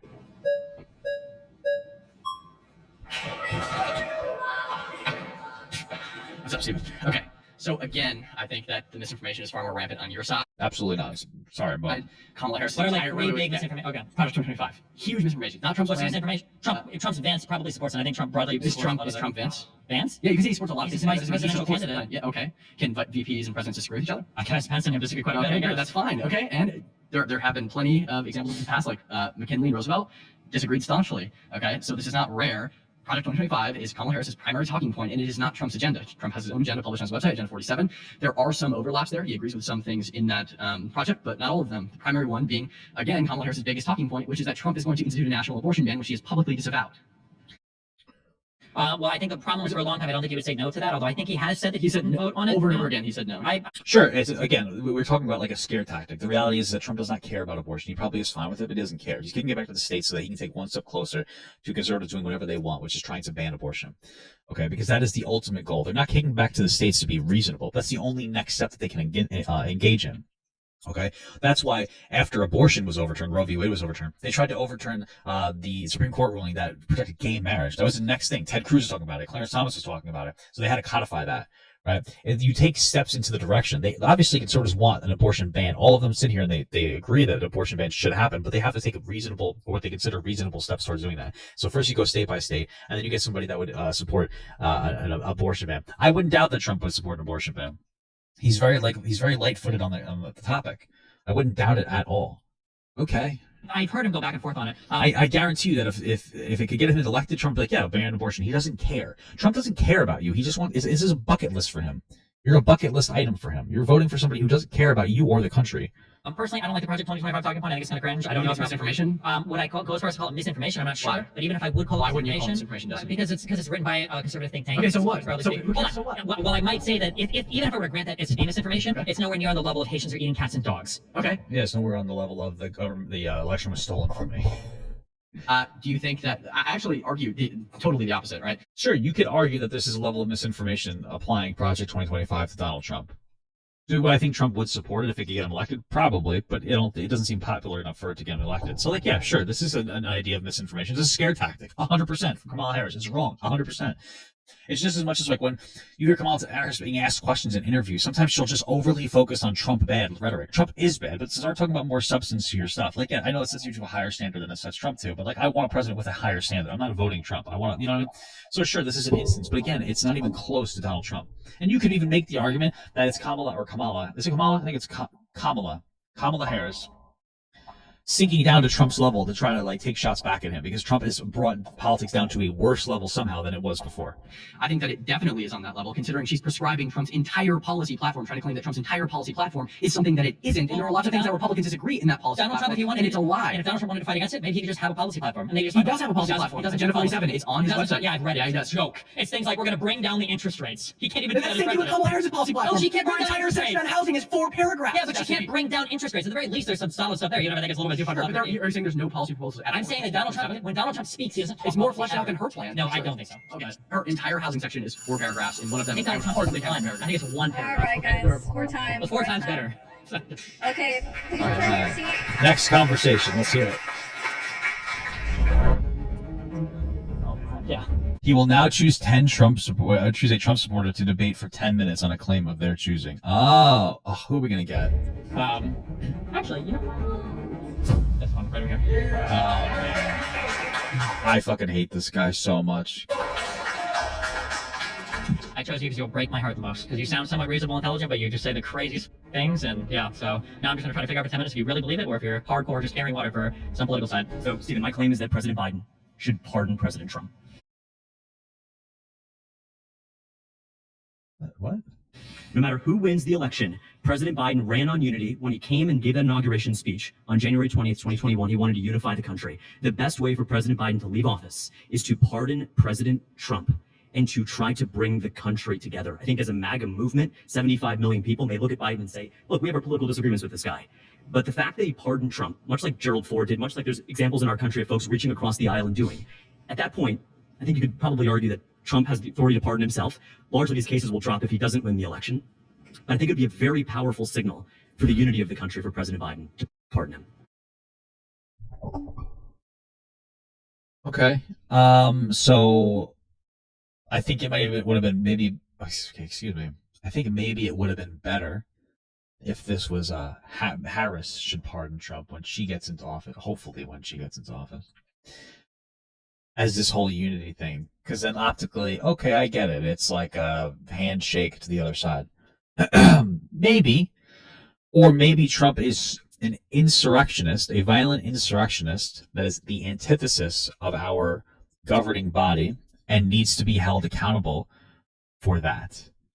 And that being weak in that just for an optical win is pathetic and anti-American. That might be another thing you could engage in. I don't think that you should do this.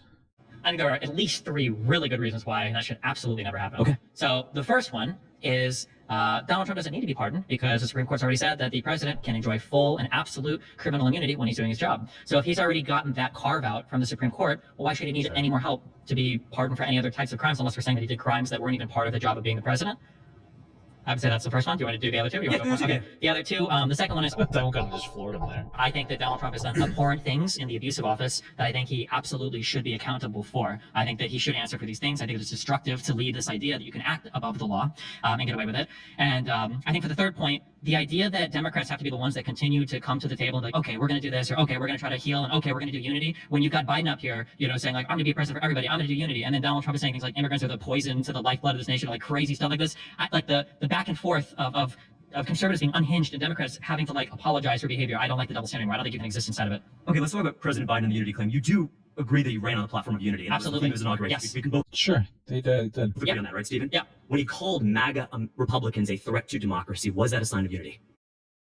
Sure. MAGA Republicans are a threat to democracy.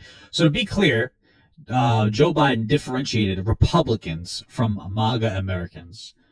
MAGA Americans are cultists, and it's time to stop treating them like fucking babies. People treat Trump supporters like babies. Have we noticed this? Every single time your dumb fucking grandma or grandpa starts rambling about how much they hate black people, and then talk about how we need to make America great again through Trump, we talk to them like they're children. Every single time you see somebody with a Trump hat, you just stay away from them like the fucking plague because they're like a little annoying kid. The same thing as a drooling child on a playground that you don't want to get a disease from. Like, as enough is enough. We need to stop treating MAGA Americans, not conservatives, not Republicans, MAGA Americans, cultists, like fucking children. Because that's how you treat them. That's how they're being treated, like fucking children. And that's enough is enough. It's insane. There's no more hand-holding. It's pathetic. It's just, in the same way where a conservative will say, hey, when there's an asylum-seeking process that you can cheat, it's going to incentivize more people to come over here and cheat the system. I agree with that. That's what's happening here. When you can be a MAGA conservative and be an absolute idiot, moron, baby, babbling fuck that just says wild conspiracy shit, like hurricanes are formed by a giant magical fucking Harry Potter spell. Like, we need to start pushing back against that. Like, no, you're just crazy. Like, that's insane. That's insane. Like, that's insane. So, you know what? It's time to be a little bit harsh against some of these insane people. Okay? If you're conservative or Republican, that's totally cool. That's a value that you have. Great. If you are a MAGA supporter, if you're somebody who wears the hat, if you think Trump can do no wrong, you are an insane child. And you need to be treated like one. You need to be treated like a child. Because you're fucking stupid. Whether that's because you're an insane conspiracy theorist, or you just don't want to be intelligent because you don't want to know the bad things. That speech absolutely is. And Really? yes, Why if you so? read the whole speech, he says over and over again, in a totally pointless manner, and I'm aware, because I'm part of the TikTok culture as well, he said over and over again, not even most Republicans are MAGA Republicans. When he said MAGA Republicans, he was talking about the subsection of people that deny the results of the last election, that don't even believe in things like institutions or peaceful transfers of power or the country operating as like a cohesive unit. He spells it over and over again that he's not talking about all conservatives, but people just clip that one line and then the picture with the red behind him and say, oh my God, look what he was saying. As a matter of fact, though, 72% of Republicans believe that there were serious issues in the 2020 election. Just as a matter of But why do they believe that? Okay. Well, but just as a matter. But there's none, right? First of all, it's okay to be skeptical of the election, but there's a difference between being skeptical of the election and thinking that there could potentially be some kind of an issue, because like there was like the mail-in ballots. I understand those could be compromised to an extent. Is there any evidence of that? No. Were they? Probably not. Not in a meaningful capacity that changed the outcome of the election. It's okay and it's good to be skeptical. That's different from being being a insane Trump supporter, right? Like, how do they ask that question? Hey, do you think that there might have been some issues with the voting? I mean, if you said yes to that, I think that that's totally reasonable that you might be skeptical. You should be skeptical. That's not the same thing as you being a Trump supporter that thinks that like Donald Trump can do no wrong. These are two different conversations that we're having. There's reasonable and unreasonable people getting mixed into that. I don't think that, I mean, I would want to see, but I feel like I would hope that the majority of conservatives are not like Trump supporters. And at the very least, they're like, I'm going to vote for him because I think he's better, but I don't really like it. That's what I'd like to think. Maybe I'm just delusional and more conservatives are crazier than I think. Out of empirical fact. So you got 70% of 75 million people believe that. you are still making a very wide and sweeping statement about working class Americans, black, white, Hispanic Americans, saying that they're a threat to democracy. I don't know if all of them necessarily don't believe, like hardcore, that there was like voter rigging as opposed to the media was biased or something, because Trump kind of used to dance around those claims. Sure. But for as much as people believe that there were issues with the election, it's because Donald Trump told them. That's it. Like, and a lot of the lies that started out in the Trump camp, we know now were completely and wholly fabricated. Everything having to do with that State Farm video was a total lie from the very beginning. Everything having to do with Dominion voting machines was a total lie from the very beginning. There are so many of these claims that when you look at the genesis of them, they were either fabricated or were maliciously constructed. But doesn't President Biden have an obligation to be a president for all Americans, even those who vehemently disagree with him? What a face. I don't understand that. I don't understand. I don't know how you talk to somebody like this. So we're sitting here talking about how like there's massive disinformation coming from Donald Trump when it comes to the election. And he's like, yeah, but don't you think we should be nice to those people? No, I don't. I don't think that you should be nice to those. I don't, what do you want me to tell you? We've been too nice to these people for too long. Don't hit them or berate them. But when they say dumb shit, be like, you're being stupid. Like gentle parenting. Be gently parent them. Be like, no, you're young. No, that's wrong. You're not right about this one there, bud. When you say vehemently disagree, yes, but for people that don't believe in the results of the election, this is the issue, is that conservatives have pushed the boundaries of what you can tolerate in a society that can function together, right? If a conservative wants to come out and say, I think that we need small government and I don't believe in the government, providing all this relief and all this or whatever, and I think we should have small government or whatever, okay, I disagree with that, that's fine, whatever. Yeah, we can that's like a position to have. still exist together, we can argue, okay? But when people are saying, I'm not, there was a phone call into a radio show where the guy's talking about his father-in-law is turning away FEMA because he thinks that FEMA's gonna steal his house. We're breaking down institutions to a point to where we can't function. We need institutions as much as we might hate them. We need them to function, and conservatives spend every breath undermining them, and that is becoming dysfunctional. I don't know what you're supposed to do in that circumstance. Well, I think what you can do is, and I'm not saying this isn't without risk, there's certainly some negative optics to it, but I would say that gesture, I'll tell you, you take away the ammunition from one side if you... No, you don't. You just give them the ability to act with no consequence. What are you talking about? Say, I'm going to extend the olive branch. Oh, enough of the extension. And even if it's purely ceremonial and symbolic, even if the president can end up pardoning himself, even if President Trump wins, then the question becomes, why does... I hate this cuck peace talk shit. It's so frustrating and annoying. It just annoys the shit. I do believe that people should be peaceful and they should have reasonable conversations and be respectful of one another and all this. We're not having a conversation about two reasonable groups of people. We're having a conversation about an unreasonable cult. No, you should not extend an olive branch to people who belong in a cult. Okay? That don't believe that Trump did nothing wrong. I don't know what to tell you. Like, enough is enough. What else is? It's not going to work. We're not even talking about it. Won't work, first of all, and second of all, like, enough is enough. Like, what's some pussy shit? This is insane. Doesn't Biden do that as a symbol of genuine unity? Genuine unity. I don't think there is an olive branch that would be accepted. I don't think anybody would see it as any type of... I think that arguably, I've seen back and forth on this, that Merrick Garland probably dragged his feet on prosecuting Trump and in appointing Jack Smith and all the charges that were filed. And that was a massive mistake, that he shouldn't have waited on that. That should have been something he moved much quicker on. But because of this obsession with liberals and the media to appear unbiased and to be nice to both sides and to treat both sides equally, even when, in my opinion, obviously one side is acting far more recklessly, it's destroying the country. We talked about Israel-Palestine earlier. We can talk about like children in the store. When somebody's acting inappropriately or they're acting out of line or they're behaving in a way that is unsustainable, that behavior has to be brought in line somehow. You cannot run a ship when half the people are trying to row in the other direction. And right now, conservatives are undermining every single facet of this country. And I don't know how we're supposed to function in that environment, right? Where we say, like, okay, well, we're going to go ahead and pardon Trump. What if we pardon Trump and then he just commits more crimes? Or what if we pardon Trump and then the next Republican president goes, well, I can probably get away with it because they're going to cuck out for unity in the end, so it'll be great, right? What do you do at that point? I disagree with you on conservatives threatening the country. They do. Sorry, even say that reality. Democrats don't threaten the country. I think most Americans want a secure border, an economy that works for everybody. That's great, and I like to think that too. We have two people to choose for president, and one of them happens to be an insane person. So that's, if you're going to vote for the fucking insane person, you're stupid. This is the problem, is that when you have two people proposed for president, and you vote for the insane person because some of their values align with you more, you're telling the Republican Party in this instance that it's okay to give us the most insane fucking person in the entire world. You're too comfortable being grouped in with literal fascism. You're too comfortable being grouped in with people who dog whistle against fucking every single minority group that exists. There's too much comfort there. It's insane. Good education. To your point about, quibbles over tax policy and regulation, do you believe that a supporter of the deportation of illegal migrants falls into that category of a radical conservative?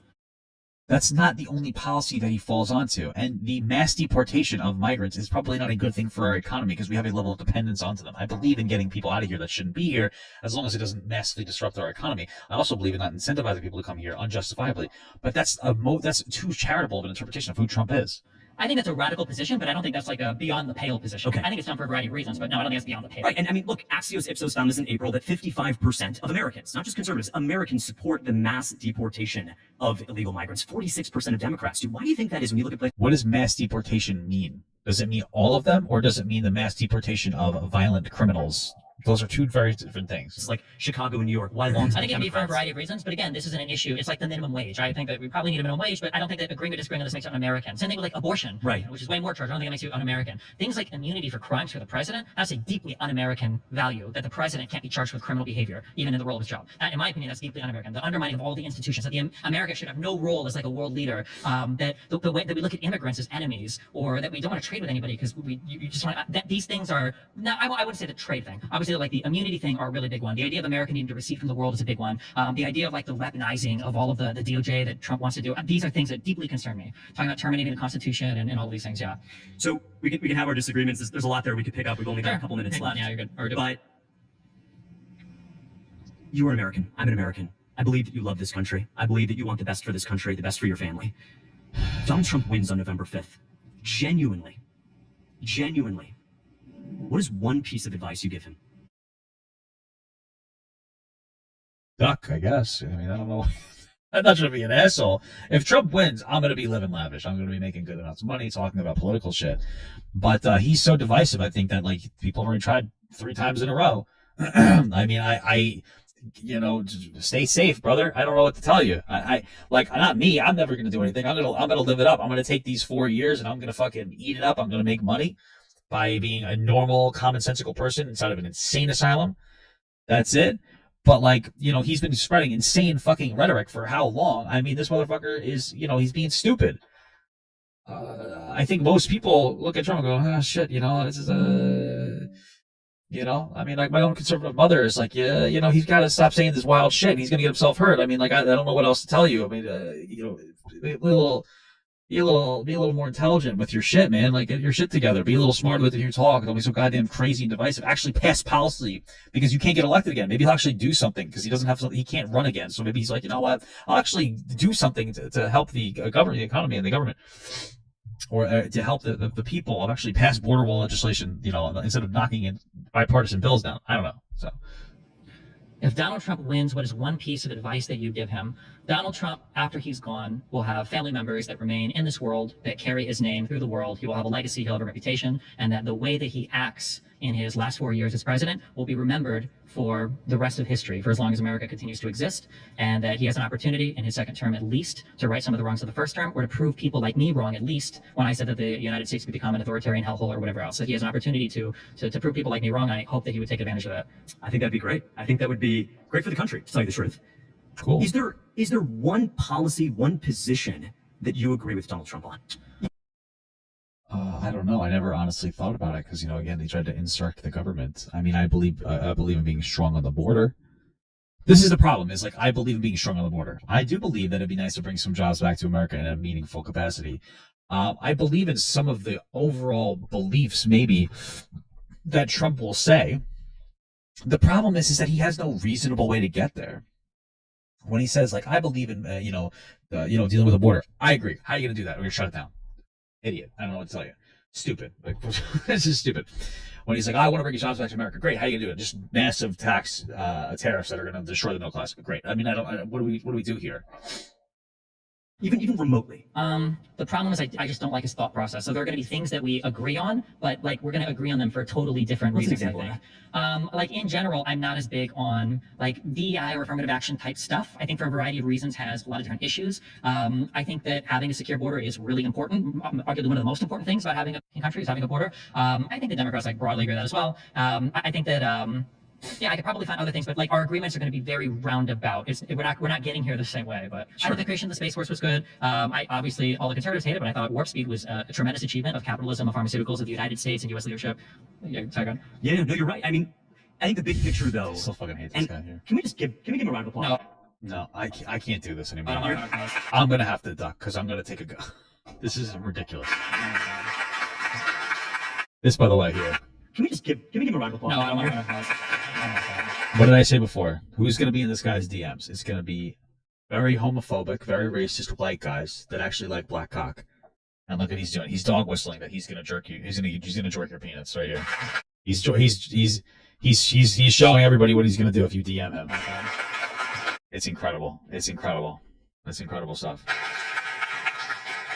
I'm a big believer, Stephen, that when we come together as a country and have conversations, difficult. I hate people like this. I have to be absolutely honest with you. I hate people like this so much. I hate fake nice people so much.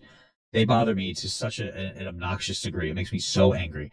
I actually generally enjoy people who are kind of rude. I'm chilling with people who are kind of rude. You know, I like polite people, but there's a false politeness, and it bothers the shit out of me. But people who are like a little bit rude, I could resonate with that person because I know you're being honest, and I value honesty over false platitudes. Oh, everybody round of applause. I would just be like, I'm leaving. I'm not gonna do it's childish to me. It just bothers me to such an annoying degree. I hate it. Conversations like this, we may not walk away saying, well, I agree with Stephen, or I agree with James, or I agree with any of the folks here, but you walk away saying, that's a person, that's an American. We can disagree agreeably. And you hate people who yap instead of let the video play, so go watch it somewhere else. This is available on the Jubilee's thing. Go watch it on Go watch it on Jubilee. I've yapped so much I've tripled the speed, the length of the video effectively. I don't know, or at least doubled the length of it. I go watch it there. Might understand for just a moment their perspectives. I want to thank you for being here. I think that the biggest thing for the country going forward, in a sense, is how do we have more debate, not less, more disagreement, not less? Unfortunately, I totally disagree with you. Yeah. I was there a while ago.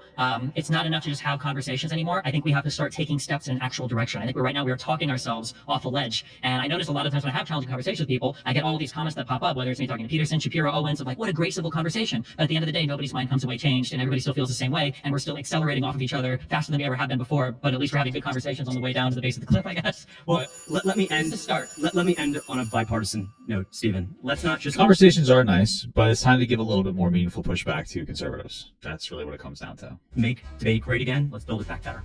I do not like this guy at all. Thank you. I think I did about as well as I could have. I mean, there's always more like itty bitty pieces of factual information that I could have, but it's hard to keep track of everything. But yeah, I think it was okay. Maybe I could have been meaner to some people, but I'm okay. I think that James did really well. I think that Destiny What the hell's happening here? It's like fucking. Okay. himself did really well too. I think that Destiny is probably It's like a what is it called? What is it? Where you reality TV show here? best debater in the space on either side. So I think that we did really well against him considering that fact. I think that debate is True. important. I Yes. guess kind of counter to what Destiny thinks, even though he's a professional debater. Part of democracy. It's funny because like when Cam is sitting there, Cam is not just telling. So this sounds like a compliment because to an extent it is. Being a good debater is a good thing. But what he's actually trying to say is that Destiny only won in our conversations because he's better at debating, not because he's right. And one of the things I like about Destiny is sometimes he will be a little bit, we'll say, thick-headed in a debate, and he won't let up a point sometimes that he's wrong on. But after the debate's over, he'll reflect and then he'll adjust his position, right? And that's a good thing. Like when you're in a debate, you don't necessarily want to change your position mid-debate. A conversation is different, right? But mid-debate is different, right? So I like that he's generally honest and correct about things. So, but yes, he's a good debater and he's typically right as well, just to be clear. Democracy is tough. We see these global conflicts in Israel, what's happening with Russia and Ukraine is because people aren't talking. I think that the Republican Party today What? Okay. and President Trump we want peace. We want to bring people back to the talking table and for people to be civil. So there were some personal attacks here and there, but I think for the most part, everybody stayed on the substance of the issue. There were some heated moments, that's okay. But I think we all walked away not necessarily convinced that the other side is right and we're wrong, but at least we see where the other side is coming from, and that helps bring this country together. Probably from a big fat hog. All right. Listen, entertaining conversation as usual. Engaging with Destiny, great stuff. But these people were fucking insane. That's all I gotta say.